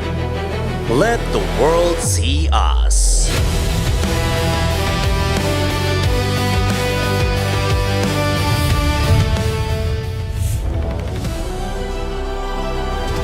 Ladies and gentlemen, welcome to the match everyone has been waiting for. A lot of you thought this would be the grand finals, but who would have thought this will be the matchup here in the lower brackets where it's elimination, a match. Welcome, ladies and gentlemen, to the M7 World Championship. Now, I have my wonderful panel over here, but first, I would like to introduce our lovely casters that will be responsible for the match here, Naisu, Leo, as well as Mirko. Now, here's the thing. I gotta talk to Naisu here because looking at Team Liquid going up against Onyx in the low bracket, I'm guessing not a lot of people were expecting it. Yeah. What's your thoughts on this matchup? I was surprised as well, man. You know, I think we've talked about this pretty extensively. They're in the lower bracket, but I do have to say that I feel like they've refined what they needed to, and at the same time, maybe they play the best in the lower bracket when their backs are kind of against the wall. I'm looking at this as Christmas coming early. For millions of MLBB esports fans watching, this is less of a heartbreak. This is more of a, so we get to see what peak Onyx and peak Liquid look like on the world stage. In that case, we get to see both Christmas Miracle and Christmas Nightmare because I don't think any of these teams want to go home. Hey, here's the thing. I actually have questions for the both of you. First of all, I got to ask Leo because so far Team Liquid, in terms of fighters, they only really showed Freya. All the while, it's been a marksman. But we've seen here in the M7, fighter in the gold lane is a very hot commodity. Do you think Team Liquid will change it up or they will still with marksmen? I think there's more to the question because we also saw earlier today Team Spirit bringing out the mage in the gold lane. Yeah. Since Sora is a big threat, you want to be able to play that Valentina as well. Not to mention, last night, Harith. Dominic Kite picked up Harith once again to an MVP performance. So I'd like to say the gold lane is wide open. Both teams should respect that, both Skylar and Oheb. Thank you very much, Leo. Now, here's the thing, Mirko. If I ask you, you might curse someone here. So I'm going to stay away from that. In fact, right now, let's look at our panel. We got Trex as well as Wolf. By the way, coming all the way from the America of the North, having to cast the longest game in M Series history. You're amazing, my guy. Thank you. What a guy. But for now, we do got to talk about this matchup. Onyx going up against Team Liquid, champions coming in from both regions of the Philippines as well as Indonesia. Greatness offers no immunity. And this is the thing that we got to talk about here, Trex as well as Wolf. Doesn't matter if you're a legend, right? There's no immunity here. If you lose, you lose. What do you think about this matchup that we're going to see either Onyx or Team Liquid that's going to get eliminated? So far, we've seen Onyx start off shaky and get a little bit better, honestly. And then it's the other story for TLPH. They started off very strong, and now they're starting to lose games here and there. So the question is, are they meeting in the middle, or is, at least in my opinion, TLPH still a couple notches ahead? We came into this event thinking they would be the favorite, but right now they're in a shaky position along with Onyx. What about you, Wolf? What do you think about this matchup? I think Team Liquid is not struggling. I think that's the hot take because they lost. The only teams that they lost to are the teams that are in the upper bracket finals, right? Minimum top 3. SRG, that's SRG as well as Aurora. So I don't think that they are weak or whatever. Onyx, however, I think that we can prove that there are so many games that they have lost because they have struggled or they made bad decisions. But we know Onyx, Indonesia, is a team with great support from their organization, and I'm sure that they can come back. They have great players as well. Yeah, I mean, like, here's the thing, because if there's anything that both Onyx as well as Team Liquid is hiding, at this point, there's no more room for you to hide. Whatever your best composition is, you got to bring it out now. So with that, Wolf, we've seen the matches coming in today, 3-0 for Team Spirit against Yangon Galacticos. Do you feel like there's any picks that both Onyx as well as Team Liquid is looking out for? I'm going for Harley and Leonward here, and I feel like both teams, Kyrie and Carl TZ, we have seen them play the Assassins, the utility junglers, but maybe this time they can focus on those niche picks, like the Guinevere maybe, but Leonward and Harley on Kyrie and Carl TZ, that's going to be exciting. What about you, Trex? So far, we've seen a lot of damagers in the jungler. Do you feel like we might even see a utility? Because personally for me, I do not want to see Kyrie on the Boxia anymore. I definitely don't want to see Kyrie on the Basha. I wouldn't be against seeing Carl TZ on the Fredrin or something of that nature. We haven't seen it pop in yet, but honestly, the meta has changed so much from Swiss to now that just about anything is possible. Yeah, we're going to talk a little bit more about this one. We're going to be looking at the matchup coming in from both teams here. The Sky King versus the Cavalry, right? These are organizations that have met multiple times. We're just looking at the MSC here in the group stage. Team Liquid was able to beat them, same as the semi-finals. Although in both situations, Onyx was able to take one game off of them. And with them being shaky here, if I'm being completely honest, I'm actually more worried with Onyx rather than Team Liquid, because I feel like the problems with Liquid is easier to solve than Onyx. Yeah, especially because when you're looking at the games that the Sky Kings have played, they look really shaky in those individual games. As a series, though, we know that Onyx Indonesia is a team that can easily recover. Now, for Team Liquid, what you can actually expect from them is for them to perform so well after a loss. Team Liquid is a team that whenever they lose a series, be it in the regular season of a local league or be it an international event, they really can perform. The crazy thing here is because since Aurora was able to defeat Alter Ego yesterday, that make it so that there's no Indo Grand Finals. That's not possible anymore. And this makes it, I would say, quite a nervous situation for Indonesia, because if Onyx does well, eventually they will meet up against Alter Ego if Alter Ego also does well. So you coming in all the way from the States, what do you feel like Indonesia is feeling like right now, where both of their representatives are here in the low brackets? I think nerves have been on edge for a while, and overall, if I'm an Indonesian, I have put my faith heavily into Alter Ego. They've done an amazing job so far. Yes, they got knocked down in the lower bracket, but if I had to choose between which Indonesian team had a better shot at making it to Grand Finals, it's definitely Alter Ego for me. But if Onyx wins this against TLPH, it's a whole different story. I'm going to set this up. Wolf, if somehow Team Liquid loses this one, can we just say whoever is aiming for that golden road is bound to fail? Because, dude, every single team that attempts it, at the very last stretch, exactly, there's some kind of problems. I still trust Team Liquid, honestly, but if, you know? That just proves how competitive Mobile Legends could be. And if you think about it, no one has ever actually done the Golden Road, even outside of MLBB. So it's just a difficult feat to have. But yeah, you're true. I think you're speaking true. I mean, I think the Golden Road is the impossible road. It's almost an impossible road, but who knows, man? Hey, like, we're going to be seeing this matchup. If Team Liquid is able to beat out Onyx, and I feel like if it's convincing, then there's a good chance that it might still complete the Golden Road. I'm just worried if it's like really competitive. It's going to be amazing for us, right? The audience, the casters, us panelists. But I feel like for the fans, they're like, okay, hold on. Against Onyx, it was very difficult. They are the champions of Indonesia, but you got to admit, man, Team Spirit looks solid. Aurora from the Philippines looks amazing, and SRG as well is on a roll. Yeah. Now for Onyx, Strikes, what do you think like they really have to improve on? I think in contrast to TLPH, it's not just a few small draft issues. There's also some in-game issues. I think a lot of teams had trouble adapting to the meta, and now even into top 8, where we're seeing things like Leo Mord and even more different meta picks are still having trouble, but that's not the only case for Onyx here.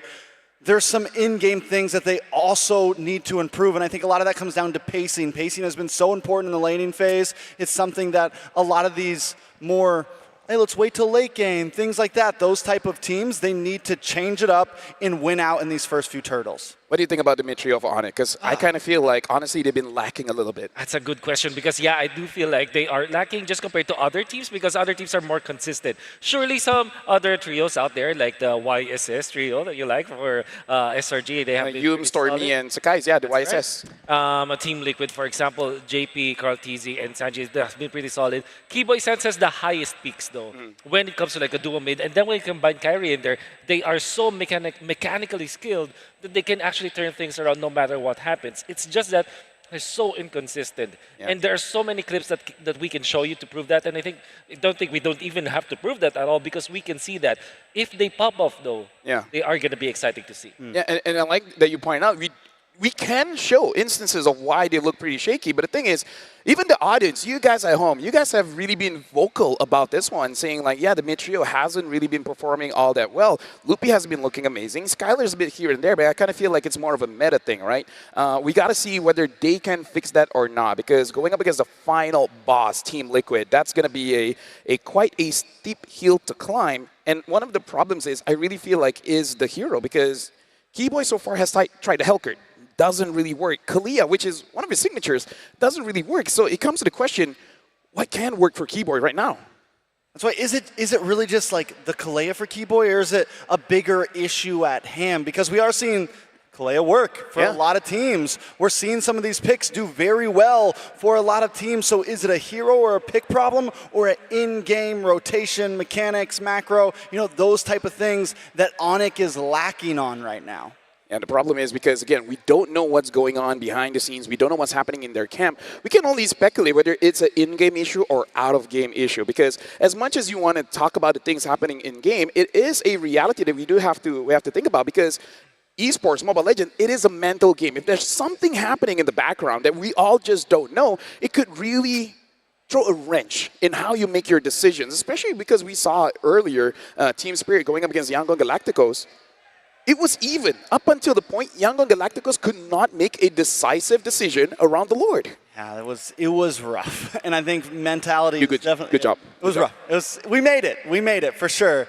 But mental, I think, has been the story for a lot of these games over the past 2 days. It's kind of been one of our hot storylines in general. How is this team going to recover from losses? How is this team going to do when they are on a roll and gaining wins or pressure in game?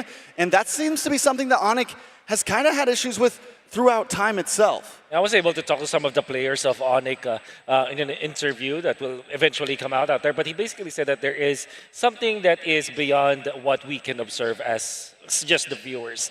And it's not that necessarily that they have problems on their own. I think it's more about them not being locked in during those times. I think they're just not activated at the right moments. Whereas for other teams, with just a snap of a finger, you can see them just being so locked in when it comes to games. You can see Team Spirit, for example, all of a sudden show us their 100% strength up against Young Galacticos. You can see even Alter Ego take a game away from Aurora. Aurora eventually winning that, and then SRG almost losing against Aurora Turkey. What I'm trying to say is that every single team has their switch, and it seems like we haven't turned that switch on yet for Onyx. So now I want to swap it down to Team Liquid. They're looking very strong. But if there's any reason that Team Liquid drops the game here against Onyx, since you know them a little bit better, what could be a reason where Team Liquid just doesn't perform today? That is so interesting because I think that that there is no reason. They have built their lineup around it, their organization around them being really good at the games no matter what happens. And if ever there will be someone who will underperform, there is 4 other people that will actually catch them. So I don't know how to answer that question, but I think it will definitely start with the metagame. If for some reason Onyx ID invents a metagame or a strategy that Team Liquid is so unaware of for now, then that might be their weakness. Because if I were to look for a hole in Team Liquid for the longest time, through the years that I've seen them, the only time that they will not win a tournament is if they're not updated when it comes to the metagame. So do you agree with Wolf here? Because so far he's saying like there's no reason for them not to be looking good here unless they just could not keep up with the meta. Yep. Well, I think one of the great things about Onyx, at least, you go back to some of their prime times, M4 and M5, they were willing to push the envelope sometimes. They were willing to do things like Aurora Turkey picking up the Harley and turning it into meta. They were willing to kind of pick up picks, and they made them work. We saw things like Lunox Kyrie. We saw all kinds of crazy picks. And now Onyx, when they do try that, they fall short, and then it's like, we're never trying that again, So I think Onyx, it's an identity crisis. For me, it's, who are we right now? Are we trying to be a Filipino team? Are we trying to be an Indonesian team? I think they need to just be Onyx. Yeah, so honestly, we will talk about that a little bit more when we actually go to the draft, because sometimes creativity works out. Sometimes it just goes a little bit too creative. Now, before we jump into the game between Onyx going up against Team Liquid, let's look at some of the videos to see how they've been rolling here in the M7 World Championship. Aurora turned the tides with one team fight. They sent the Golden Road Dream to the lower. We had doubts for Onyx ID. I gotta say, their next fight, it's now or never. Kalau menurut gua ya M7 ini sangatlah berdarah-darah ya. Kita pasti bisa bangkit lagi dan kalah lagi. I'm just really frustrated because I can still do more, but at that time I didn't do it, so I still have my regrets after that game. Kemarin sempat sedih, cuman ya balik lagi kita harus cepat move on karena kita belum berakhir. Dan ya gue berharap kita bakalan bangkit lagi lawan TLPH karena siapapun yang menang, yang kalah bakalan pulang kan. Jadi kita bakal berjuang juga karena kita pengen balas dendam lah dari kekalahan terakhir. I wish them luck. They're not gonna get the sweet revenge that they wanted. After I beat him, I'll become #1. Last time in the MSC, they taunted us first, especially Kyrie, and I just gonna get back at them. If they taunt us in the match, I don't know what's gonna happen. For Liquid, the lower bracket's a very comfortable place for us because we like the pressure, especially when we only have one life. We kind of give our best and we kind of improve very fast. Onyx chance-nya masih ada banget, kesempatan buat juara atau masuk final. Kita nggak peduli mau lewat mana lah, misalnya mau lewat upper bracket, lower bracket, selama kita bisa menang terus. Yang penting kita bakal fokus one by one dulu sih, mungkin dari tim Liquid dulu, baru next lagi. I am personally confident because I just want to play. I want to also get my revenge for myself and I want to meet SRG in the near future. TLPH juga kan ngejar Golden Road, terus kita ngejar title terakhir kita yang belum kita dapetin M Series. Tapi realitinya cuma satu tim yang bisa dapetin nanti. We wanna do more to achieve the Golden Road because it's much more harder to get the Golden Road and much more satisfying and also good for the storyline if we make it. Kita bakal berusaha gagalin, bikin tetap jadi curse aja.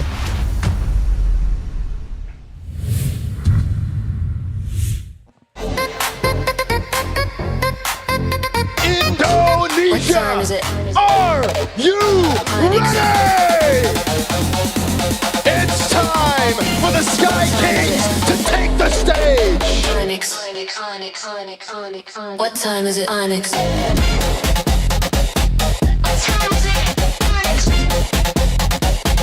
What time is it, Onyx?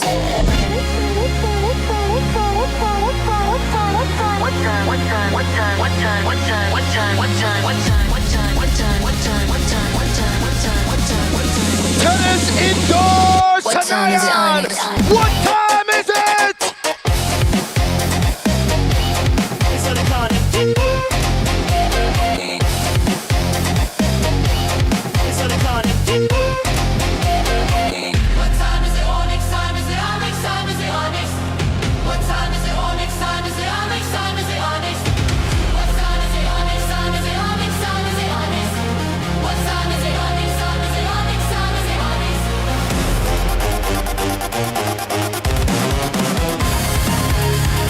The Sky Kings are ready to bounce back.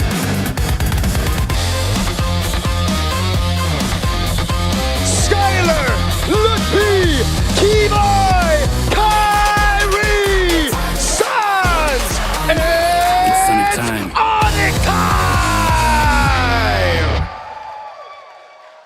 Ladies and gentlemen, Onyx are on the stage, but going up, it's gonna be the final boss of M7.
Right here in Jakarta. Let's go, Team Liquid!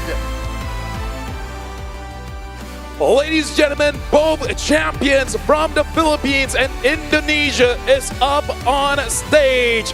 And again, just to remind everyone, this will be an elimination match. So whether you like it or not, one champion goes home. One champion definitely goes home, and one will move forward to even harder matches. Nobody would have thought that both regional champions would be here today in one of the first lower bracket matches going up against each other on life support. You wouldn't think that this will be an elimination match between the two of them, but here we are. And what's good about this is that we can expect them to be prepared after days of preparation. Maybe a new hero will come out, maybe a new duel will come out. This is gonna be an exciting match for sure. Well, ladies and gentlemen, looking at both teams are on stage alongside their coaches. This will be the final match for one of these teams. So make sure you give your support because both of them will need it in this best of 5 elimination match. Now we call for the fist bumps for both teams as we start the match. And a match it's gonna be, I mean, at this point, we've broken down the possibilities for each team to win, right? We think our ideas, at least, on how this is going to go. But I do at least want to ask, we haven't been able to give any predictions. I try not to because I want to make it fair. But now, he's a safe guy now. Yeah, of course. Now we're going to look at Onyx ID here. Loopy, Kyrie, Sanski Boy, as well as Skylar. I got to say, out of everyone, Loopy has really impressed me the most, especially the final game where he was using the Alice is basically unkillable, trying his very best to make sure that Onyx has a chance against Alter Ego. But again, it can't be a one-man army. Everyone else has to step up. I think Onyx definitely needs to be able to work as a team here. They need to find a way to be able, TLPH has been a more passive team in a sense, so I think Onyx can maybe take advantage of that in the early game. And right now we have Team Liquid. We got Sanford, Carl TZ, Sanjay, JP, as well as Oheb. And again, all 5 players have been known to be the best in their individual positions. But again, looks like here in the M7 World Championship, just like our panel has been talking about, it has been very competitive. So each of their position, gold laner, EXP, jungle, roam, and mid, every single one of them is being highly contested here to see that who is going to be the new king of each position. Oh, wow. That's a scary thought just to think about it. The jungler, of course, is there. Carl TZ, everybody's eyes is on him, right? And I think that the Team Liquid as a whole, when they enter this tournament, if there will be a pattern for which team you want to beat, Team Liquid will always be on top of your list when it comes to try to study it. And that's probably why the teams that Team Liquid have faced have always been prepared against them. And another thing to point out, Sanji's been #1 in first blood kills in the mid game, tied with Rosa overall, and that shows that they do have control over that mid lane tempo, something that we're looking for in this match to come up. Yeah. Right now I have a question for Wolf. Have you ever feel like a situation where you just wasted your time? Yeah, many times, yeah. Like you're trying to set up a joke and then it just won't happen at least for another 40 minutes? Pretty much. Especially with the amount of effort that you've put in. Yeah. And I'm just saying, hassle for your teammates that you did. Yeah, I feel like lowering your vision is not needed anymore. Yeah. So I thought we were gonna have like an interview with a player. You can take it off. I'm just saying. I actually can. He was committed. Yeah, he was very committed, and now he looks very, very disappointed. But now we got to talk about this matchup here because I feel like just like the matchup between Team Spirit against Yangon Galacticos, when it comes to the bans, it's going to be something that we really have to look out for because if we do see a Freya ban, there's a very high likelihood that we might be seeing a Claude, which is very interesting considering we have not seen a Claude almost at all, only Innocent, and it's just one game. That's my big question right now is how different is the lower bracket meta going to be from the games we saw earlier today? Is TLPH and Onyx going to follow the same pathing of, first picking Leomore, things like that? It's nothing but Sora Gold and Claude essentially tossed to the side at this point. The way I see it is it will be completely different, Trex. I think that we will see some exotic heroes or at least a different pattern for both of these teams. And the reason why I say that is because of familiarity. These two teams have battled against each other many, many times before. In fact, I would even wager that they have scrimmed against each other during the regular seasons of their own leagues many, many times. So what I'm trying to say is, if you already know what your opponent is gonna do, if you know their pattern, you try to outplay them and then they try to outplay you, all of a sudden, it's an entirely different battlefield. So, in conclusion, I think this series will have such a difficult draft pattern to predict. Well, speaking of draft pattern, ladies and gentlemen, looks like Team Liquid will be the first pick here. So now, Wolf, run by me. What are the possible advantages that Team Liquid can have being first pick blue side? Okay, so that offering a trade is the most important part of it. And what I say about that is you force your opponents to even open up a Jushin, for example, in exchange for a Claude. The first pick is so important when it comes to the trades that this is something that we can expect them to actually go for. Now, well, ladies and gentlemen, this will be the first draft between Onyx Indonesia going up against Team Liquid from the Philippines. Team Liquid will be having first pick, and it looks like the map will be Dangerous Grass, one of the faster maps here in the M7 World Championship. And Wolf, like it called it, it is going to be a first pick Sora, with Team Liquid betting on the Fanny, the Kalia, as well as the Eve, and Onyx Indonesia betting on the Yuzong, the Claude, and the Jushin. Okay. So there's still enough respect to ban out the Claude from Onyx here, but that leaves the Sora open, and yes, we've been seeing nothing but gold lane Sora, but also we know it's possible in the EXP, which makes TL very flexible from a starting position. That's why you want to pick up the Hilda if you are Onyx in this case. Yisun Hilda could be a good opener because it kind of prevents... Okay, so they went for the CC instead. What I'm trying to say is it might prevent Team Liquid to go for an assassin, but in this scenario, you just might as well get the Lancelot, right? You're up against just the CC. Lancelot Hilda might be the opener here for Team Liquid. I'm thinking maybe Hilda Farza, you lock in mid, and then you can still go to a jungler into second phase comfortably. You have also things like the Sora already in. I agree. Something I do have to say, Onyx has a very SRG kind of opening here, being able to CC as well as the Yisun Shin. I kind of feel like if they get something like a Farsa or a Cho is still open as well. I kind of feel like that's going to be a priority here. The Farsa taken away and the Lancelot shown up here. Now the question is, do they want to go for a Valentina pick? Like, is that too much? I honestly feel like Hilda is better for Onyx here. Valentina is gonna be a massive pick though, because it has 2 ultimates to answer already, and I will not be surprised if that is going to be the case. But I feel like you have to really stop Count Easy from farming, and Keyboy has been so good with that hero. Maybe you can pick up the Valentina now and ban the Hilda if you're not that scared for your Valentina to not have a good game. The good thing about the Valentina here is you still have the option to read the last 2 picks of TL. Yeah. And if they decide not to put Sora into the gold lane, you can flex around, right? You can leave Valentina as your mid and pick something else up. So I think picking it up here now leaves them a little bit more options coming into the second phase. Gentlemen, right now I'm looking at the roamers, Keyboy as well as JP. Their primary heroes are still up. We still have the Cho, we still have the Hilda, but we also got to talk about the Khalid, the Hylos, and even the Gata. The Gata hasn't been picked up so much, but still, especially that Khalid. I feel like Khalid is something that both teams are thinking about. Yeah, I think that for Team Liquid, they're more likely to pick up the Khalid than for Onyx, especially because they want to preemptively, kind of counter the Hilda. But at the same time, you don't want to give a good ultimate to Valentina anymore. Of course,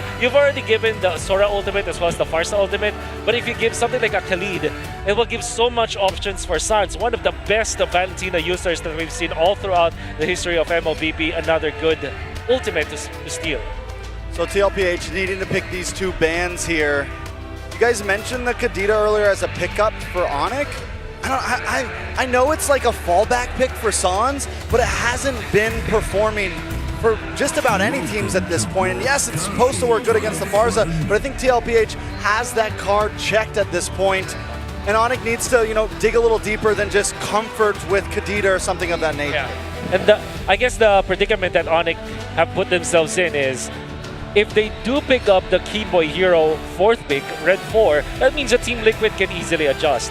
But then if you pick up the the Lutpi hero or the Skylar hero on 4th pick, you also reveal so much, so you get countered heavily. That's why I feel like the blue pick is the blue side. I mean, is just so good and so flexible. We're not gonna feel like the Cho. What do you guys feel about the Cho for Onyx? For Onyx, it will be countered by a Hylos. That's what I'm saying. Like, everything could be good for Onyx. I mean, there's so many options for them, but at the same time, they can be answered by Team Liquid. But yeah, Cho could be good for Onyx. They take it away from Team Liquid. Team Liquid will eventually have answers to that though.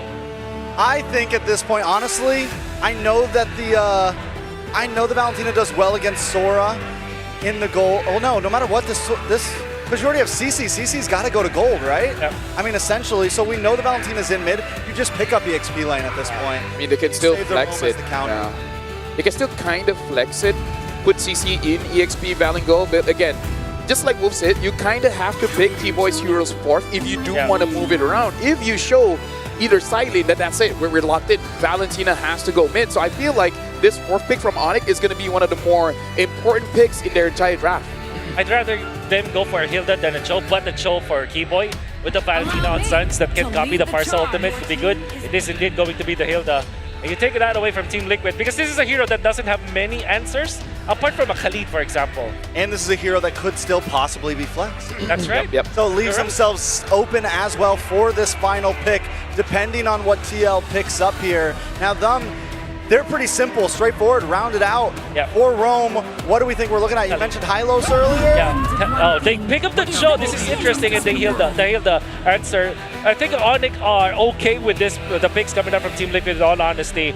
They can really just use this Hilda as a sandbag for the show. Esmeralda is not that big of a threat if it's just Hilda, especially because they have this CC. Now, they cannot go for a Harris. Maybe a Granger could be good for Onyx in this scenario. Overall, it's a good hero to have. They go Alice instead. Okay, so it looks like this is going to be Alice EXP, which again is one of the loopy standout hero against Alter Ego. So right now, Trex looking at draft coming in from both teams. How do you feel about the draft overall?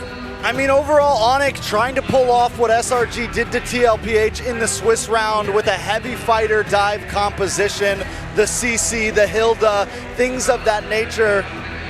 If they're going to be able to pull it off, it is a big question. The lineup rating skews heavily into Onyx's favor right now.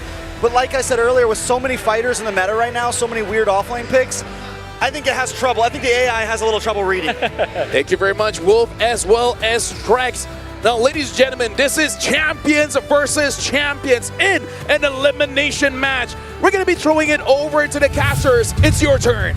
5 seconds till Thank you so much to the panel here, and once again, everyone, welcome to the land of Dawn. It's a crucial match between the champions, one of Philippines and one of Indonesia, to take us through. It's me, Nicesuit, joined on the desk with Leo and Mirko to bring you the action of this best-of-5 elimination match here in the MS7 World Championship.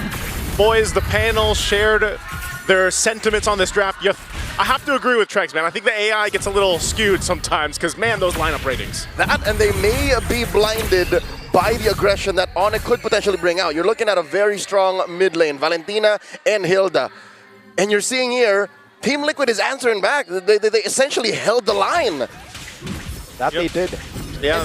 And at this point, I'm wondering what the matchup's going to be like, right? Because we haven't really seen too many Alice versus Sora matchups. The fact that they ended up flexing this Valentina into mid so far is kind of crazy.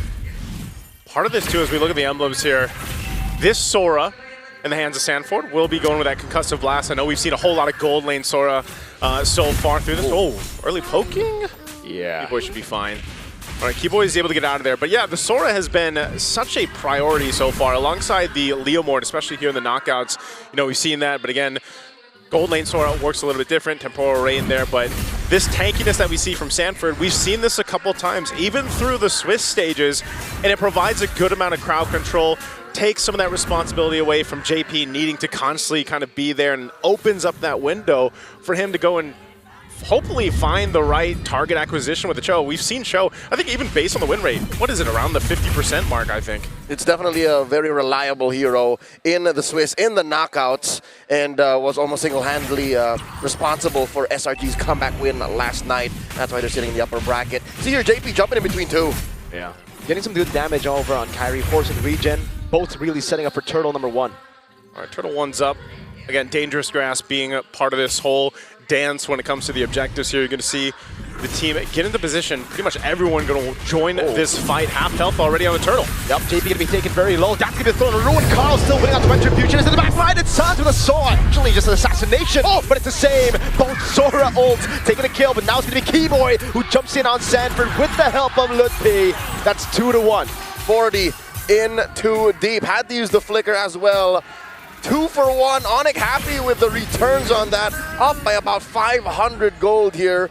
2.5 minutes into game number 1. And what do? When you get this kind of advantage, you dive deeper, you take away a little bit of the jungle. Farthered airstrike by Sanji. Carl wants more, gets shot down by the arrow, but Lutpi is taking a bit of damage now as Carl goes over to Phantom Execution now with a puncture as well. Let's go for the Thorn Road just yet as Keyboy is able to walk away, baiting a few more abilities, but it's Sanford who takes the kill. Good pickup, man. Just a whole lot of trades going here already early on. Even after the objective was secured by TL, they still go ahead and battle it out. This is pretty much what I feel like we can expect here throughout the knockouts, of course, and already in this kind of matchup. Hopefully we get 5 games of this kind of back and forth to see which champion will come out on top of it. But now, as we look into exactly what's going to be happening here throughout this game one already, you know, pace is showing, and I think one thing for sure that Onyx from Indonesia needs to be able to do is match the pace that's being set up by TL. A lot of this comes down to even the usage of that feathered airstrike. We have seen this constantly throughout M7, setting it up, and then that's why Sans works well with the Valentina here. We literally saw it just a minute ago when Sans was behind maybe a step or two, and he clicked it, he grabbed it, but there was no one there left. And what this is saying for all of us is 4 minutes in, it's a game of inches. Whoever can turn that inch into a foot, into a mile, will definitely run away with the game. 500 gold is what Team Liquid is playing with. 10 seconds until this turtle spawns.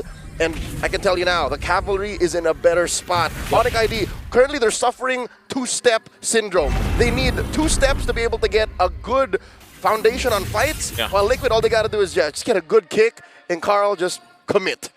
Yeah, that seems to be the case here. Anytime a Cho is on a composition, you can see Sans holding on this time to the Sora ultimate. Oh, this play up top. Tank up top, Auto Shocker lands. Oh, he's going to be caught by the curtain call as well. As Keyway picks up the kill, as JP's able to find a way to drag it over to Skylar for the ruin. What?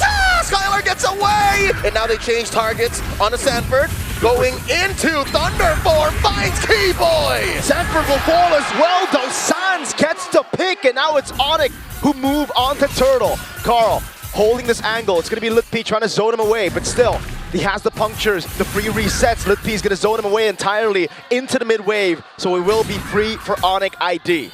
Oh man, a fight, and even a feathered airstrike drop down. Oh, the chef wants more! He finds Kyrie! As I was saying, there's trades everywhere. You don't take anything for free in this game of one, it seems like. And so they go for a trade, but still, nonetheless. Oh, whoa!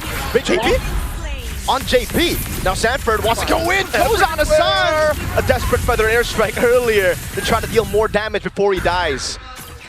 Leo. He wasn't done. He wasn't done, man. He wasn't done. I'm looking at you here because I just feel like we have seen the teams and the players from the Philippines really adapt to this more hectic, chaotic, brawly play style. I love it, man. What? As I say it, Skylar falls. Yep. Welcome to Indonesia. It's something in the food, man. I don't know. It makes the spice, It's bro. the spice. They brought it to the game as well. And it's working. I mean, look at this. They built up a small lead up to this point. And this is what Liquid revel in. They enjoy the fact they can keep fighting, and all the more the reason why is because Onyx ID is not ready to fight just yet. I'm looking at Kyrie, he's a scaling jungler. I'm looking at Skylar. Yes, you are a CC, you're a fighter, quote unquote. But compared to an Esmeralda that's just happy to peel, you kind of need to clap back, and they find the kick! Way to dragon into the airstrike, and everything in the kitchen sink thrown at Keyboy. That's that Cho play we're talking about, man. Every single time he's up, that kick is available. Oh, okay. He's gonna get out of there, right? Yep. Is holding him back, yeah. Got about half dozen dashes on this Thunderform, he's fine. There's a reason why this Sora does keep getting picked. He's gonna get chased now. Whoa, okay, at least, again, I said it before, you don't get anything for free, but here comes JP. The Traceless out of G Kundo. Oheb was holding on to the falling star move, just uses it onto the wave, gets Prio, and now they move to Turtle. But Lutpi is gonna be caught by the airstrike. Now to G Kundo as well, the way the dragon. Lutpi pinned down, but there's not enough damage to take him out. And Stone Ruin will react in time for Sanford and Sanji. But now JP getting bombed. The father has fallen, and now in Thunderform, Sanford looking to deal a lot of damage. Whoa! The Keyboy, oh, have fine sounds dancing around him. The Filipino sniper on an Esmeralda as Carl Teasy gets a free turtle up top, now rotates into the purple buff and takes it away from Kai, but he wants more, jumps onto Keyboy, not enough. Hote is guilty of Grand Theft Purple. Again, a game of inches. That start was, whoa, wait, Skylar? Oh, let's find out, that's 4 members! All alone, there's no way you can survive that. Oheb on a killing spree now. Man, oh man, I feel like we're watching 4 different games or 1v1s go on and break out throughout this game. Neither team wanting to let up just yet, too, up here up top. Traceless out of the way of the dragon, but now it's going to be Carl with the Phantom Execution and a Thorn Rose. Great Traceless again, but again it's going to be Kai caught in the bad spot. As you see Carl rotate him over, it's Lutpi who gets the blink in time. Okay, so they go, they make it happen, they'll find a pickup, minus everything that's been happening here in the past minute or two. All these constant fights lead us nearly to that lore in about a minute. They want to start to open up the map at this point, take down this tier 1 turret. That's exactly what TL wants to do. Can Onyx hold on to this turret? That's a good question. Sanford walking up, able to go for the CC, but it's only onto Lukpi now as he dashes out again. And look at JP. That's what you get with a Cho pick in the hands of Team Liquid's Patriarch. On dangerous grass. On dangerous grass, again, there's very little he needs to do to get in there. And just to call back the kill that Kyrie suffered up top, that rarely happens to the Sky King. Sanji's fine here. The Gleam, Lukpi didn't fully commit. And now Oheb is in a position with, oh, what? 2 items. Oh, the King onto Sans! All in on Sans. Oheb picks up the kill. Lukpi's a bit late to react now. Gets shot from the skies by Sanford. And man, you can really start to feel that damage. What a kick again from JP. He has been a menace on this side of the jungle of Onyx, and right now they're going to go ahead and work to take the purple buff as well from Kyrie. Still going for the tier 1. Oh, look, he gets the blade, but he gets disintegrated before he can tap the second part of it. That's a free turret in the mid lane, and Kai can only get a trade up top with a tier 1. Team Liquid make a beeline for the Lord. Massive conversions. Onyx ID not down and out just yet. There are still trades happening for the defending champions of Indonesia on home soil. They are suffering quite the losses in the opener of this best of 5, and now they're going to commit even more atrocities in the jungle. Jeez, what you got to do, man. You got to continue to pull pressure where you can, and they'll do exactly that. Kyrie, no buff, no orange buff, no purple buff either, and you expect JP to pretty much just live on this side of the jungle of Onyx. So they have a Lord approaching. They've got to defend. Leo, usually when we talk about these Grand Theft purples, it's sneaky with it, you know? It's kind of like a sneaky heist, but they're just going in. They're in front of their faces, they're stealing it. This is blatant thievery, is what's happening. Highway robbery, in your face. I know you know, but I'm going to do it anyways. Sanford checking range in the back. JP just crossing straight up. He's honest about it. Feathered airstrike. Popping Mana Shocker there. Carl's easy walking up against Skylar, trying to survive. Flickers out to safety. Now they're throwing a Ruin into the Flicker defensively. Carl gets the kill. It's a big double for the GOAT. How many times have we seen a Carl TZ on this Lancelot, or Lancelot on Carl TZ, man? He is him. He's able to follow through with whatever JP sets up for them. They get these shields down. Lord is still up. That's got to be worked with. Sanford's low. He goes back. But I think that's all TL wanted. They ballooned their gold lead even further, almost 8,000 gold ahead, and they're nearing these base turrets to fall in the base of Onyx here. Wait a second. They're gonna fight? Long Starman on 2, Carl's easy to back, Phantom Execution, and the Thorn Rose down with the help. Skylar taken out by Oheb, who's unstoppable. Team Liquid, up now 8,000 gold. The reason why they're going fast and picking fights and stealing everything away from Onyx is I believe they know that they're on a timer. With no marksmen and no quote-unquote generic hitters, typical for taking objectives, they know that their time is limited, especially in the face of Lutfi. Lutfi showed signs of life by holding out, and now by pushing this bottom inhibitor, they jump in Oheb! 2-man falling Star Moon, Carl, Phantom Execution backwards. He knows. I think a couple of times we've seen Team Liquid actually get overconfident through the Swiss Sage, even in day 1 of play-ins. So they've learned from that. They've corrected their errors. I like that they've corrected their errors and they learned from it, but at the same time, you see them pressuring in a way that's like, hey, will they fight us or not? You know, and Onyx is deciding not to, which is the best option because you can see between the items here how much work and ground it needs to be covered by Onyx. They're almost 10,000 behind. We have seen games and teams turn around before, but this is tough, Leo. 9,000 between them, but you're looking at the deficit that Onyx is suffering. It's not like they're looking at the same currency.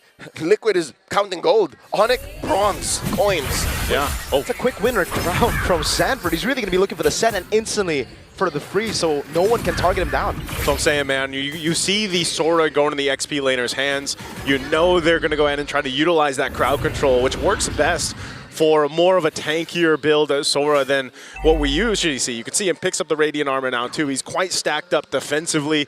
Even Carl TZ building him. This should just be a free Lord for them. I would say this is still a hybrid Sora for Sanford. You see how lethal his Thunder form is, especially when he finds Kyrie alone, even Sans.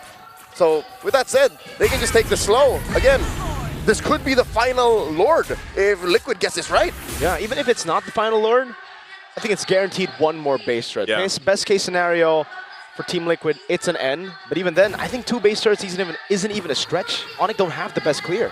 This is why you see Sands take the feathered airstrike, because they got to rely on that and somehow stop this push in. There's a forced fight.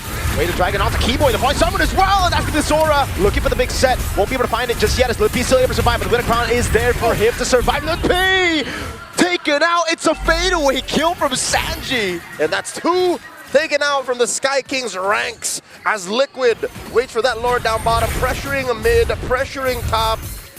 This is gonna be a defense that could be their last. This is tough to deal with. You're down 2 members for a little bit longer. Gonna work on the base. There they go, Sanford. Yep. 3 members down, or just 3 members alive rather. Sans taking a shot at the feather airstrike, not falling Sarmoon, cocking him in place. That's gonna be, oh my goodness, the way the Dragon. He loses the immortality. Carl in the back, able to find a Thorn Rose. They still have the Lord to play with as Keyboy tries to zone the back of Sans. In a desperate attempt to save the game, stole away to Phantom Execution. Last base turret up top gonna be falling as well, and Onyx now are stripped down to just the crystal. And with that, they expose the base of Onyx. Off that Lord, it looks like they're doing exactly that, playing the discipline route for TL, even up 12,000 gold. They'll just go ahead and stick to the foundations here, taking down the base turrets and reset. To put it into context, Onyx ID are playing with less than a full deck. Already, a Hilda that can't get the brushes, that can't get the grass, is gimped. You are literally playing grass. With a fractured hero here. And Kyrie isn't, well, sure, he did get the big 3 items, right? Yeah. But moving from there, he can't even get a good position because no one's going to peel, no one's going to set. Lutpi dies like 3 seconds into a fight with Team Liquid, and here they go! AP again with a way to Dragon over a Keyboy, but Subs gets caught by Sanji! Throwing a ruin to the Blinker, able to find 2, but that's it! There you go, Lutpi gleams on out, the kick, and the knock-up, Kyrie falls! Skylar gonna come up next, buy in time, Hip gets 2! A big double, and now it's just Lutpi and Keyboy! Can they defend? No, they cannot. Lutpi trying to hold out the waves. A Phantom Execution from Carl. Lutpi is in the midst of it all, healing. Best he can. He buys a bit more time. He actually gets away in time. Keyboy there, feather and airstrike the Blinker. Keyboy gets the shutdown. They need the wave. Keyboy's gonna fall. Lutpi's holding on. And now it's Liquid who stick onto the base to secure game 1 in this best of 5. A dominant game 1 from the Cavalry here. Team Liquid comes in non-stop against Onyx Indonesia. An amazing start to this best of 5. They controlled the game from start to pretty much finish. And I'll tell you what, this is going to be a tough adjustment, I feel like, for Onyx Indonesia, because there was a lot to work from. Massive meta evolution in terms of how Team Liquid changed their game. Onyx, luckily, they have time to recalibrate, but what happened here should never ever happen again. I'm looking at a 13K deficit. Yeah. That's why I was concerned with the Valentino flex into mid, because the Esmeralda was already visible. They just had no shred, yet they forced that pick into Sans. And with no shred, that's the result. The result is true, and again, this is one of those crazy games that just started off the foot of, you know, you have a Cho, you can find someone to lock down, set things up. JP maybe only had 1 bad kick, or a kick that didn't go his way. It's not necessarily bad, but it just wasn't what they wanted, but Carl TZ was still there to follow through. And again, that's just the synergy for TL. We're gonna go ahead and throw it over to our panelists to break down game 1 a little bit more for you guys here. It was dominant 1. Guys, what do you guys think about it? First of all, thank you very much, Mirko, Leo, as well as Naisu. And yes, first of all, we do have to talk about this, where this is a very Indonesian kind of game, you know, fighting over and over and over and over again, because it does seem like Onyx, they want to bring the battle, and Team Liquid is like, hey, we got you, fam. But at the end of the day, Team Liquid just looks much more cleaner. JP having amazing kicks, and Carl as well, before 12 minutes, is full build. Kyrie was nowhere near that kind of gold, Trex. I mean, Carl TZ just showed that Assassins are definitely still alive. In M7 top 8, that's been the question on our minds, and he's showing that it is very possible. The guy was a monster. Yeah, this is called the Liquid Stampede back at home. But I think that if you think about it, it's really just the same as how you treat it like in the Brawl server. Unfortunately, though, the main difference is they are timing it correctly. For the side of Team Liquid, they waited for the Esmeralda as well as the Sora from the side lanes, which kind of means that if they join together with Kyrie in the middle, they will have relentless amount of just overall team fight, right? They will never run out of ways to team fight. Even when you say that the Cho ultimate as well as the Farsa ultimate, their cooldowns are quite longer than what you would see from the Sora as well as the Esmeralda, the idea is the same. You constantly apply pressure to your opponents. And I think that this game, if you just look back at it, probably had 1,000 plays that happened every single minute, you know? Can I just say, like, throughout the M7 World Championship from the Swiss stage up until now, early picking that Valentina is such a huge risk. In fact, the only one that can really work out was coming in from Sunset Lover from a Team Spirit. But other than that, the fact that you don't have that range really hurts your composition a lot. Yeah, that's why I said that during the draft, right? You also called out the Valentino that will be picked up, and it was in the right spot. Lafel, you actually predicted that, but I thought like it wasn't the right idea because it kind of limits them to this spot. I think that Onyx Indonesia generally have put themselves in a spot where it's difficult for them to get a good matchup in the roam role. In K-Boy, for example, he was forced to get that Hilda. We did predict the Hilda to be picked up, but in that scenario, the Cho was banned out. So I feel like if they kind of bumped the priority on the Hilda on the third pick, they could have banned the Cho, for example. That's what I'm thinking about. But they were put in this spot, and now they lost because of it. I mean, I feel like Onyx felt big brain for picking the Valentina because of the possibility of flex towards the end. But in the end, the Esmeralda comes in from TLPH and the outplay to return that no, this Sora was going to Sanford all along. Yeah, I gotta say, fourth pick on the Esmeralda really threw them out a little bit. Here we have the MVP by Realme, 5-1 and 10. Sanji, by the end of the game, he was one-shotting everyone. That's the thing, right? That's what you look at Team Liquid. You can never really pinpoint who the MVP is because I could have sworn that there was a time where JP was the MVP of the match, but I think because of the control and the kicks, they were amazing. Exactly. Sanford was important in the first few minutes where they were able to apply pressure on the jungle so that Kyrie will never be able to catch up to Krautizi. Krautizi himself has delivered MVP performances, but I think specifically for Sanji, the way that he manages his ultimate and wings by wings and to always be there in the team fights, whether or not he has the ultimate, meant the world for both Sanford as well as Oheb because now whoever connects with Sanji has a kill threat no matter what. Now, gentlemen, the thing that I want to talk about, even though Sanji is our MVP, is actually JP. Because if JP is performing like this the entire match, Onyx will have a problem. And I would say JP is not bannable because if you take the Cho, there's a Hilda. If you take both, there's a Khalid, right? He has so much picks that I feel like if Onyx pays attention to that, everyone else will be free. Yeah, I mean, you go far back enough and JP came in during more of a support roam meta. Yeah. And then now he's becoming this more aggressive roamer and has just grown as a player so much. And that is a great point that I don't think a lot of us think about. He is almost impossible to ban. No matter how many things you take out, he still has more options. There's always a system. If you pick this hero, this is our answer. It's almost like programming when there's an if-else statement that if you pick this, this is our answer. If there is Hilda, they will pick up Cho. If you pick up the Cho, they will go Hylos, they go Khalid, they go Grab, they go all around that. And you're right, it's almost impossible to ban because if you commit enough bans to it, then you'll open up other heroes for the other roles. Yeah. You know the thing is, if the monitor wasn't slanted that way, we could see the monitor. Yeah, but we can't. Yeah, right now is a little bit difficult. Yeah, we can look at the back. I want to point out some of those final plays towards the end there. This is, you know, the Liquid Stampede. This is the Team Liquid that I think I've been waiting to see overall, where they're aggressive. They're not too passive. Of course, they're a team that has patience, but Team Liquid all the way back to Echo days, all the way back to these hollowed halls, have always been known as a Filipino team that are willing to really, you know, punch you in the face a few times. And that's what they did today, layering those skills, Falling Star Moon, into the punctures, into Sanji's wings by wings to catch someone off guard. You know, this is prime TLPH in that last game. What I don't like about the Alice last pick for Onyx is that they kind of told themselves that, okay, we're just going to work around the Alice ultimate because apart from that, they don't have a stun. Maybe eventually if Suns was able to copy the way of the Dragon, they could have a way to engage, but that is not the optimal way to do it. The problem with picking up the Hilda, although it is a very good pick, I would feel like for Onyx up against the Lancelot, is that it doesn't have the stuns for you to set up. That's also kind of counterintuitive when in combination with the CC. So I feel like for Onyx, if they do want to keep up with how Team Liquid wants to play the game, they have to have other sources of stun.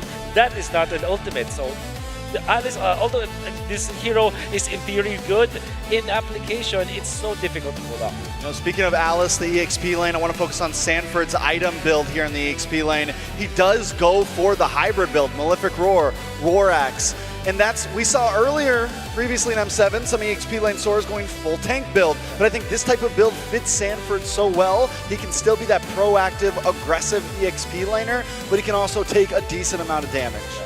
Now, here's the thing, gentlemen. I kind of feel like we got to talk about this after 2 days, well, technically 3 days of the knockout stage. And I feel like all of the players here, they're very impatient. So I feel like if you're going up with the draft that has scaling in it, it's kind of to your disadvantage because all the drafts that we've seen so far that has a clear and then what, right? Then what, right? I really feel like since Team Liquid looks like they're so ready to fight, so ready to brawl, I kind of feel like that shows that the meta is shifting so that if you have a lot of skill in your lineup, you're not going to be having a good day. That's what I've been seeing.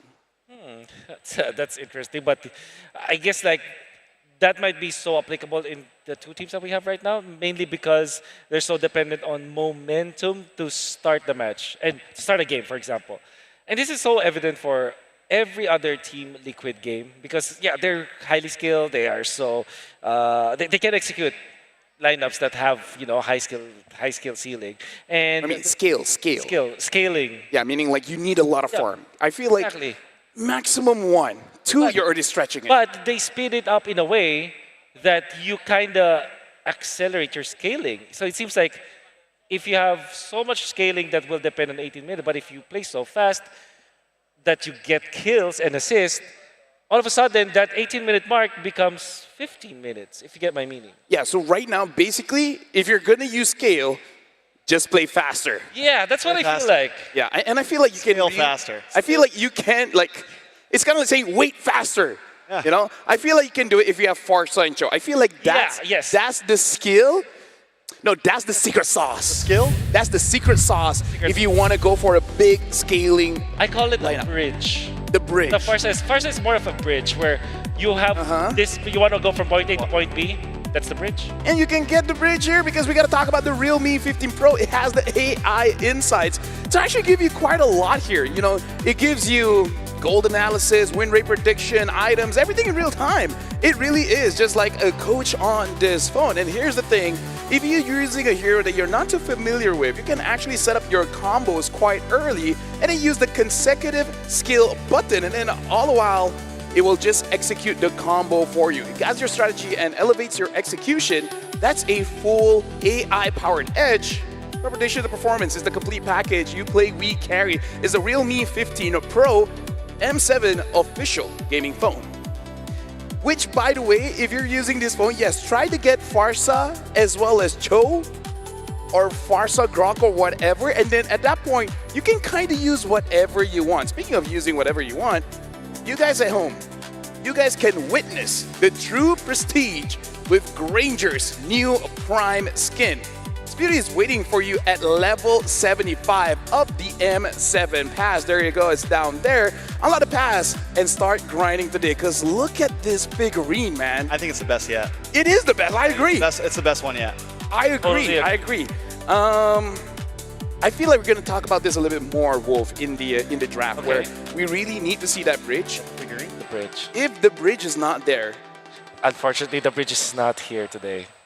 If the Farsa and Cho is not there, you really got to go to a different kind of plan where, I just don't use too much scaling. If you can't have those heroes, just fight all the time. But if you think about it, Team Liquid... Okay, at least Farsa, I would say balance, you know?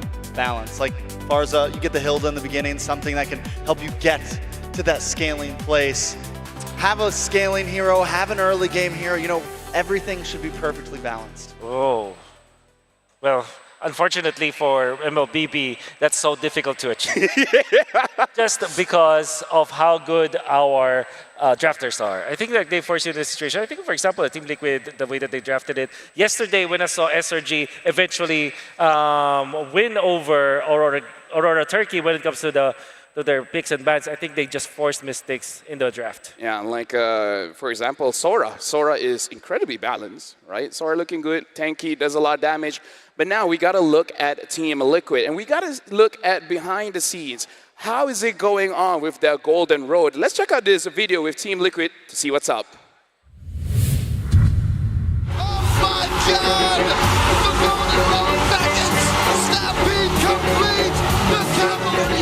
Team Liquid are on the Golden Stampede!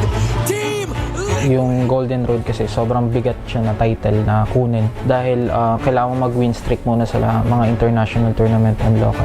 The Golden Road for this year's for the Sky Kings. Membuat Golden Road sulit. Mungkin harus selalu konsisten karena pas 2023 kayak hampir gak ada tim yang bisa kalahin kita dan susah aja buat ini stay on top. The Golden Road! So difficult to achieve because it is gonna take so much momentum. Takes it down! And there you have it! Team Liquid taking all 4 members! Golden Road. Tingin ko hindi naman siya curse. Parang ano kasi yung kaya naging champion, kaya may tinatawag na Champions Curse kasi parang naglaylow sila, hindi sila nagtutuloy-tuloy ng bata kasi nga nag-champion, gusto muna magpahinga. Karon ng mga bagong patch, hindi sila nakakasabay kaya may mga new teams na umaangat kaagad kasi hindi sila tumitigil sa paglaro. Tingin ko po hindi siya curse kasi parang sobrang naming binrake na curse na magkakasama kagaya ng yung mga naglo-lower, ganun, di nanalo, and yung mga upper na di nanalo.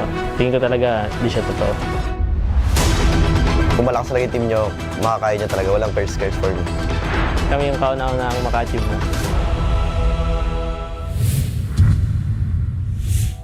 Looking to be the very first team to achieve the Golden Road.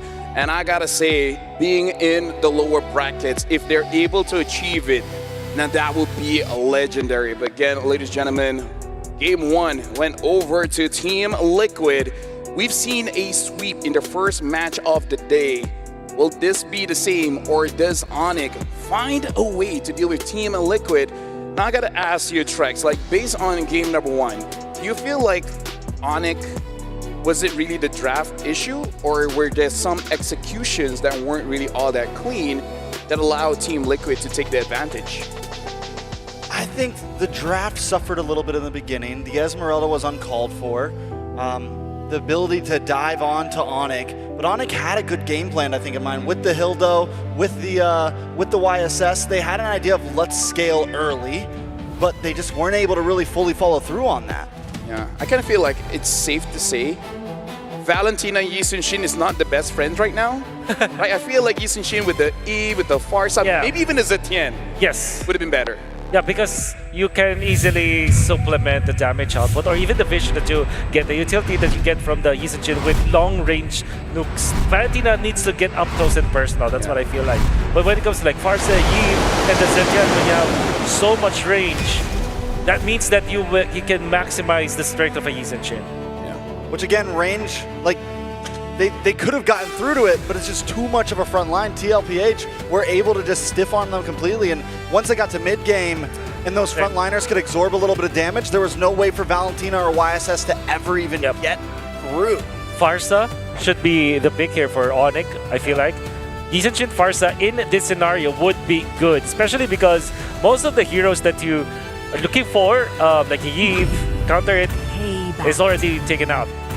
At this point, maybe you just ignore the Valentina completely. Go for the Cho instead. Keep themselves, I mean, don't get me wrong, there's been plenty of jungle picks possible. I don't think they need to pigeonhole themselves into a YSS or something of that nature, right? I guess. And also that means that Team Liquid will think about their jungle choices as well. Now, I do feel like either the Hylos or a Grok will be good here for Team Liquid. Both are super good. And I think they have to pick the JP hero now. The reason for the Grok is that it can easily cancel the Farsa. It's just a good laner. Reason for the Hylas is you can also be a problem for the Farsa, but also you are not a valid kick target, unlike in the previous game. So Eason Shin is going to be the other choice as well. And Onyx will, hopefully, they do answer with the Lancelot. Peace shall reign. What's that? Louis. Early Louis. Yeah. Okay. I kind of feel like wow. I think it is still pretty good. If JP is able to zone out away this Farsa, making sure that the Farsa does not disrupt her, I think it should be fine. So now with the first 3 picks have been done by both teams here, Wolf. Yeah.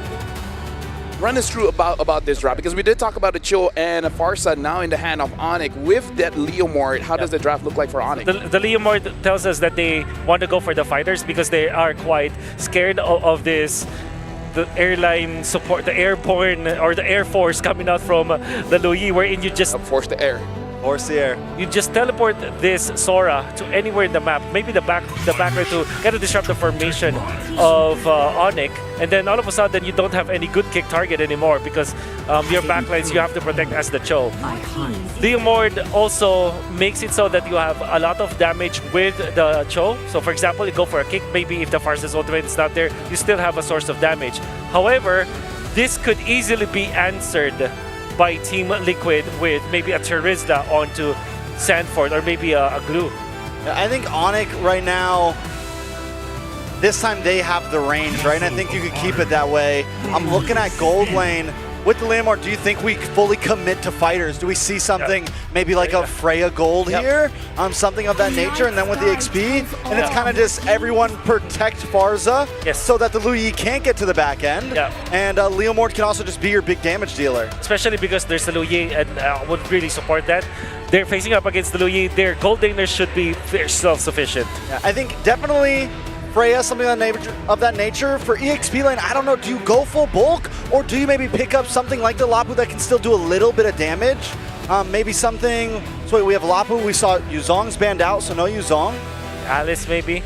Maybe this is the game where you can say Alice, but yeah, I do agree with the Lapu Lapu because... But you don't want to give it over to TL here, right? Don't want to give it to TL, that's what I'm also getting at. Especially because you're running the Farsa. So Freya or Lapu Lapu, the 2 heroes that can be picked up here, they pick up with Uranus. Something that I do have to say was that I was looking at Onyx to see if they were going to take the Terizla.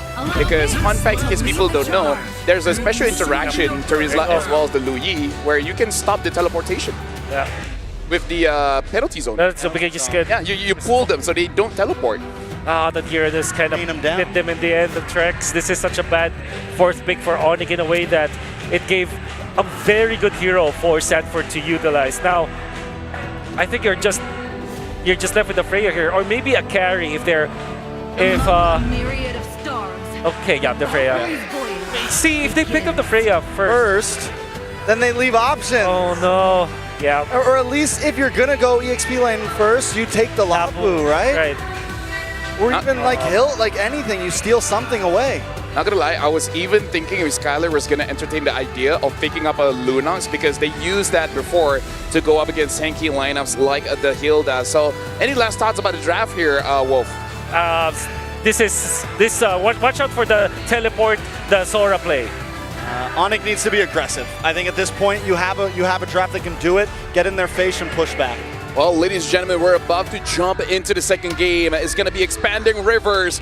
And now, gentlemen, Naisu, Leo, as well as Mirko, get ready because game number 2 is here. Thank you so much to the panel to break down our draft here for game number 2. Once again, ladies and gentlemen, welcome to the land of Dawn. It's me, Naisu, Leo, and Mirko. And we're after a heated one-sided match for Team Liquid Philippines. I don't know about this draft, gentlemen. Is this what Onyx Indonesia needed? It's not about what they need, it's about what they're comfortable with. At least, despite all the weird flexes and the odd order of the draft, as noted by our analysts on the panel, I think they're comfortable because look at how aggressive they are. Look at how fast and how forward they're being from lane to lane. Even Luthi, even at a third of his health, I think he should be fine. This is still a Uranus.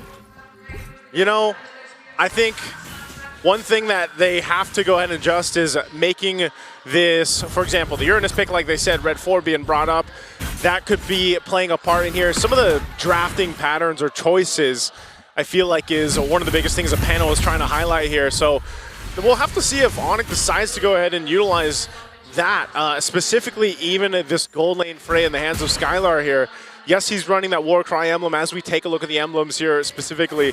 But, you know, even that flexibility to go ahead and switch things up with that priority Sora like we saw, you know, once played in the XP lane, now in the hands of Oheb here. He does still have that Temporal Rain. He's got a little bit of Vitality and that Festival of Blood. So his trading is going to be pretty good against Skylar. And then if they're able to build up that lead like we saw them do in Game 1, that's where things could get a little scary for Onyx. This matchup, though, right in the gold lane, Sora versus Freya. We've seen Freya as a way to counter the Claude, but against the Sora, I think it comes down to just clearing out the waves and rotating. Whoever manages to rotate and to get the activeness earlier is the one who actually wins out in the matchup. But you can already see Oheb doing a much better job rotating straight after that wave to cut, and he's going to have a bit of a tempo advantage. What happened to our game? It's the gold lane that's doing these proxying this early in the game. Turtle spawned, upper quarter. JP pushes out these three, spacing them out. Mount Shocker coming in. Stanford with Wave of Spider. Now it's going to be Kyrie still able to dodge away with a Shadow Stamp. Or the, oh my god, the damage on JP was actually quite big. Wow, Reggie from Carl still winning it. Lutpi still able to walk in forward though, but that's first blood for Sanford as Lutpi falls as well. It's a double to CC immune. Man, oh man, and Skylar, he should be able to get away. Oh, he's dragged back more! Regen! Oh my god, Skylar gets away with the help of the regen tap. But look at this diversion just to send him back to gold, and look at the instant conversion of gold. I guess that's being a Valkyrie right there, man. I'm so surprised Skylar survived that, but still, that's only one problem. All that double kill for Sanford, and now an objective under the belt of TL. You might be scratching your head, how, why? Skylar gets extra shields when he procs abilities, and I think Sanji did throw out a basic attack, thought it was going to be enough. And wait, hold on, for the airstrike, untargetable Oheb though, just flies away. But this is why I was shaking my head to Wolf, just saying it's over when I saw the Leomord pick. We were both expecting Lancelot, but they went Leomord. Like sure, Leomord has been great, but it's so not Kyrie. Hasn't that been the question even back in the previous games at the Swiss stage where we were like, man, you know, the Lancelot was left open, and it's like, why they don't like they not want to play it? Onyx hate Lancelot. I don't know why though. You know, that was at the time to be comfortable and have preferences because you need to evolve with the metagame. Team Liquid, even they did it. Yeah, they did it. The Leomord has done pretty well, especially when we got to see the glimpses of it yesterday, but for some reason, Onyx just isn't able to go ahead and get the lead that, you know, some teams and some viewers that have been watching Onyx for a while are used to seeing them have, and there's been a constant kind of struggle for making them or showcasing the compositions they bring to these matches and then making them work. And right now, as the turtle comes up in about 10 seconds, I feel like they're going to have to figure something out, some way to utilize Keyboy specifically, like we saw JP in the previous game, to potentially get a setup going on with Sansa's damage with the Feathered Airstrike. Step by step, number one, make use of the dead lane. Know that Lutpi is going to be fine. Don't bother with it. Step two is find a way to get Coyote good with the Leomord. Getting over here. Phantom Steed. Wait, the Dragon JP was able to actually escape for a bit. Lutpi picking up the kill. Keyboy able to flicker on the safety, but look at the damage on Skylar now from the Sora. Carl picking up the turtle. Lutpi with a chase. They deny the deep trenches from Carl Teasy. Liquid helps him off camera. Sam's finds Oheb. They're not done with Lutpi. Where are they going with the diversion? Straight into the mid bush. Okay. P bought so much time. Wow, okay, again, this is just like we saw in Game 1 where there's multiple fights happening across the map, and even more so with the Luo Yi in play here for, okay, able to get away, just barely. Skylar there, getting away with his life. Oracle now picked up here for Lutpi. A little jump scare moment. Yeah, a little jump scare, but this might be he's actually going to be able to get this turn down. He should be able to. Yeah, wow. Turret aggro there. It's okay. I think he should still be able to escape. Mount of Shock coming down as well, but he's on Consecration. Now with the ultimate, never mind. Oheb fisting him down. That's Thunder Form for you. Bottom lane opened up for Onyx ID, so they could get some farm now on Skylar. It's not like he's in trouble, actually. Yeah. He hasn't died, and the map isn't exactly bearing down on him. They go for the swap. A minute until the turtle spawns. Again, looking at Keyboy, I think that's a good step. Whatever happened in the turtle, save for the part where Carl Teasy still got it. Yeah. Find a way to use that kind of approach. that's what I was saying. You know, step one, step two. Suns had the damage there, but JP did flicker out. That's how he was able to kind of like avoid that a little bit. But then he eventually died anyway. There's a setup in the mid. Oh, Suns brought back to the team. Instant damage from the in-air reaction. Keyboy really looking for the play, but he gets bonked, and then Oheb comes in and smacks him. Man, that can't feel good. You know, you're getting yin-yang reaction thrown around. You're getting torrented around. At the end of the day, you just want to be able to play. And right now, this composition, here's a diversion. They collapse onto Kyrie. He's fine. Dashes out of there. And they go for the tier 1 in mid. Sure, take your win in the bottom lane. Oheb's back to reclaim it, but the map is gone once again. It's looking like it's all Liquid. Yeah, it just feels so lost for Onyx. They're late to the rotations. When they do get the rotations, they don't know what to do. And now it's Keyboy trying his best. Sanford with the Raven Spider again gets kicked out of the Dragon. Now it's going to be the all-in with the Phantom Steed as well. Over on Sanford. He's still buying so much time. Reject away. Oh my God! Sanford still surviving. What the hell? The bravest fighter keeps him up. The Landshaker sends away 4, and Carl Deasy secures a turtle. Down goes Suns. Keyboy gets away with 1 HP. It's all Liquid now. 4K up. How many times do we have to see Sanford pull something like that off, especially on this hero, the Lapu Lapu? He does it again, surviving amidst it all. Oh my God. This right here is fresh hunting grounds, and the Apex Predator is hungry. This guy really makes me want to curse, like, in a good way. Curse the team, not that way. Yeah.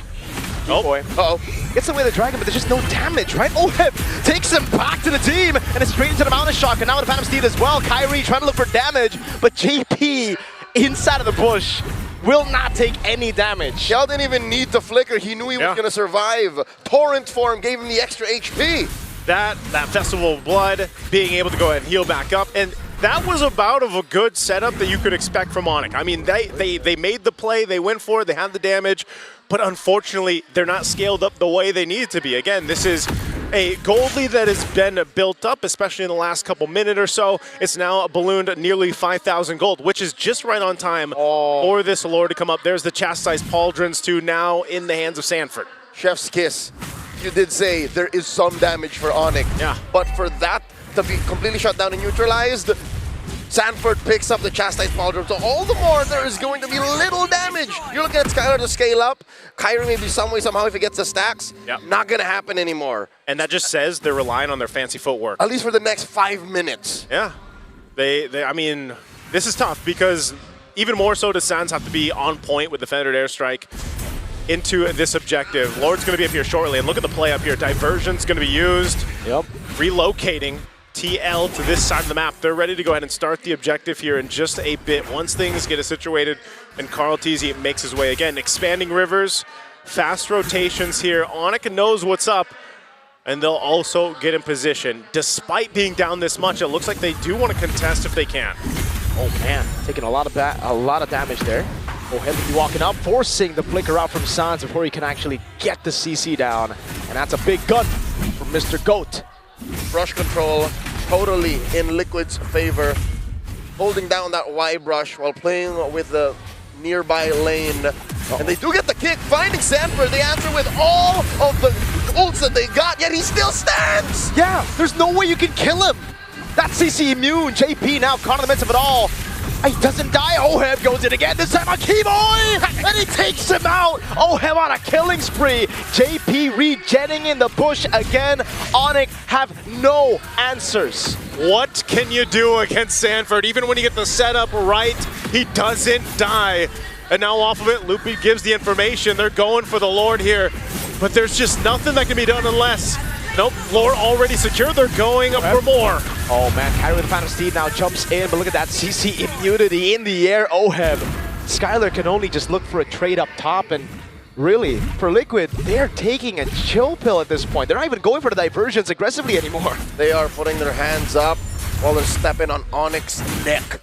Literally. To be fair, they are less aggressive in taking these buffs, these camps, so they're not attacking the economy, but what they are attacking is Onyx's propensity to fight back. And I'm pretty sure this is getting into the mental of the Sky Kings. Again, if you get at the match point, that's literally every game is a must win. Now is a must defend situation. They're going up against the Lord, pushing down bottom. And I'm looking at a situation wherein these Holy Shields pop. Yeah. Yep. Holy Shield up top just popped. Working on this tier 2 in the mid. They do hold that Lord there, so they're going to try to hold on to the mid and bottom if they can. They do have good clear. They'll go ahead and clear this out. A diversion used here. And this is the thing, man. It is more so on the mental state. I feel like with Onyx right now, they're kind of scrambling. I mean, even the way that they're approaching some of these fights, again, you got to think, how many times do you actually get that setup your composition is supposed to allow you to do, and not capitalizing now, what, 2-3 times in this game? You start to think, is that the play? Like, who are we going to lock down? If they can't get to Sanji, who is? Because if you can, maybe if you can find Ohem and kick him, because you don't want to go for Sanford anymore. There was moments in game 1 wherein the shoe is on the other foot. It's Keyboy on the Hilda, and the same thing happened. Yeah. So I think it's less of what they're playing with and more of how they're playing it. At this point, you can't cry over, oh, we picked the wrong heroes. Yeah. You're deep in. You're 12 minutes in. Lord spawning in a minute. Got to use what you got. I love how the game has evolved, wherein XP lane and gold lane can just share the same things. They can just do the same things. And you're seeing a Winter Crown almost on Oheb. Yeah. That's it, all the more. Everybody's just going to be really hard to kill. Yeah, and you already have the Queen's Wing, so I think even for Sanford, he's already immortal. He doesn't need a double on that, right? No need for the immortality. There's nothing Onyx can do for at least the next 8 minutes that can kill Sanford. Yeah, he doesn't need too much anyway, because again, it's just been his mechanic skills that have pretty much kept him alive. And so, you know, for Onyx, as they kind of get ready for this next Lord, because it seems like they're also just going to kind of calm down, get what they can. In terms of items here, you can see the concealed now being swapped in. Now Keyboy's got that. So they are going to most likely try to make an attempt here, a play with the concealed, the kick, and it's just about target acquisition here. Like we mentioned, you can already see him, on this side of the jungle too. It's going to be spotted out though. It's a good angle, but it's the wrong person you're tracking. Yeah. So Lord up, fighting for position here now for this Lord take.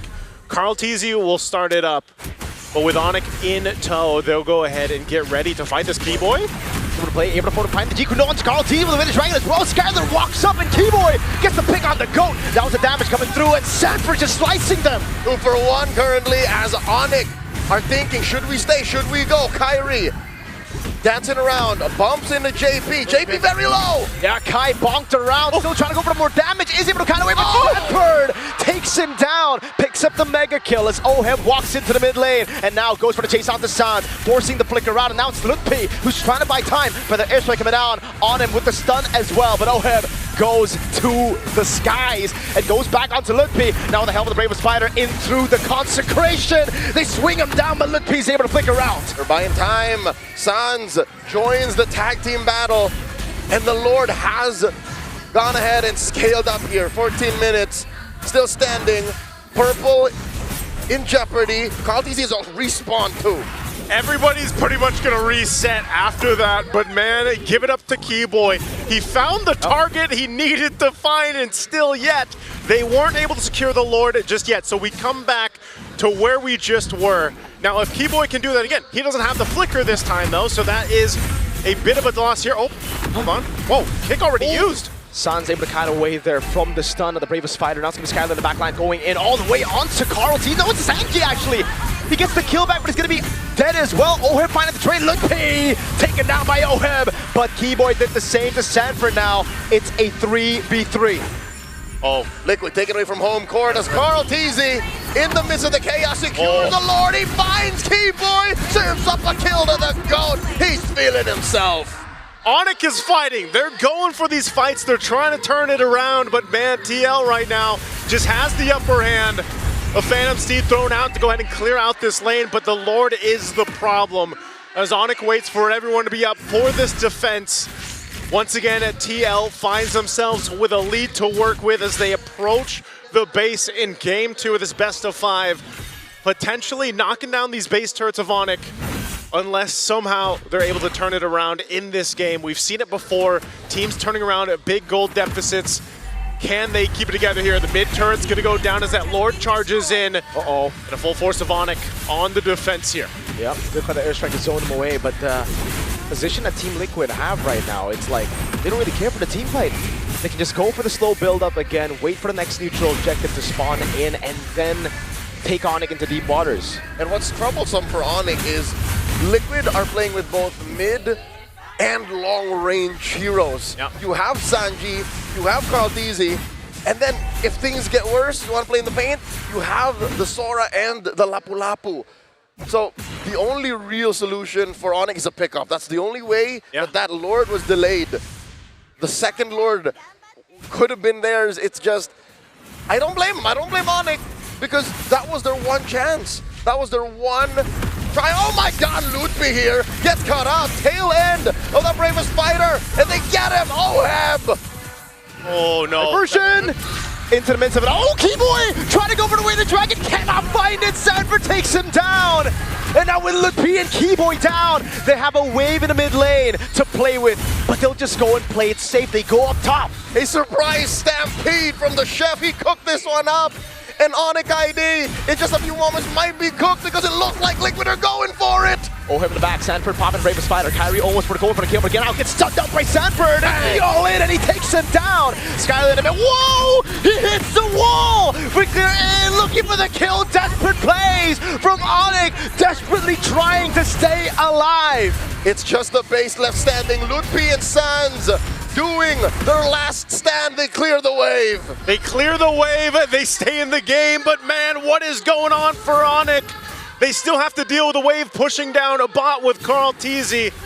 Does Team Liquid look to do any more than take these base turrets down? Uh-oh, well, items being picked up here. Immortality for Keyboy as well. They're gonna push it in. Sanford, you're looking for the play again. Every time it's up, he goes for the Bravest Fighter, dude.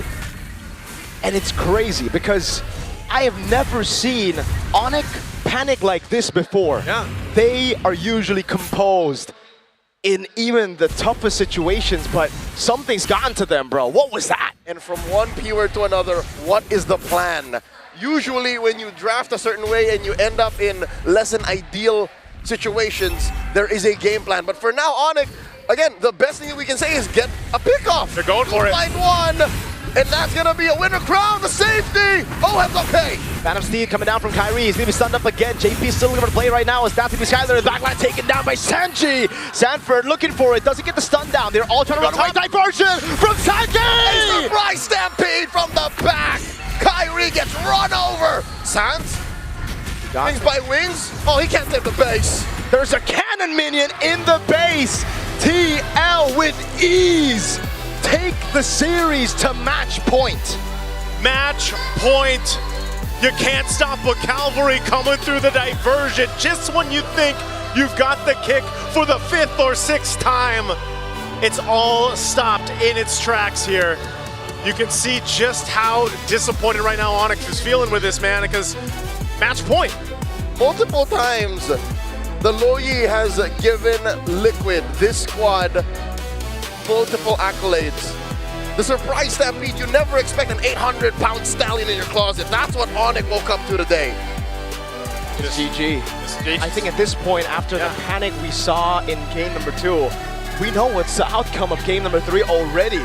Yeah. Predetermined, Naisu. It is, man. It's going to be a tough one here just with what they've got to work on because, again, you said it, man. They were shaken.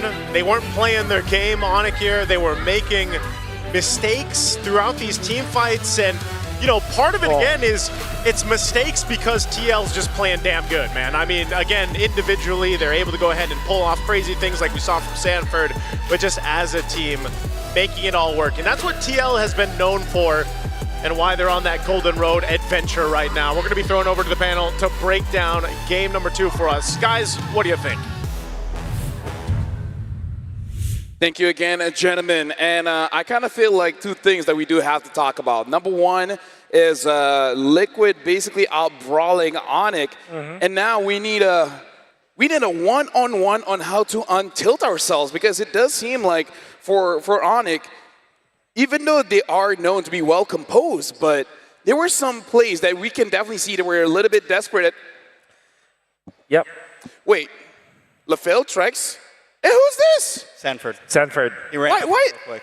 Sanford, how are you? CC Immune. I'm CC This is Immune. Vanua. This is Vanua. Oh, you look very handsome, by the way. Thank you. I feel so good because I'm able to use my lapu-lapu in the grand stage, and it's unstoppable. It's hard to beat. In the same place. Yes, that's right. When you won it at M4 the other day. That's right. That's very true. It feels so good, man. How do you get this height? He's always been this tall. He just looks small on camera.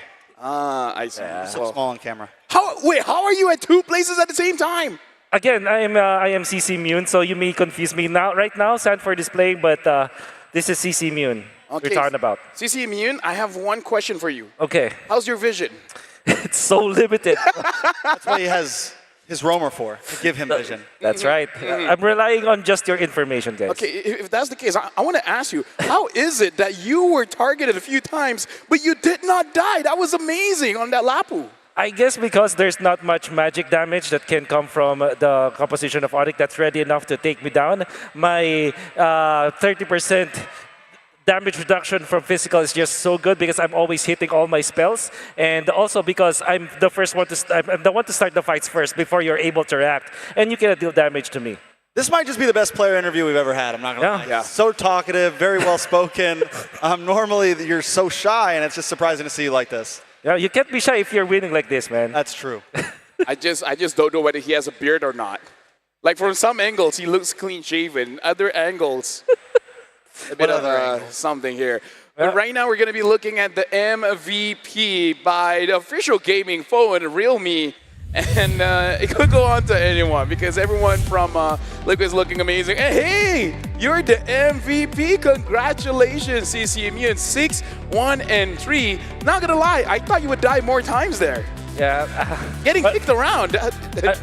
It's mainly because of my itemization, right? We're going to see it's Queen Swings after the Oracle, which normally is not something, a build path that you would see in this game. And like I said, it's difficult to die if you're the one to start the fight. And I think that this is what us, Team Liquid, have done in this particular game. We start the fight first before Onyx is able to set up and actually activate themselves. No, see, that's the funny thing because you were quick twice. Right, Keyboy kicked you into 5 men. Yeah.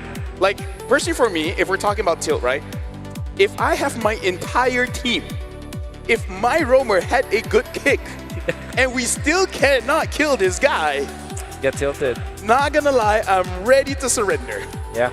I'm sorry, by the way, I have to go back to our... Hey, no, it's okay, Trex. What's about to come up here? Yeah, Trex, run us through this on Sanford's greatness while we let CC Immune go back to his camp. I mean, Sanford is... The guy's just a monster. I think the moment we're finally seeing him in peak 40 mode, this is his season. We came into this event knowing that with these heroes, he was going to shine. And the moment I saw that, what was it, top tier 2? The flicker back... Yeah. Earthshaker to dodging to the left and right. I mean, he's locked in right now. And I think this just speaks the story completely for this match because honestly, no, I wasn't completely against the draft of Onyx. I think TLPH are just playing better right now. Yeah, especially just playing better. Yeah, especially because of how they utilize this Louis.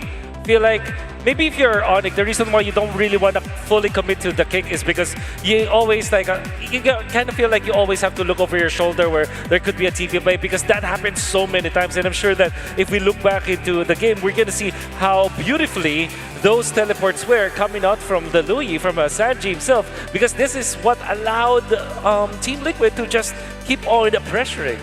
Yeah, we're going to be looking at the highlights just to see all the fights that really happened in that game. And I kind of feel like, again, as impressive as it is for Team Liquid, this is match point. And Onyx Indonesia, they are playing in home turf. So there's a lot of pressure for them on this one. And I believe the casters have said it, Trex has said it. Honestly, the draft, even if you're going to say, oh, what if they change this and that, it's really nitpicky at that point. The draft is okay. It's really all on the execution. Yeah, I mean, because the reality is this. I remember Mirko saying that, you know, this isn't a Kyrie hero. But the thing is Leomord is the meta, and every other jungler has been able to make it their hero. So if you want to be a champion, you need to make whatever works your hero. And that's just the reality of the situation. And it feels like Onyx just isn't quite there, at least not against TLPH right now.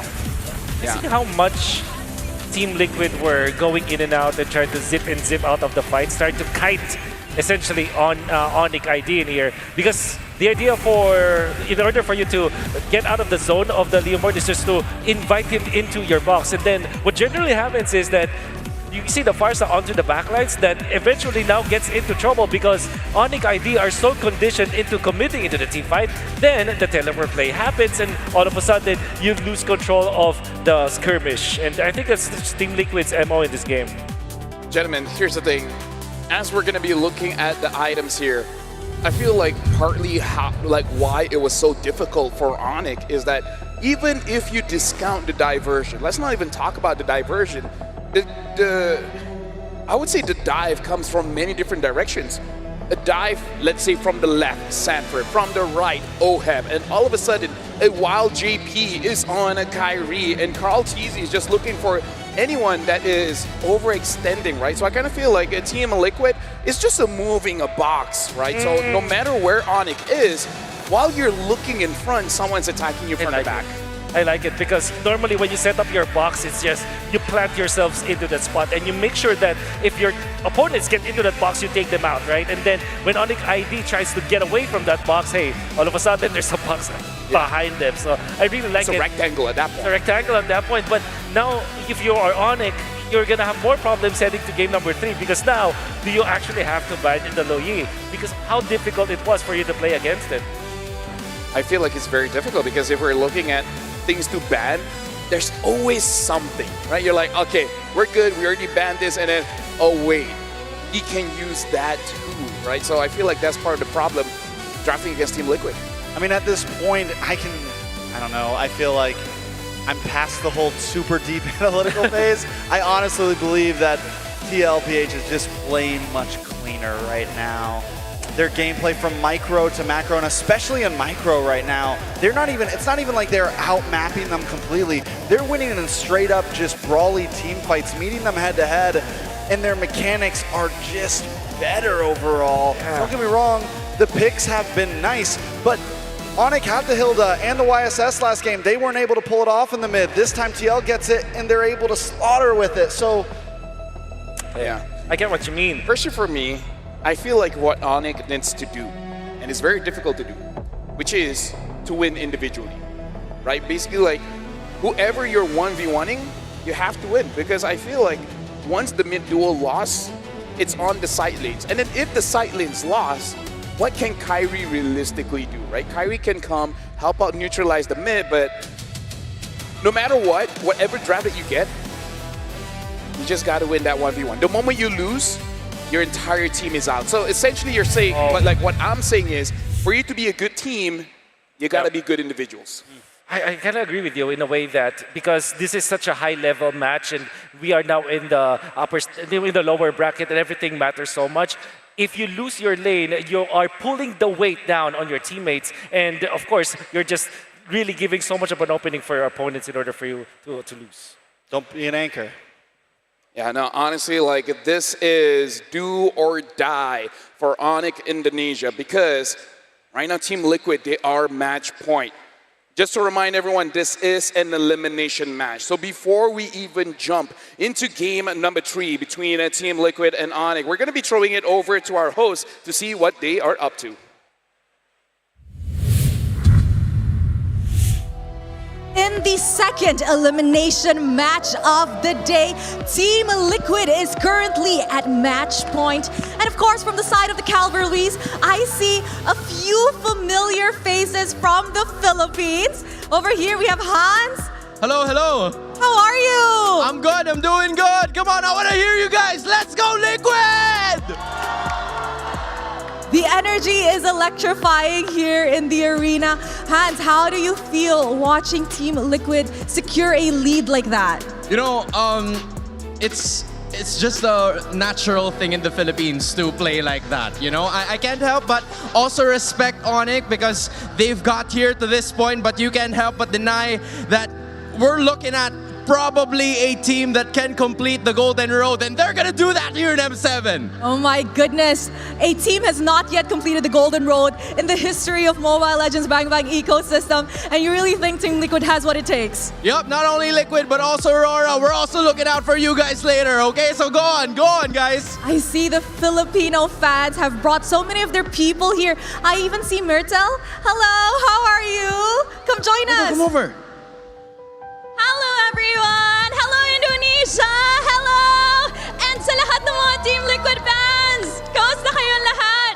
So cute. Myrtle, how is Indonesia like for you, and how is watching two Filipino representatives still alive in the knockout stages? Of course, we're very proud. These two teams right now that's competing are two of the top teams from Indonesia and the Philippines, and as a huge fan of Team Liquid, sobrang nerve-wracking to watch here right now. When we saw Sanford choose Lapu-Lapu, and when we see Carl TZ really just bring in his skills, sobrang nakaka-proud bilang mga Pilipino, and we're so excited for Game 3. Oh, it definitely is electrifying here in the arena. Thank you very much, Myrtle. Thank you so much. Hans, do you expect this series to close in a 3-0, or you expect a bit more fight from the side of Onyx to push this to a potential 5-game? Well, we manifest for it, that's for sure. That's what we want to happen. I wouldn't be surprised if Onyx would give us a fight back, but Liquid can get this in the bag if they play just like the past two games. Yes. Now, as you guys can see over here, we have a few more buffs. Let's make this quick, girls. Who are you here to support? Sanji. Sanji, what about you? Carl TZ. You know what, girls? I hope the very best for your men later on. Thank you so much. And of course, we have the community leader of Team Liquid Philippines. How about you give us a bit of a cheer before we wrap this up? Okay, let's go, guys. 5, 6, 7, 8. Let's go, Liquid! Let's go, Liquid! Let's go, Liquid! Okay, thank you so much. Thank you very much, the Cavalries, and congratulations, guys, on a match point. However, it is time to enter a match point for Team Liquid. Which team will get Game 3? Will Onyx Indo push back, or will Team Liquid finish this off?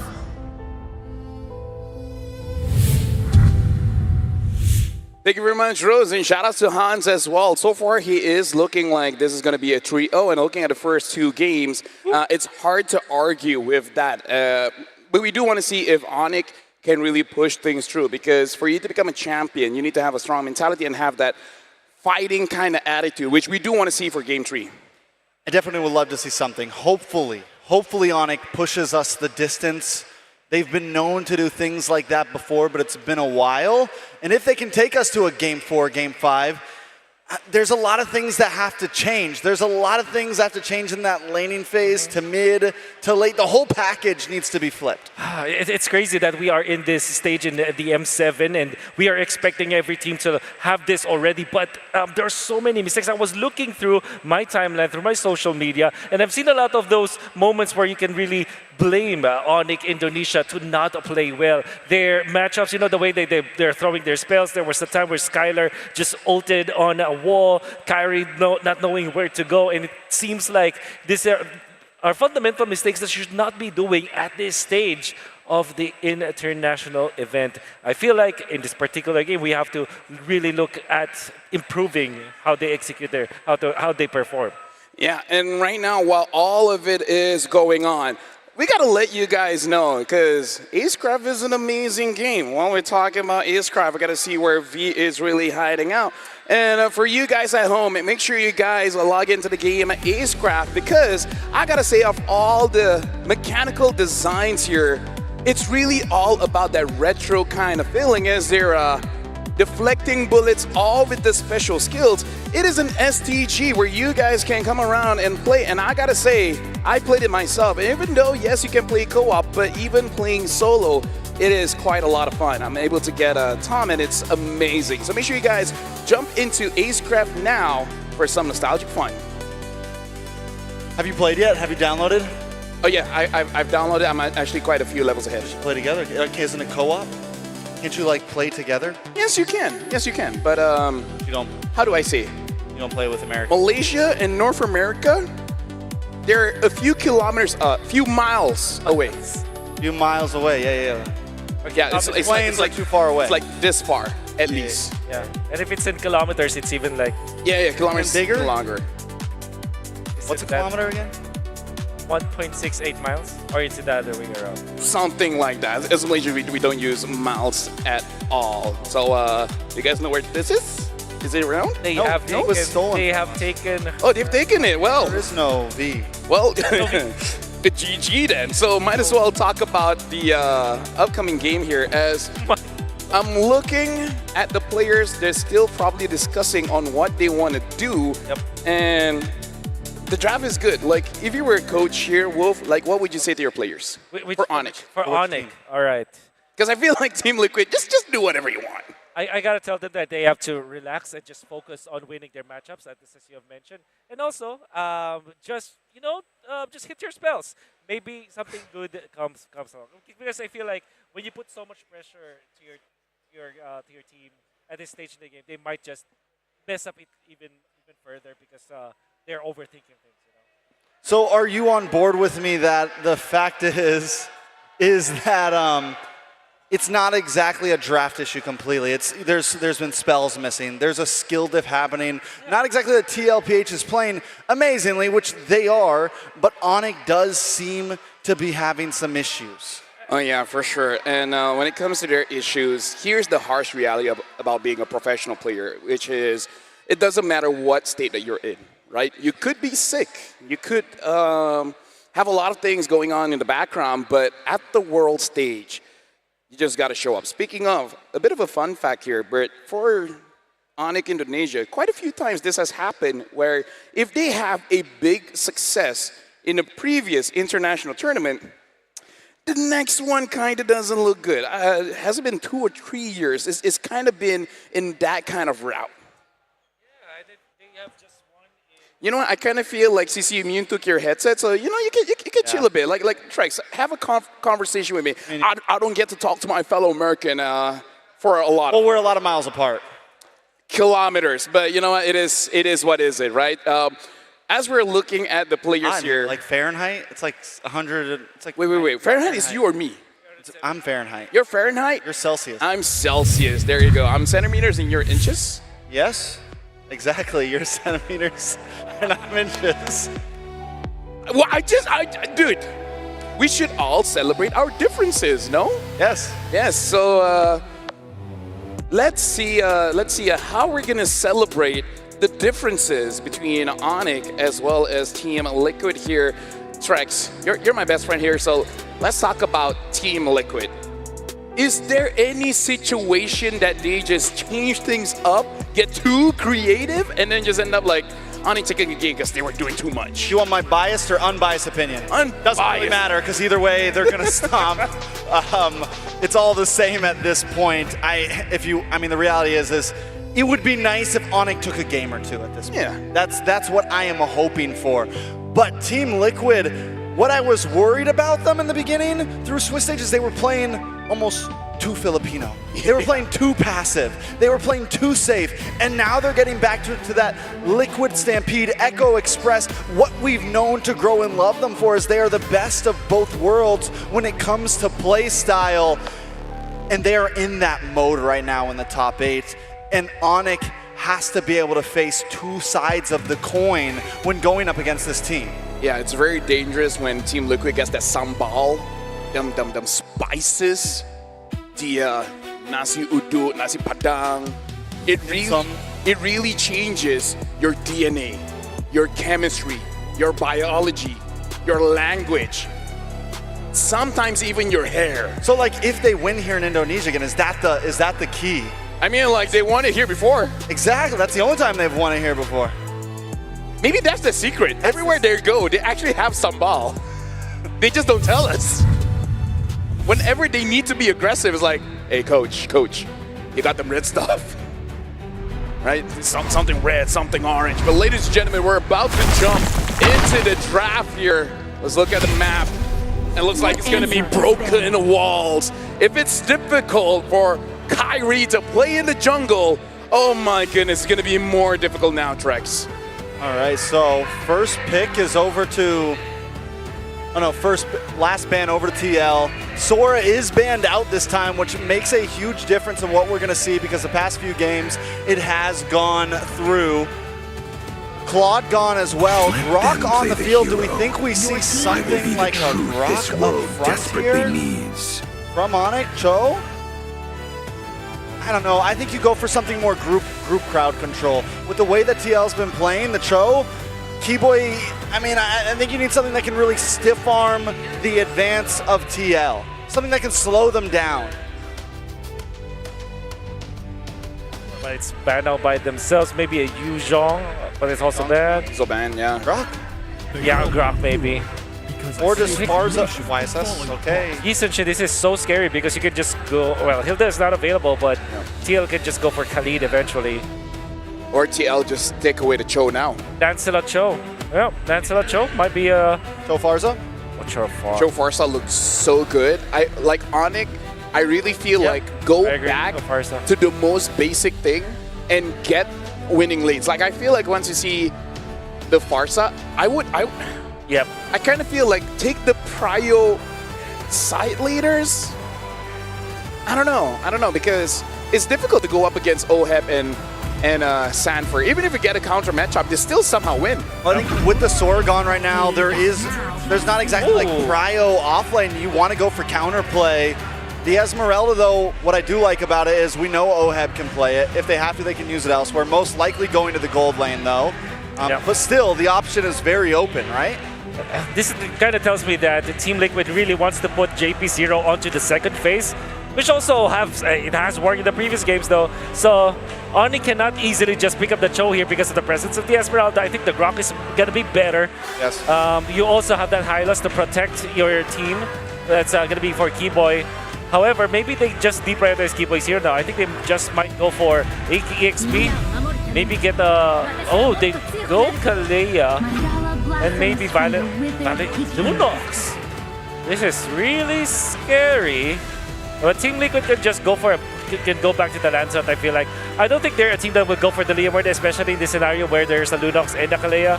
You might want to go for an Assassin here, Hayabusa or the Lancelot. There you go. That's how they beat him in the first game. Yeah. Carl TZ felt comfortable against the YSS with it. Coming in the second phase of bans, though.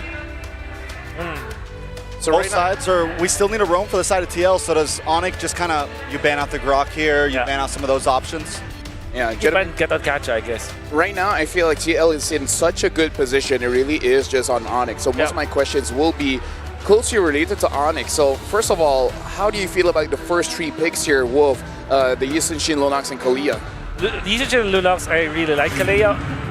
It's just the slot where the Kalea is right now, which I'm scared of because Team Liquid can draft accordingly, but they can also just ban out Zingers that will eventually counter the Kalea, like the Katot Kacha, for example. So to answer your question, I like it actually. I think this is much better than the first three picks of Onyx in games 1 and 2.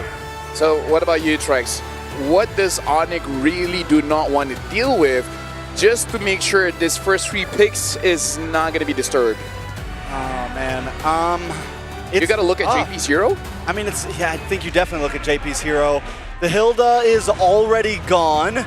Again, I think the Grok could be a problem. Anything hyper-aggressive, you get rid of maybe the...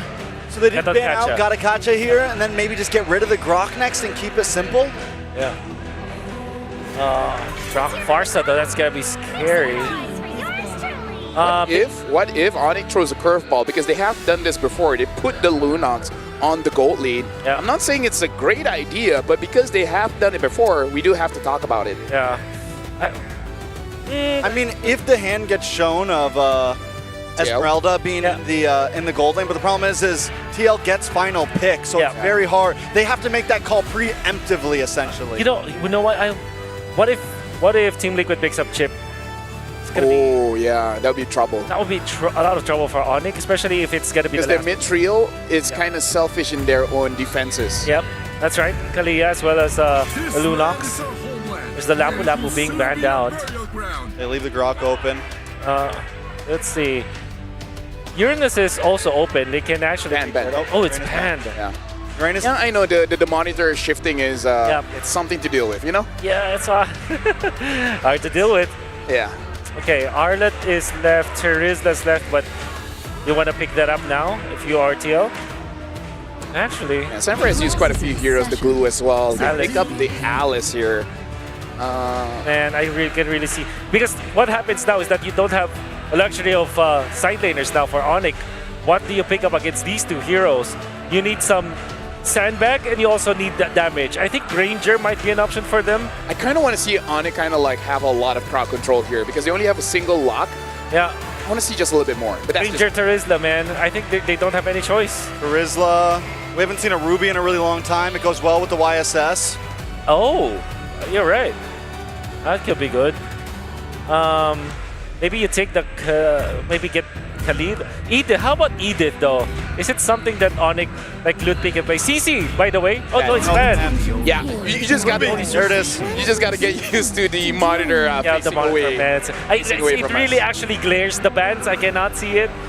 I've been waiting like 30 games for this Ruby pick right here because I feel like it still works well, especially against a double fighter off lane. Yeah. Because what they want to do is all jump on you and Ruby slows that pressure down. Hylos might be the option here for Team Liquid, but I do want to see a chip. It might be so spicy.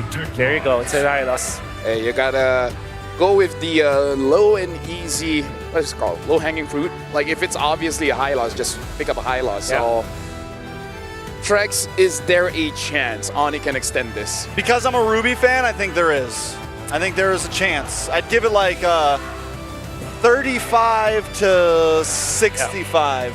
Well, I'm not good at numbers. What does that tell us? That tells me that they have a better chance in this game compared to the previous two games. Okay. I'm still not all that good in numbers. There's a scissor here. Well, this is potentially the final game between Onyx going up against TL. Will TL drop Onyx in their own home turf? We're throwing it over to the casters for this one. You know what? I'm not good at numbers either, LaFell. And that's why I'm right here, joining with the boys Leo and Mirko. We're bringing it in Game 3. It's match point right now for Team Liquid. Two champions once again that started this all out and has been dominant so far for the champions from the Philippines. Gentlemen, are we thinking the same things here with the draft? If we did not watch the first two games, worrying about the mental of Onyx right now, then yes, I'd even up those numbers. I'd say it's a 60-40 in favor of Onyx. I really like this draft. But the thing is, the first two games happened, and in game number 2, it was honestly quite brutal to see Onyx panic the way they did in the base defense. Skylar hitting a wall, going for the Valkyrie's descent. Keyboy flickering, trying to really look for a way to drag him, but unable to. So they are on easier to execute compositions now, on easier to execute heroes. It's back to the basics, even the Ruby, something that we haven't seen in a while, getting to the hands of Skylar. Not just easier, I'd say even at an advantage. You're looking at Keyboy, who is holding on for dear life and can hold on to these softies. I'm looking at Carl DZ, I'm looking at Sanji. Hell, there might even be a world where he holds on to Sanford, hits him with a Tsunami Slam when he's not ready, because again, you have to scale up. You have to get the right items on Sanford for him to, you know, literally be CCMU. They catch JP. Oh man, Revitalize gonna be popped instantly now as JP still able to sustain back up. And that's it. Onyx just want to bait out the Revitalize. But the thing is, they're getting poked down. That Lethal Ignition tick down on Sans. Yeah, that's part of it. Take down the Revitalize. They even have to work through 2 Purifies over there on the side of TL. That's something they can work on. You see the emblems here coming through. Yeah, you're going to have a lot of crowd control. And I have to agree with the panel, you know, when Trex was saying, like, bring out the Ruby, bring out some crowd control to go ahead and complement Keyboy on this Kalea, who traditionally, this hero, the Kalea, does really good at setting things up, obviously, and then the sustainability that comes with it built into the kit. So they've got to be able to play around this potential. JP? Well, Revitalize this time around. Mountain Shocker locks him down with help of Keyboy, but JP stood alive for quite a bit. Carl TZ looking to play now with a Thorn Rose, but it's actually a bit too aggressive. Keyboy gets away, gets Sans back to a comfortable spot too, but look at Sanford already holding in the turtle. Sans going in over on O-Head. He might be able to get them down completely. Skylar walking up now. Keyboy gonna go in as well. It's a double flicker from Skylar and Keyboy. What? O-Head getting pulled back by the Apple Friend. It's on a ruin. There you go! CC Immune coming in. Knocks up the trade for Keyboy. They fight Skylar even after he hits a flicker. And Lutpi cannot catch Sanji. Dark Wave on 2. That's gonna Inferno pursue the puncture away to Thorn Rose, locking him down, and it's JP with the DPS taking him out. It looked so good for Onyx for a minute there, but then it all fell apart. And they're going to be zoned off this turtle, but Sans doing a lot of damage over on Sanford, but he's able to flick around now. Kyrie jumps in with the traces, and a moment shocker is the right tree in for Kai! And now it's JP to fall! Sans gets the last kill in the skirmish. And there's the counter punch, man. When I was saying it looked so good, well, Onyx took it back and said, here we go, we'll make it look good. It's all Onyx. After the first turtle, Liquid, what they're looking at is off-timing engagements. Onyx has better uptime in this draft. They're 2,000 gold up at 3 minutes. This is dangerous waters Liquid swimming in. And for the first time, no joke, nice Leo, for the first time today, we hear the Sonics roaring as JP falls again. Roaring, he needed it. Roaring with purpose. Yeah. They were roaring before the match even began, but now they're roaring in celebration. They can celebrate the fact that the mid lane has been won. They can celebrate the fact that Ludwig can freely leave the EXP lane because Sanford is still on wave clear duty. So that means that's taken care of. Up top though, that might be where Liquid can find a little bit of breathing room. Between the Esmeralda and the Ruby and the Esmeralda, Ohem can dance around, threaten something from Skylar, and then leave. They actually are still at the 50-50. This is the only lane, I think, that Liquid can hold on and say, can we do something here? That's why JP is kind of scouting out, and they send up Sans. Yeah, Donor Wolf King now. Sans under target though, going in for Brilliant. Skylar's still able to sustain, but the Glorious Pathway is right there. No kill, just yet for Onyx and for TL. And that's why you were just saying that. You know, Onyx knows that exact compilation up top. They have to go ahead and deal with it. But they tried to make a play, it didn't happen. But they did get a Purify out, so that's something for them. It was a great response from TL. But now, with this bit of a lead that Onyx has built themselves, they're in a good position to go ahead and get control of the next objective. Yeah, they secured the first one. It was a little messy, a little chaotic, but that's fine because this lineup also allows them to kind of take these fights. Again, with a Kalea on your side, your sustainability can be there. You can see them fighting for the position here. TL in their own position. They want to fight for it. Glorious Pathway by JP. Falling Sun would lock it down. Lutfi now as JP's going to be caught low. Throwing a Ruin on 4. But there's not much damage coming through as Carl Teasy is able to secure the turtle. Tsunami Slam. Liquid with the body block, securing the turtle for Carl Teasy. Down goes Sanford. Down goes JP. Sanji follows through. The Sky King is angry. Order in the court. You might have gotten the turtle, but we got the kills. And now they continue to put the pressure here. In that mid lane, Sans will be fine. TL holds on to the tier 1 in the mid. So the one way Liquid did that is through sheer threat of damage. And their main source of reliable damage right now is Sanji. Sanji got the pop off, a good amount of salvos from Feather Airstrikes in that engagement, more than he had all game long, 5 minutes in. So what is the trick? Onyx has just better vision right now. Mountain Shocker, almost guarantees that Sanji cannot pick a good brush to fire from. But look at this 1v1. This is a dream come true for a lot of fans watching. Yeah, but not gonna break out. Carl knew something was off, man. There's no way Kyrie wants a 1v1 like this. Someone is definitely in the vicinity and he spots. Well, he didn't spot, but he sniffed Lutfi out. Yeah, not gonna happen there. Again, they want to fight mid. Only Sarmon and the Glorious Path we use together as Sanford walks up as well. The Brilliance aggressively with a Feathered Airstrike, not doing too much as Skylar rotates into mid, but again, it's just a fade from both teams. It seems like the Stallion sense is something that all members of Liquid share. SS. The fact that there was Skylar coming through the side lane and then, wait, they're fighting this. They're fighting this. We shouldn't be going in. Man, all right, despite it being a good position, we shouldn't overcommit. Again, we are still down 3,000 gold. This is the first time the win rate prediction is favored Onyx. Realme knows what's up. Realme knows what's up. That's map you can follow right there, right, from Realme. So 10 seconds up for this last turtle. 1 for 1 right now in terms of turtles for both teams. But right now, Onyx has been winning these fights. Oh, yeah. And look at this, TL wants to get a position. Walks up, dashes through. That's going to be the stun from JP to lock him down, but now Dark Wave lands on 2. No one for the pursuit just yet as Lutfi holds it in.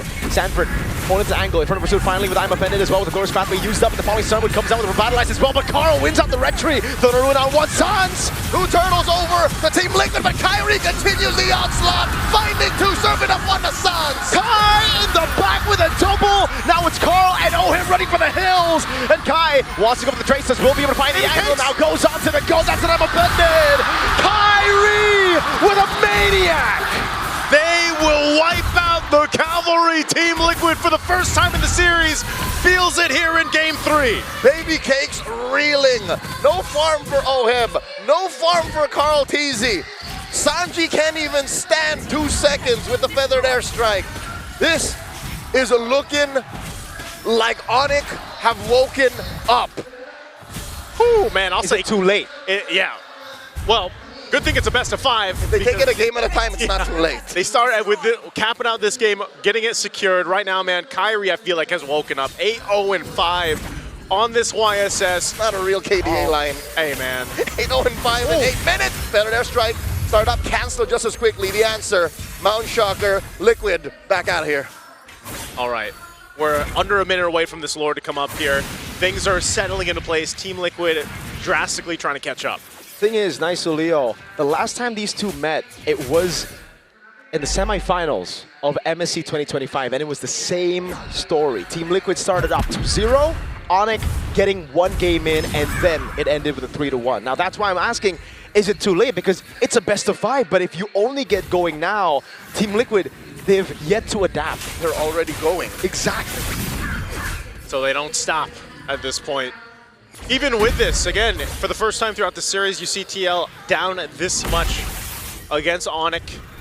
They've turned games around before, but right now it's a complete control fest for Onyx to deal with this. They're on this side of the jungle of TL. Are they going to force a fight for the purple buff? Glorious Pathway. Skylar already using that earlier. I'm offended, but the airstrike coming out. Keyboy instantly canceling it out. Now it's Sanford is still in the midst of it all. Throwing a ruin from Sanford. Doesn't land on most of them.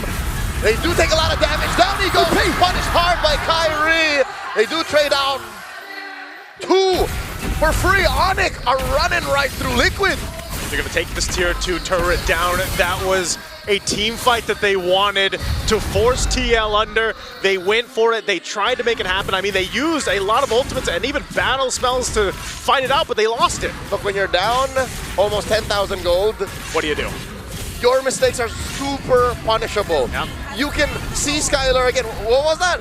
I'm offended early. It doesn't matter. That might have just been a false gleam of hope for Liquid to overcommit. And it's because of Lutpi. He has stepped up immensely in this game. Look at those dark waves. It really staggers you. It's not like a big CC ability, but it stops you from moving for just a second. And against this kind of composition, with so much damage output, just a second, just a millisecond will count. And you can really see how the frontliners can't handle that damage. They can't walk through. They can't try to look for any stuns. I can't even see frontliners. That's what Liquid is right now. They're just a big ball of mush that Onyx are running through.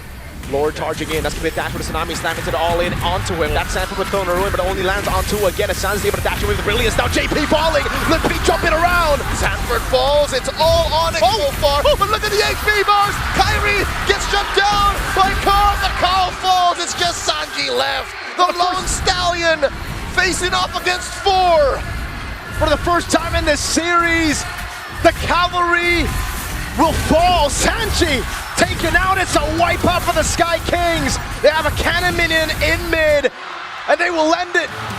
The first strike for Onyx. Onyx, Indonesia, come alive. First point on the board. They desperately needed it in this series, and man, I'll tell you what, if you guys could hear this stadium erupt off this win, the morale boost for them might carry through the series, but it's just 1 game under the belt of Onyx. They still need 2 more to make it happen, and this is a check for TL to kind of readjust. They need to go ahead and readjust some things here desperately and in this game, because again, it was a tough one. Again, Nice Leo, panel. This is something we've been talking about all the way from Swiss. It always seems like they're overthinking the drafts. It always seems like they're trying to go for the highest execution comps available instead of prioritizing simplicity when you have the players that you do. You have Kyrie, Keyboy, Sans, Lutpi, Skylar. You have the best team form in MPLID history. Yet you try to overthink, you try to go the extra mile when you don't have to. Play around your players. And it seems like Onyx comfort trumps Liquid's comfort, at least in this game. And they can take it a game at a time to take us all the way, possibly. Not out of the woods just yet. It's 2-1, and Liquid's turn to adapt. It's their turn to evolve. I was hoping that we would get a 5-game series, and this is a step in the right direction for that to happen. Let's throw it over to the panel to break down Game 3. Thank you very much, gentlemen. And I gotta say, Trex as well as Wolf, if this tells me anything, right, it reminds me back all the games in Swiss. And I feel like when the meta is like this, the #1 priority is gonna be Shred, right? The Lunox, the CC, whoever can take down front lines, that's the key in every draft right now. And something that paired up so well with that was the heavy crowd control to give them that ability. Having something like the Ruby, having the Phobius in the offlane, able to hold TLPH still enough to where they can shred through. I really like the first 3 picks coming up from Onyx Indonesia. We did say that it was a really good first 3 picks. For them, it's one of their better choices in the past 3 games. But the way that they executed it is kind of reminiscent of how Onyx ID has been dominant in their local leagues. And if they play like this, they're so confident, they are decisive, and they are always fast when it comes to the trigger. Yeah. It will mean that it will be difficult for Team Liquid to react. Team Liquid have chosen to go for this Alice plus the Lancelot, which has been successful before, but you can really feel how slow it could get if the enemy has gotten the first few turtles over them. I wonder if the coach is like, you know what? Don't imagine you're fighting against TLPH. Just imagine you're fighting against TLID. Yeah. And then gave them the confidence like, yeah, let's just kill him. Easy. TLID.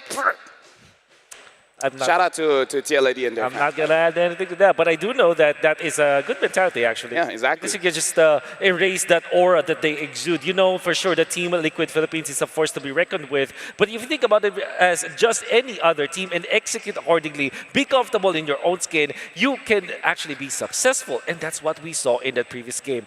We saw how decisive Onyx ID can get if they do have their signature heroes. Keyboy on a catch-type hero. You can see Suns on the shred type of heroes, which will now make it so that even when the Alice is tanky enough, or if there's a frontliner like Nihilus, nobody is safe from the DPS that can come out from Suns. Well, I'm not comfortable in my own skin. What about you, Trex?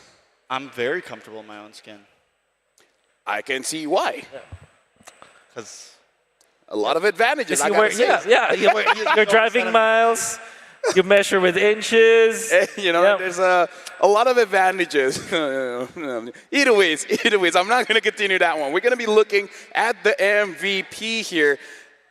Honestly, even I don't know who the MVP is going to be. Kyrie had amazing. They hear from the official, hey, it's Sans. And here's the thing, he 100% deserves it because Kyrie had an amazing game, got a Maniac, a very good KDA, but I really feel like without this Lunox, it was not possible. If Lunox gets banned out somehow, they got to figure something else out. 5-0 and 14. Somebody has to keep track on how much kills per minute these two teams can do in their games and show us how good the Brawl meta is. But if you are playing like Suns in this particular game, going in for full penetration, full damage, and of course playing so well because of how fast your teammates are also looking, it means that your GPM will really shoot up, even when you're a mid laner, even when you're technically a support for your team.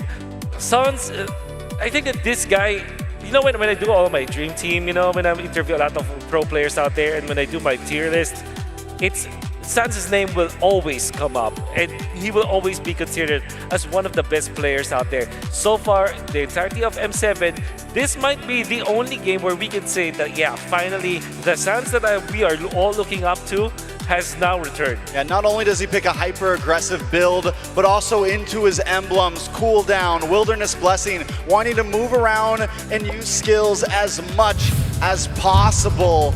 And that was the goal here, pressure quickly and end the game faster. Yeah, we're looking at the highlights here, and this is basically where Onyx ID, they're just saying like, what are we best at? And that's fighting. So let's just get a draft. We're fighting all the time. And I want to go back all the way from game 1 where I said what I want to see is they get a draft where they can fight at any moment, right? You don't really have to think, oh, we need conditions A, B, and C. We just go in and then hope for the best. And this is what I'm getting at with this kind of draft. The only, you know, quote-unquote difficult thing is really Kyrie. You want to make sure you're positioned well. You want to get your items. Everyone else, as long as I see someone, they're dying. You know, I really got to give it up to the Kalea, the Ruby, and the Phobius. I think we're focusing a lot on Kyrie and Sans, but realistically, I think this heavy crowd control, triple crowd control meta in their hands is what really sealed the deal on this game. It completely puts a stop to the stampede that TLPH wants to bring, and we saw TLPH try to dive in a few times and just get immediately stopped in their tracks and taken out. I mean, as a roamer, I love stuns, so I'm not going to argue with you on that one. What about you, Wolf? Yeah, you see also that not only do they have multiple stun composition, they also have a winning composition in their side lanes.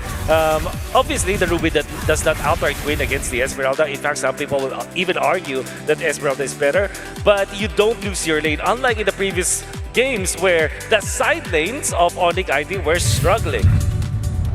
Yeah. Looking at the itemization here, this is a pretty quick one. 11 minutes and 14 seconds, 21 kills to 5. If there's any game that they are comfortable, this is definitely one of them. But again, just like how our casters were talking about it, is that Onyx has now figured it out, but for Team Liquid, they've been playing standard, but now after seeing what Onyx did, it's on them to adjust. And I don't know, like, yeah, the Lunox will be a question mark whether Sans will get it again. I do want to see if Onyx, without that Lunox, what other shred options do they have? You're definitely risking it. I mean, they could, I still think a Farza or something like that could do decent with this composition as long as they have protection around them. Yeah.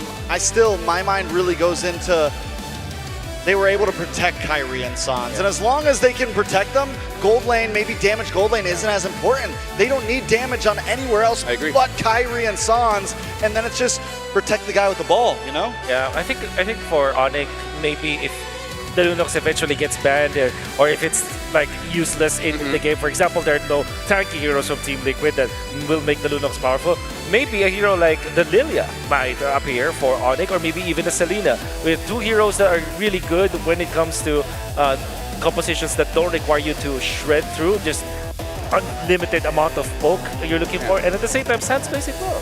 Let me just say, because of this game, also gives another reason why I prefer picks like Ruby, like Phoveus, like Arlet over a Uranus. I know Uranus is strong. You kind of can't kill the guy, but at the same time, don't you just love all this crowd control, knock-up, displacement? Yep.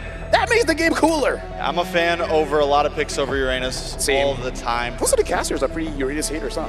I mean, I know I'm not. I'm a Uranus enjoyer. I know. I even prefer Hylos because at least he has one stun. And he can use Petrify. And Petrify what? Petrify Uranus? Petrify Uranus.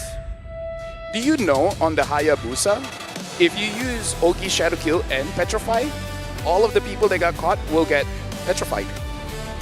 Because they're all so close to you? It's kind of like the same as Benedetta, you know? Maybe if you have the macro that real need, But then what lane would you play it in? No, see, in my game of Brawl, that's the only time I was able to execute, and I'm like, oh, so that's how it works. Okay. I find it hard to believe, but maybe you had the AI actually. I feel like. Look, let me just say, if at any point Hayabusa gets some kind of revamp, where Muntan is saying, you know what, we want Hayabusa to be a support mid laner. Maybe. We'll see. But yeah, at least it's not a 3-0. So now it's looking much more competitive because, again, this is going to be an elimination match. And I believe when you're the champion, you kind of don't want to go down. But hey, before we even talk about that, we got to talk about our good friend. Because visiting us is here V, the cheerful buddy at the heart of Visa's biggest cultural moments. So, you know what, V, let me just ask you, do you have anything to say to the fans? Kumusta ang pagalang ko ay V? Ako ay mula sa Visa, ang brand na nagunay sa buong mundo, at ako ang inyong mapagkakatiwalang mascot. Ang aking tungkulin ay tulungan kayong magbayad ng mabilis, ligtas, at matalino, pas mimili, paglalakbay o malilit na gastuin sa araw-araw. Kasama si V, lagi kayong panatag, kaya naman sama-sama nating simulan ang mas praktikal at mas masayang cashless na buhay hanggang sa muli. So that's how it sounds like if Naisu is saying that. Yeah. Yeah. Naisu. Did you feel like you actually sound like Naisu? I mean, you. Yeah, V actually sounds like Naisu. Actually sound like Naisu. Tagalog with a mix of built like him too, like Florida. The Florida energy. Where are you from again? Inches energy. Where are you from again? Florida. Oh. Yeah, from Seattle. Yeah, he's actually from Florida. Actually. Yeah. There's a real States. Yeah. So it's a combination of the Philippines and Alabama. Shout outs to V, guys. He's the real MVP, and Visa is our official payment partner. Honestly, amazing. Even CC Immune made a quick debut there to spot with V. Where is he? Come back in. There you go. There you go. Vanuya. Ignore that he doesn't have a body. Yeah. Other than that, this is the perfect thumbnail for the M7 World Championship. That's right. Honestly. All right, so take But the two things that we really like about the M7 World Championship, Sanford and V. We love both. Both are amazing. I kind of feel like with the shred and crowd control kind of conversation, I actually want to talk a little bit more about the crowd control. But before that, we got to talk about the MLBB Academy, which has been fully upgraded. And here's the thing, you guys can get personal weekly reports to understand your strength and weaknesses, along with a complete match history. So every big moment is recorded. You can also rate the trending topics and share your perspective. Like, for example, we can have the topic, which one is more important, the shred or the crowd control? And you guys can contribute by letting us know what you guys think. The MLBB Academy is where you watch matches and understand your growth in MLBB. Now, the question is, where can you guys catch that? Well, you can check it out on the mobilelegends.com/academy. And of course, something to talk about as well is Magic Chess Go Go. Like, I gotta say, I'm a go banger, you know? I go, I bang. And for you guys, from now up until the 8th of February, reach level 45 in the Go 1 Pass to unlock the Yuzong Emerald Dragon for free. Purchase the Go 1 Pass to instantly unlock Yuzong's Go 1 skin, the Dragon Shade, and reach level 75 to unlock Yuzong's Prime skin, the Cosmic Dragon. And along the track, you guys can get the Yuzong piece as well to eventually upgrade all the way to 3 stars. So make sure you guys go while we bang. Speaking of crowd control, right? If not for the Ruby, what other gold laners that can actually contribute that? In ID, it was the Cho. I haven't seen Cho gold just yet. Yeah, but are they going to ban a Ruby? I think the Ruby will. I feel like at least one more game. At least one more game, Ruby will slip through. You know what? Maybe. Right now, I love streamers, right? So I want to see who is the top 3 co-streamers in terms of PCU viewers here on M7. And looks like it's a Z Casting Channel and the CEO of Alter Ego, as well as Satya Wande. I actually thought, I didn't thought that Code Delwyn would actually have higher than Satya Wande. That's 396,000, but almost 400,000, yeah. That deserves a double. Double is in the chat for all these streamers, man. They're keeping it. Shout out to CEO of Alter Ego. He really needs to get that King Crab for the boys. Yep. I think Zay Casting is a Myanmar maybe caster, and that's what. Like I saw something about him. He's been killing it, watching all the YG games and everything. So the Myanmar fans have been showing up. And of course, again, shout outs to Mas Ade. Probably going to be hanging out with Mars, so we'll see how that one goes. But now I'm back to the question here. And yeah, as you said, there's a high probability that the Ruby will be ignored for at least another game. But if they do that, it will be match point for Onyx ID as well.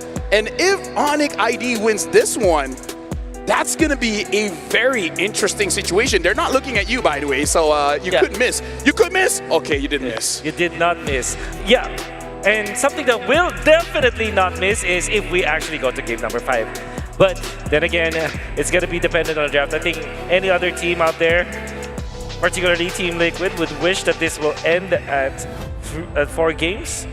But obviously, we gotta have to look for a draft first. All right, so we saw Onyx finally put some hope in the fans, hope in themselves. Now I know the talk has been all shred, but still for me, I think crowd control is the key here. They need to find an answer to the advance of TL, and as long as they can do that, it's gonna be huge. Now let's jump into game number 4's draft. LaFell, anything big you're looking for here? Nope. Well, I think it's me and you right now. It's me and you, big boy. I guess. For expanding rivers, I would want to see a lot of action. Sora being banned out, Team Liquid at the first phase. Might go for, are going to be eyeing for Eve if it will not be banned out by Onyx. Yeah. But then again, they can always just go for the Louis. So maybe they will still go for the Isenshin first pick, Team Liquid. Yeah, they are up front this time on blue side. Eve gets banned out. Sora. Oh, sorry, Ben. Sorry. Sora's banned. I think you would want to go Isenshin now if you're Team Liquid. That's what that is the trend that we have seen from both of these teams. But you also have the Claude, which so far has not been the priority for any other series. But in this particular series, it's Oheb and Skylar. It's kind of like the teams are saying, boo, marksman, boo, boo. Well, they banned it in game 1, right? That's right. So I think this is just between Isenshin or Boo-ish. Well, there's the Claude. There's the Claude. Can we see Skylar on that Freya, but this time actually making it work? Yep, decent Shin and or Leomord Freya could be good, but Isenshin or actually Cho Freya would be good. Okay. Hey, if it works, right? I think you can even go as far that second phase if it's open. Just pick up the Ruby against the Claude again. I agree. Anytime it dives in, boom, catch it for a second. That's right. Team Liquid though, what if they pick up the Luyi this time with the Claude? That's a good combo. Yep, And very then annoying. Maybe they don't go Lance out anymore. Maybe they're the ones to go for the Leomord. So Leomord Luyi, that could be a good pickup, but at the same time, this could be as simple as a... Okay! Fred and Varsa. Rock? No, you don't necessarily want to go Kalea here. Is it crazy for them to go for something like a CC? It's not crazy at all because they really like that hero. And it's good against the Fred. In a way, you can deal with the Claude. They go for the Grok. Go for the Grok. I think it gives you some turtle priority once you get to level 4. It helps. It's one of the few heroes that can get up close and personal with the Fredrin and still crowd control him without getting taunted. I think it's a decent answer to the Fredrin and the Farza. So you get kind of 2 answers here. Yeah. I still, if possible, I want some kind of diver, maybe like a Lapu, just to make sure that Sanji does not have a good time. But again, if it's not broken, why fix it? If they want to go for Phobius, Ruby, or any kind of crowd control of that nature, then I think it's still going to be all right. Oh, they banned the Lapu. Honestly, that's pretty good too. Okay, because this is the Exodia lineup from Team Liquid. They eventually will just get somewhere along the lines of a Hylos, of a if against the Grok, they will pick up typically the Hilda. Hilda is actually pretty good here for Team Liquid. And I'm sure that Onyx maybe bans it? Yeah, Onyx just needs to ban it. But what else? You don't have the usual. Maybe Esmeralda could be the ban here for Coach Ali, or maybe Alice. Yeah, considering that they do have the Lunangs, I kind of don't want them to ban all these tanky heroes, Uranus, Esme, and such. Yeah. Especially if they want it, they can take it for themselves. Esme, not Uranus. Maybe But they banned Hilda. I think that's such a good ban. The alternative for Team Liquid typically will be the Khalid up against this Grok, but you also have that Gatot-Kacha. In fact, Team Liquid can even go back to the Arlet for Sanford. I think we see the Ruby again. Actually, I'm kind of worried about that because TL could go for that Arlet, and if TL does not have a good game in, I would say, the first 6 minutes, then maybe Onyx can snowball just like in game number 3. Yeah.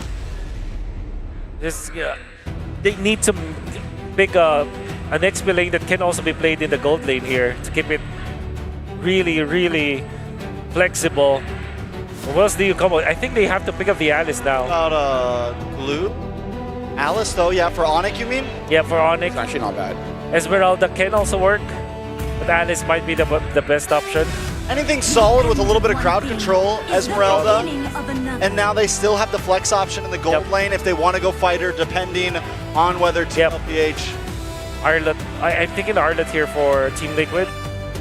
Arlott, and then either Arlott Gatot or Arlott Khalid both look pretty good. Yep. You know, for the first time, it feels like Onyx is ahead in some of these drafts. Like, they're actually the ones putting pressure on what TLPH needs to pick here. They found the magic answer, which is that YSS and that Lunox, and immediately puts them in this position of, oh, wait, we're now with the wheel. Arlott chip or Arlott chip would be good as well, but I think the safest play is Gatot Kacha and then the Arlott.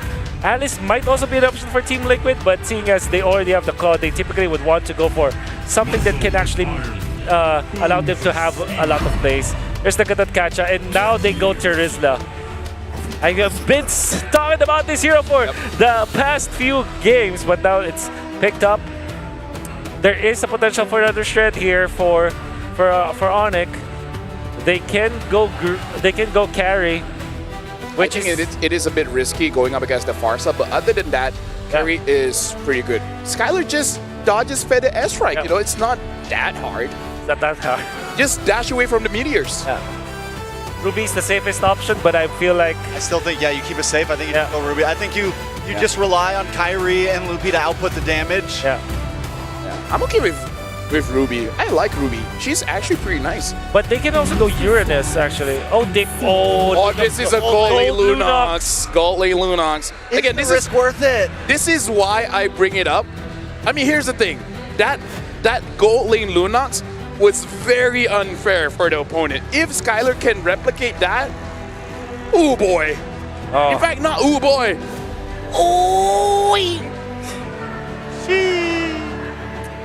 Oh, you guys are not going to reply to that? You guys are no fun. Either ways, Onyx against TL here. TL going back to the old-fashioned route. And now Onyx, they answer with this Luyi. They answer with the Gold Lane Lunox. Is this enough? Can this actually take down a TL? We're throwing it over to our casters, Mirko, Leo, as well as a Naisu. Now it's your ground. We will take it away, and this is about as Uno reverse card as you can get through the draft here. That was great planning that we saw towards the end of the draft. I like it too, man. Again, this is still a do or die situation for Onyx. Yes, they had a dominating previous game, game 3.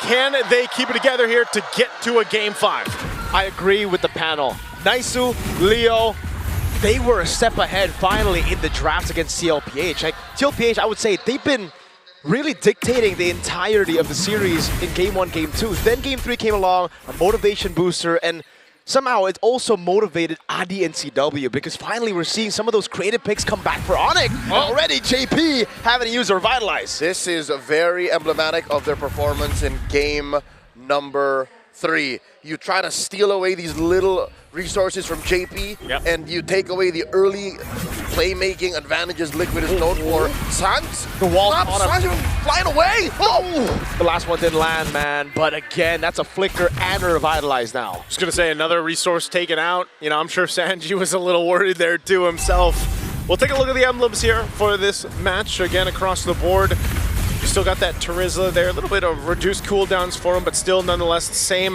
tanky Terizla. I know Wolf was mentioning the Terizla plus that Gattacacha there, so they come through, and this is going to be mainly that front line that obviously helps the Fredrin in the hands of Carl TZ. This is going to be a much different game for Carl TZ, but it's not a foreign game, man. He's played the Fredrin so many times up to this point. In this very stadium with a Fredrin in his hands, he won his 2nd World Championship. Let's talk about the Gold Lane matchup. A genius stroke here by Onyx to switch it up. We could have sworn mid lane was going to be Lunox. Oh, well, with the turtle up, they're going to go for the control here. So both Gold Lane are staying up top, but Keyboy not having the tech charge just yet. They're going to have to fight for this. Shocker from Kai. JP already using Revitalize very, very early on as Carl holds onto it. Sanford is getting poked down to a quarter of his health, but it goes and regents back to half. Carl claims the turtle for free. Onyx do not want no smoke. Our panel referred to this in a couple of matches back, talking about how Liquid was playing very Filipino in the Swiss, but now they've converted back, and to their advantage, look at this. They push Onyx deep into their tier 1, and I don't know how this whole readjustment of pace is going to affect the Sky Kings. That's why I love best of fives, man. You know, when we get into a best of 5, you see very different kind of play styles and obviously compositions throughout those games, and that's been the story here so far. Now that we've got to game 4 with this, again, this is a bit of a different game plan for Team Liquid, and they can go ahead and play for mainly objectives, at least for right now, because, again, their ultimates that are going to be available for fighting into those objectives, especially when we get to Lord territory, is going to be a little bit tough for Onyx, I feel like, to deal with. You got to avoid the penalty zone, you got to avoid, of course, the feathered airstrike constantly, and then trying to get away or run away from an AOG from JP are all part of the plan. But even on the flip side, Onyx has a lot of utility themselves. A tech charge, man, that's probably been one of the most impactful ultimates we have seen throughout M7. This Grok is sometimes unstoppable, man. And so in the hands of Keyboy, that's who you want it to be with. Keyboy is known to being a playmaker, and when he gets roams like this, these heroes, you can pretty much count on him to go ahead and set things up for Onyx to shine on. All Liquid has to answer back is, in my opinion, that penalty zone. You can't rely on the AOG. The AOG is for re-engaging. The AOG is for saving the back line sometimes. Fortunately, OHEB has a Purify, something that they really did rock in the series prior that ended in 11 minutes. So now Liquid understand, oh, Onyx is playing with fire. We have to respect what the Sky Kings have on the Tempo Breaker game. Turtle spawning, it's Lutpi just scouting out. I wonder if he knows that there's 4 here. Yeah, it has to be a double whammy with the AOG, right? It has to be a penalty zone first and then maybe an AOG. Turtles up. Looks like it could just go in the hands of TL here. They're looking for something else. Yeah, they're looking for a trade, but Sanford's able to escape there with a flicker out, even with the tech charge coming in. 2 turtles now for Team Liquid. Taking it slow. Yep. Liquid is trying to step on the brakes and the clutch to change gears at the same time, while Onyx are just going by. Yes, we're not getting any kills, but in my opinion, if this continues, this should benefit the cavalry. Because again, they're waiting for oil to come online. This is the, you know, the old way of doing things, basically, when we were back in the utility meta. The old way. Yeah, it's the old way, right? It's going back to how things were with the Fredrin. Not the unbreakable they were looking for. Respect, dispersion rotation. JP can be caught here, has the AOG, won't be cancelled, and he gets out with the Revitalize as well. All right, so he tried to make a play, not going to happen, able to get away, but also pop the Revitalize again, so there's a whole lot of that happening where, you know, Onyx gets something out. But again, look at this. The gold lead is pretty much gone. It's not really anything big. Dissipated. It's dissipated. Dude, this is the thing they want to watch out for, though. That first item from Skylar was the Divine Glaive. He's keeping up with OHEB in terms of gold, farming up. So if a fight does break out, Skylar is actually going to have enough damage on this Linux to kind of burst the right targets down if he needs to. So that's something why we're seeing why Team Liquid kind of wants to take things. Oh, OHEB. Damage. Oh my god, he just popped OHEB. Big damn. Mountain Shocker, and the last shot from Skylar picks up first blood for Onyx, and they transition into a possible conversion, but it won't happen because Sanji was there. Lutpi trying to steal red tree from Carl. Not even surprised. The most surprised person here is OHEB. He wasn't expecting Kyrie to be in that brush, and there's no amount of lifesteal nor regen from Demon Hunter Sword, which he doesn't even have yet at 6 minutes, that could save you from that kind of burst. That's why I was saying, you know, Skylar picking up that Divine Glaive is just devastating to deal with.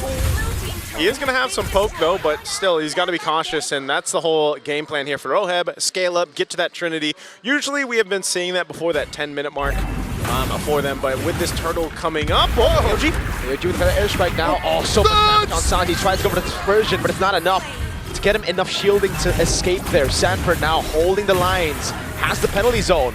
Lutpi trying his best to create an angle for Kyrie to walk up now. Mountain Shocker lands on Sanford. A traceless back, Carl TZ on the turtle. This looks free. There's no way for Onyx to really walk in unless Keyboy gets a big tech charge, and that won't happen. Perfect turtle for the GOAT. A little bit of a silver lining on Liquid's part, given that they got 100% of the turtles.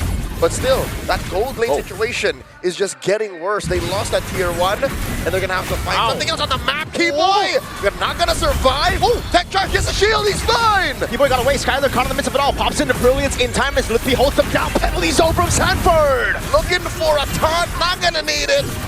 Skylar falls. Liquid happy with what they got. Well, they force a fight or a response from Onyx. They get a couple of flickers down, and right now TL looks to continue to put pressure under there and between the tier 1 and tier 2 turret. But man, I'm surprised that Keyboy, you know, for the most part survived that. That was a kind of aggressive play from Sanford, but that's kind of what you expect here, especially when you're on a Terizla. So it's back to the basics right now as Oheb goes and farms up and continues to scale up. Liquid now kick it into third gear. They're moving up in the world, no longer on scouting duty. Again, despite, I think, one of their major problems, and they blast Skylar out of the sky! What is going on here? The amount of burst. No, Sanford. Tech charge. Getting on Sanford. It's Kyrie who picks up the kill, so it ends up being 1-1. But a taunt in the bottom lane lands on Lutpi. Oheb doesn't want to go in. All right, what I'm saying, better that Liquid surprises Onyx, because Liquid has, compared to what Onyx is playing with, zero vision. What can you do? Throw a BMI into a bush? Randomly throw spells out of Sanji? Send JP, send Carl, send Sanford to check these bushes? So no, compared to the Mountain Shocker, compared to the random spells Sans can throw out, even Skylar's relatively free. As long as you know that there's no crowd control in there, you can brilliance your way out of safety. So Team Liquid, vision is their #1 enemy, and I think for the past 8 minutes they've been battling that. Lost once again, that kill onto Oheb. Yeah. Deserve to do that. I think if they continue down this path, they should be fine. Well, Lord's up here. Look at the rotation happening here on this side, though. They want to potentially try to make a play. JP's charging up the Unbreakable. Uh-oh, Kai didn't be caught. Diversion trying to get him away from the airstrike there on Kai. He gets taken out by JP in time, but the diversion saves Sans. Lutpi goes in alone. Carl TZ on the Lord. They tried to get him out of there with the diversion, but it was just too late. And so now this opens a window to take the Lord here. A play with 100% conviction. Liquid were all in on that one sequence, and they took Kyrie out. The flicker from Sanji and the Federal Airstrike was enough. Now Carl TZ able to cure the Lord. Keyboy just setting it up. Did not have to commit. Tech charge out of there. Great plays. Again, this is what TL looks to do when they can capitalize on getting a pick off, on making a play across the map, and they made the timing perfect for them. Now, this is just a bit of a lead for them, 2,000 gold ahead. They've got the Lord in their favor. Onyx lineup will still let them defend it pretty well and potentially set things up around Keyboy's tech charge. Now that it's available, they just have to play this right. And part of this too, again, with Skylar being on this Lunox, that was flexed throughout the draft. You know, you're gonna have to start to pay that stock pretty much. And he's got damage. They clear out the Lord. You can see that they deal with it well. They take the diversion. They go for Sanford. Penalty zone on the AOG there. Sansa able to flicker out the safety before the Unbreakable gets to him. Sanford taking low. Keyboy, no tech charge. Gonna be locked down. Appraiser's Wrath having to flicker out. Keyboy. They'll keep their Holy Shields alive for now, but that's a big cannon minion to take the Holy Shield down to the mid lane. Liquid wasn't playing Onyx, they were playing the map, distracting the Sky Kings from defending and stopping the forward momentum of those minions in mid. Now top lane gonna be up next. Thankfully, they got a minute left on Holy Shield, so bottom and top should be safe. Oheb commits Grand Theft Orange. There really isn't much that this squad has been doing except for taking down turrets in the past 11 minutes, so they're fine. Liquid, they're comfortable where we are in the mid game. This is a great pickup here now for Skylar, as I was mentioned. He's got his Holy Crystal now with the Divine Glaive, so he's going to be a pretty big threat in terms of damage, but look at the gold gap between him and Oheb. Oheb has been farming like a madman. Just absolutely. So Oheb's got his Trinity. JP providing that vision, like we were talking about, it's crucial for TL's lineup to work, and they want to put pressure around this purple buff. Now this kind of vision is aggressive. They're coming in! Penalty zone on the AOG. Lutpi goes in for falling. Sarmu gets disintegrated by Oheb! And now it's Keyboy holding the lines. That's a tech charge landing on 4, but a Purify comes out as Carl's able to taunt him down. Keyboy taking low, cooling down. Oheb with a blazing duet gets 2 as Kai trades for it with a tier 2.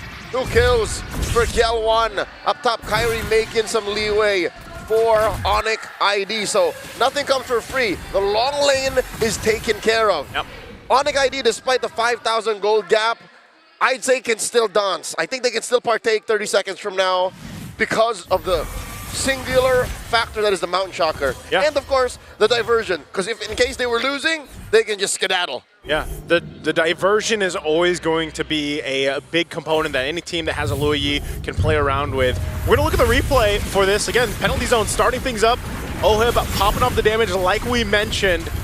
And this is, unfortunate for Onyx because they just didn't have the members for this fight, right? You have Kyrie pushing into what he can. Sans earlier was part of this. Whoa, Lord is up. They're going to fight for this before. And for penalty zone into the back. Kyrie able to trace a Sanford again, jumps in, and that's the hammer down from JP. JP closing off the exit. Keyboy with a tech charge. That is a desperation move as Onyx retreat. Blazing Duet canceled earlier. They're still able to kite back, but they've lost Kyrie. And look at the timing. It couldn't have been worse for Onyx. The Lord spawns in the land of Dawn. Almost clairvoyant-like game sense on Sanji. One might look at the angle and say, why would you take the Feather Air Strike far away that way? But no, he was reading where Onyx was going. And that was almost just as important as all the damage on Kyrie that took him out of the equation, that keeps him going. Lord for Onyx, what's not gonna be done? Liquid takes it and take down Keyboy too. Buy one, get one, Lord, and a free Keyboy. Oh man, in the lane. That's unfortunate. For, Onyx now, Keyboy up in about less than 20. They're gonna have to face the fact that these base turrets might fall here. Actually, what were they doing down there? I have no idea. Was Onyx hoping that maybe Kyrie could catch up and then they could snatch a little free Lord? They're inside the base, mid lane cracks. In the base here, Lord is making his way down into that mid lane, and Keyboy will be up for this defense. Does it all end here with almost a 9,000 gold lead for Team Liquid as they approach the base? Oheb with the BMI backwards. Ludwig holding in on the Lord right now. They can still go for the defense. They have Sans, they have Skylar. They've dealt with it now. Feather Airstrike in the bottom lane. That's going to be Oheb going for the siege as Tech Charge gets used defensively for Keyboy. AOG! Kai gets out with the Traceless. And that's it. TL say, all right, let's back.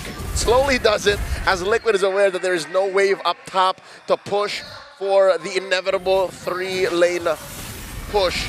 The waves have not equalized, so they're going to go look at this Lord coming up in about 100 seconds, a minute and 40. And this is correct, resources for Onyx, but they're just not in a position to find those fights anymore. When was the last time we saw Sans pull off a diversion that actually did something?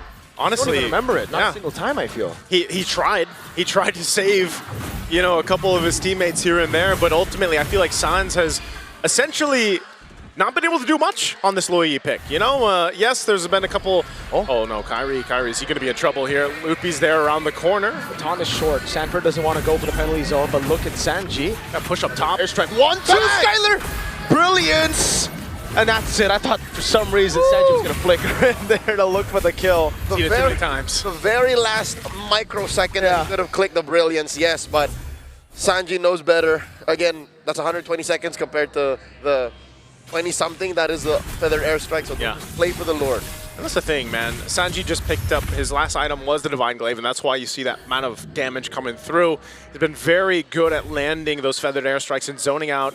So now it's just Onyx. Like, if they're in this situation where they're 9,000 behind, this Lord is coming about 30, you have to start to think, are they in even a fighting position? Most likely they give up the Lord and they try to base defense here. But I'm just worried about this lineup because so far it hasn't shown much. I mean, they've been reacting to what TL's thrown at them. Lippy, on the taunt, and the hammer swings of Sanford. He's still very tanky though, as long as it's not Oheb or Sanji, he can take the beating. Major problem for Onyx lineup. Again, I hate to say it at 16 minutes, but I'm sure our panel alluded to this one way or another. There's very little range. Onyx can only really go mid to short, and then they gotta go long to reset with that diversion and then come back in. So unless they can find that, unless they can force Liquid to fight in that short of a range, in the mud basically, Liquid's not having any of this. Yeah, that's why this is such a risk here. Lord looks like it's just going to be quickly worked and secured unless Keyboy tries, but no. Tech charge though. On Sanji, it's going to be Sans. Oh, he hits the wall. Penalty zone locks him down. Sans with a mistake call. Teasy with a punish. Kai with a traceless backwards. Blazing duet from Oheb. That's a Boy Scout attempt on Skylar from the angle, but Ludwig falls. Liquid finding them, dropping them one by one. Keyboy up next. Just one member left for Onyx for the Sky Kings, and it's Kai. Can he do it? No, he cannot. Sanji silences Onyx, and they silence Tennis Indoor Sanayan. The Sky Kings fall beneath the charge of the cavalry marching through the Golden Road. Two champions met in the arena of Tennis Indoor Sanayan, and only one can move forward, and that's Team Liquid. Something about these hollowed halls here in Jakarta, Indonesia, awaken something in these gentlemen. They've all been here. They've all won here. But today, they've done something none of us thought they would do this early on in the tournament. They drop Onyx Indonesia.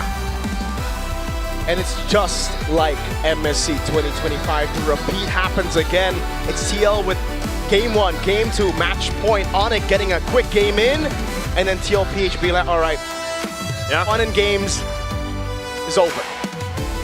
You can see it here, you know, them feeling pretty good about that game. I mean, the series in general, of course, tough to see. There's the hug between the GOAT and Kyrie. It was a tough match, and it's tough to see what the result always is for Onyx Indonesia. But thinking about what's going on in the minds of the Sky Kings, of Kyrie specifically, he said he's lost so many times and none of this phases him anymore. GG, well played to Onyx Indonesia. Thank you for putting on a match. Thank you for being here for us in M7.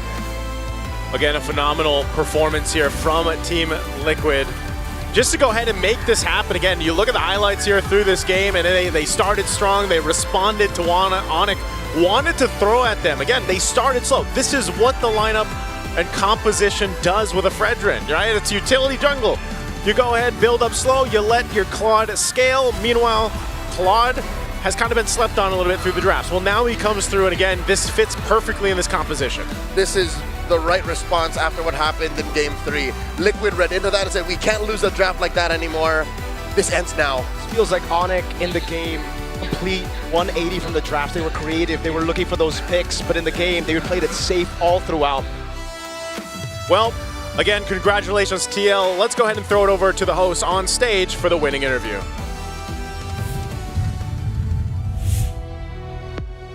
With pride, they represented the host country as champions, but unfortunately now they have to bow out of the competition. Terima kasih, Onyx Indonesia, for that valiant effort. Yes, guys, and now on the brighter note, the winner of our second elimination match of the day, Tennis Indoor Sanayan. Give it up for Team Liquid! Boys, an amazing match. But to Carl TZ, many people thought that this matchup between you and Kyrie, as well as Onyx ID, would be in the grand finals. And unfortunately, it just had to be in the lower bracket. How did you feel when you learned about this matchup actually? Nung una po, nagulat din po ako kasi talagang expected kami talaga sa finals. Pero ganun talaga, dapat talaga nangyari iba sa stage na talaga. And masaya lang ako na nanalo kami. He said at first he was also shocked because he did expect to meet Onyx ID in the grand finals. But you know, that's tournament life. You don't know what could happen on stage, and when it happens, one just has to continue their journey. The beauty and the despair of the tournament, right? The ups and downs of the tournament, but you still were able to push through. Now for OHEB, a lot of people are talking about, every single person is talking about the possibility of you guys completing your golden road. Now, the thing is, this time around, it will be a little bit more tricky, considering that you guys will have to do it from the lower brackets. Now, for OHEB in particular, you've been able to achieve this in M3. Do you think that you can do it here again?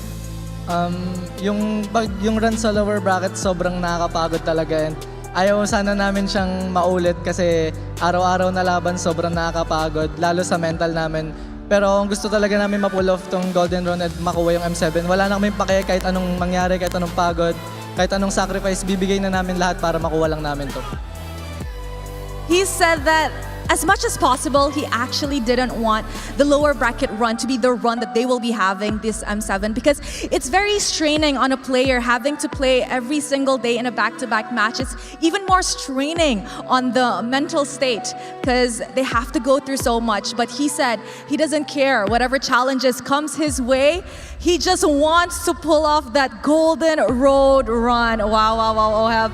And of course, Carl, you were able to do it too back in the M2. Now, on your end, how confident are you that you will be able to do the same thing in M2 this time around in M7?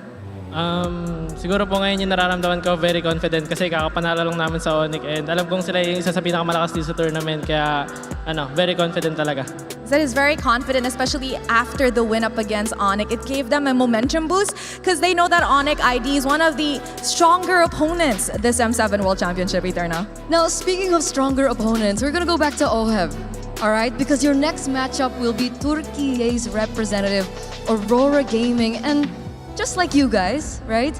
They almost took down SRG, the Giants of Malaysia. Now, we're curious to know what your thoughts are on this team. What do you think about Aurora Turkey? Personally, tingin ko po sila talaga yung dark horse ngayong tournament. Like mga past tournaments, lagi talaga namin sila nakakalaban at isa rin talaga sila sa contender. Feel ko lalaruin lang namin kung ano yung nilaro namin kanina and kung paano kami nag-prepare, pero mas better. Feel ko ganun ta. He said that Aurora Turkey is definitely the dark horse for him this tournament, and he won't deny it. They're very strong as they've met in previous tournaments as well. But the gameplay that they'll be putting up against Aurora Turkey is the gameplay that they did with Onyx, but even better. And of course, study the opponent even better. Carl, what about you? Going up against Aurora Turkey, are you excited for that? Opo, excited din ako makalaban sila tapos alam ko yung capabilities nila kasi sa MSC nakalaban namin sila and respetuhin namin sila. That is excited and he's met them in MSC. They know what they are capable of. You know what, Carl TZ, despite playing in Indonesian home ground, I see so many of the cavalries were actually supporting TL. Is there anything you want to say to perhaps the buff that came to support you all the way from the Philippines? Thank you sa lahat ng pumunta dito. Thank you sa mga sumupport and shout din sa girlfriend ko na pumunta pa. Is that thank you to everybody who came, thank you for supporting, and of course, shout out to the girlfriend who flew all the way from the Philippines. That was beautiful, Carl. We're still hearing the support coming in here in the arena, ladies and gentlemen. And while they celebrate their success today and prepare for their match tomorrow, we're going to throw it over once again back to the panelists to break down that game.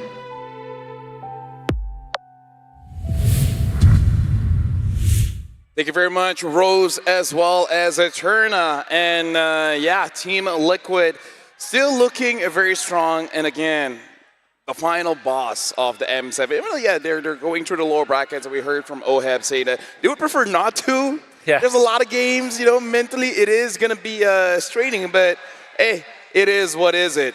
Speaking of, Trex, Onyx didn't have a lot of crowd control, huh?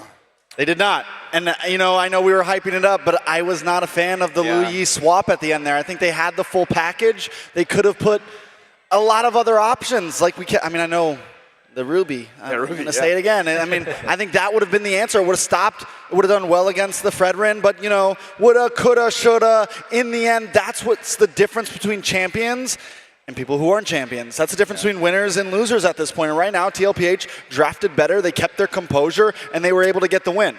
And here's the thing, Wolf, where this is not the first time we see something like this, right? You already have a winning formula.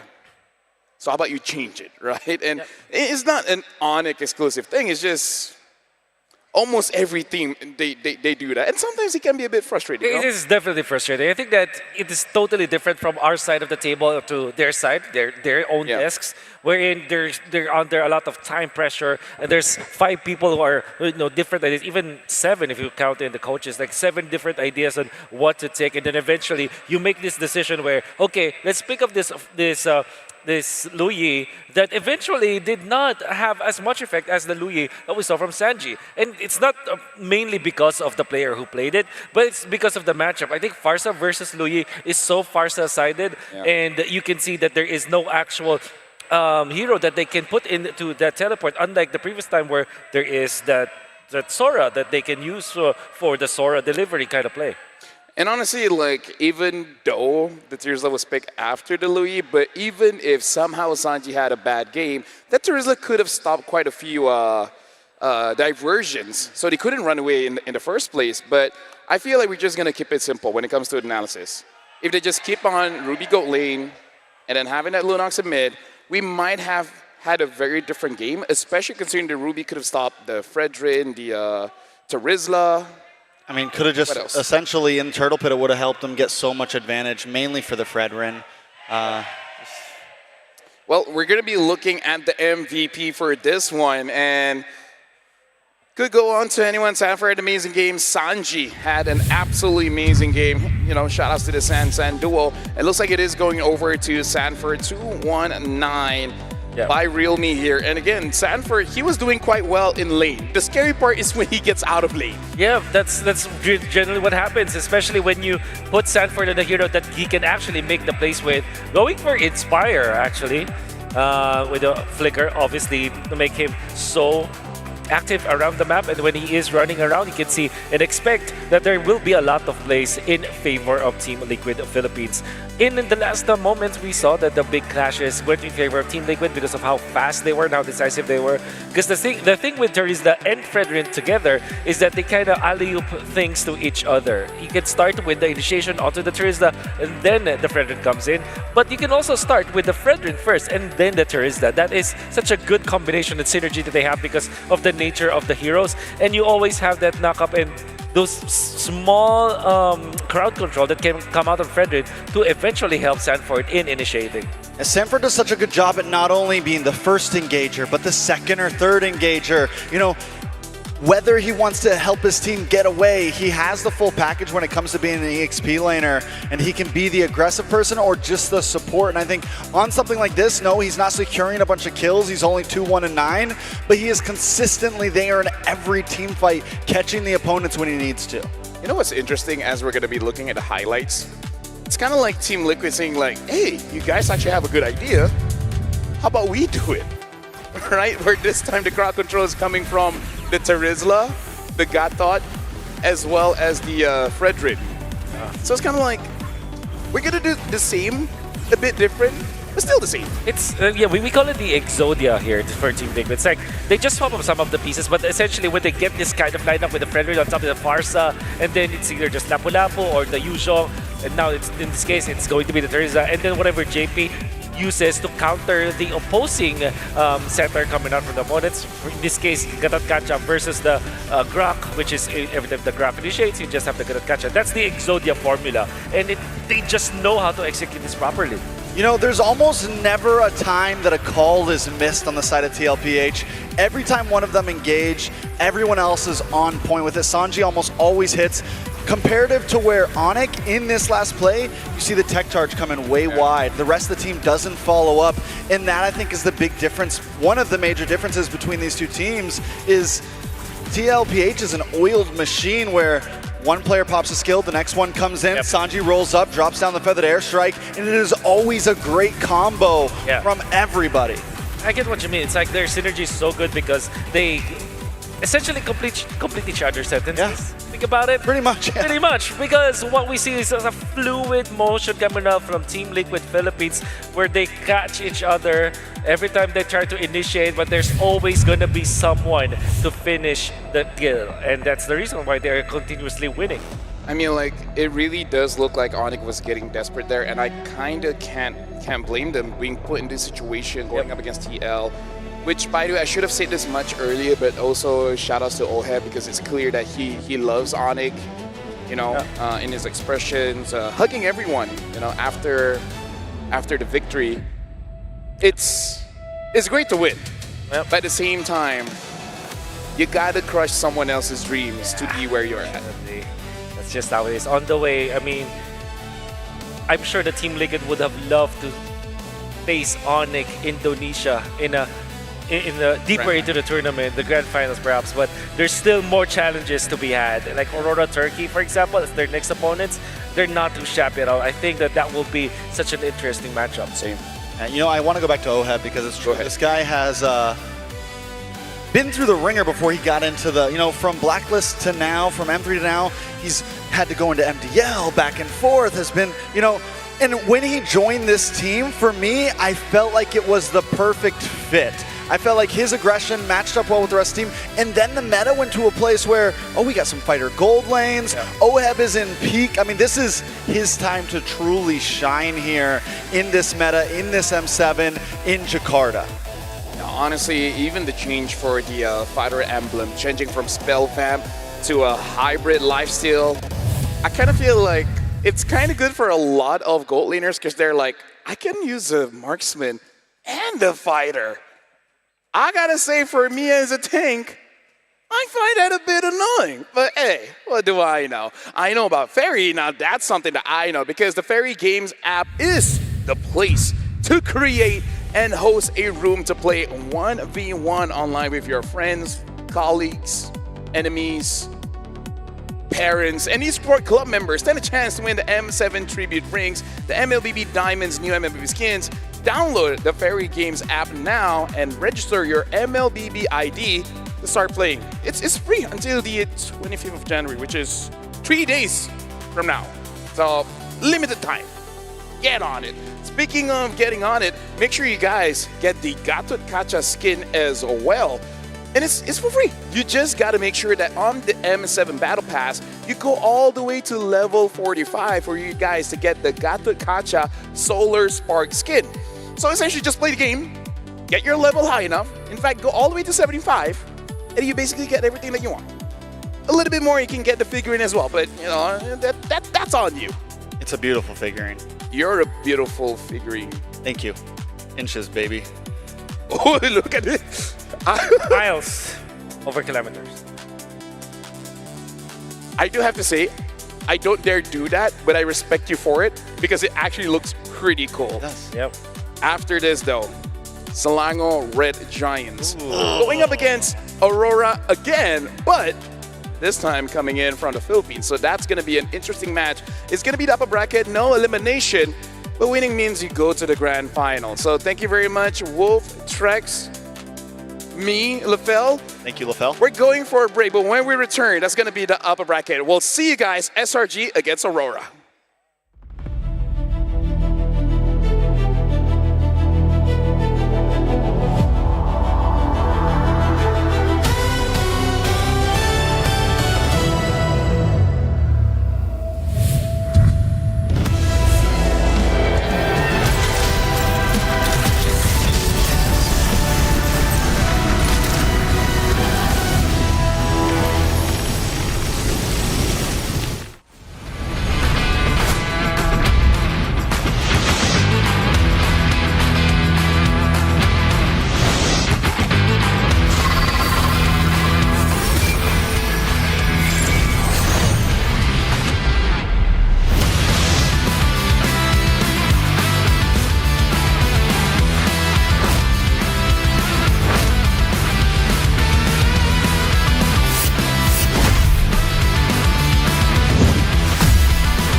first game. Ay, ako daw. Okay. Oo. Ling, ling, ling. Ling, zas. Ling, chow, ling, bail, chow, bail, ling. Uy! Chow, ling, chow, veil, chow, veil. If, ling, clint, glue, ling, clint, if, glue. Glue, clint, ling, zas. Ay, glue, gourd. Chick, clean, veil, ling, if, zas, guard. Oh! Gato, test me. Ayaw po sabi. Ay, balik. Gato, test me. Ayaw ba yan? Balik. That's it? Balik ako yan.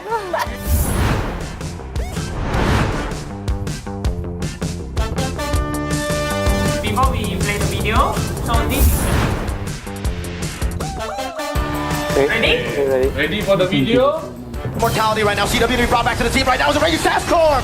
Will be hours away from by Kyrie. CW pops in with an nature, able to dish out some damage. Kill the base is wide open, but it's going to be cleared out. Sans in the back, doing some damage. Mortality's falling left and right. AP Brent losing members. Mortality's with the patient by break. Face an implosion, and just like that, the sky tank descend from the skies back to the Philippines. First question. What time everyone got white out? Wait, same time. 3, 2, 1. 22:10.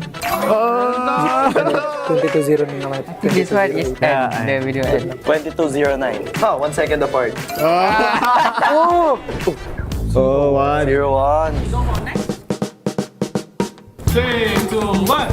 3-1-11. 1-1-13. 3-1. Asif yung pala yun. Go, lucky shot! Wala, yung ito masyado I just said randomly. I don't know. Super Marco. Ew. Oh my God! Yun yung sasabihin ko sa ni, kaso di ako sure eh. Oh, you remember this? Oh, shh. 3, 2, 1. View and who? Huh? Ogwen? Sogan na lang. View and Ogwen. The answer is wrong. Few and Kaitizi. Correct.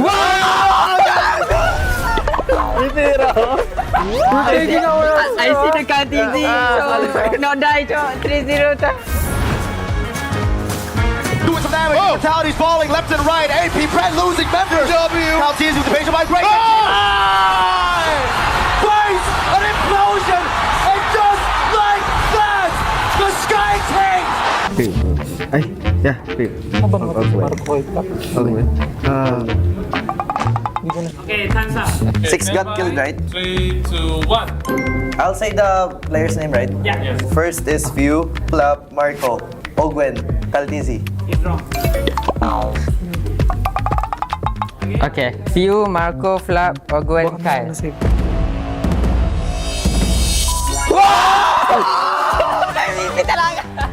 Nice, bro. Tama sila. Hey, Pocket! Use your brain, right? You Marco Flap? You didn't have Wow, Marco Flap.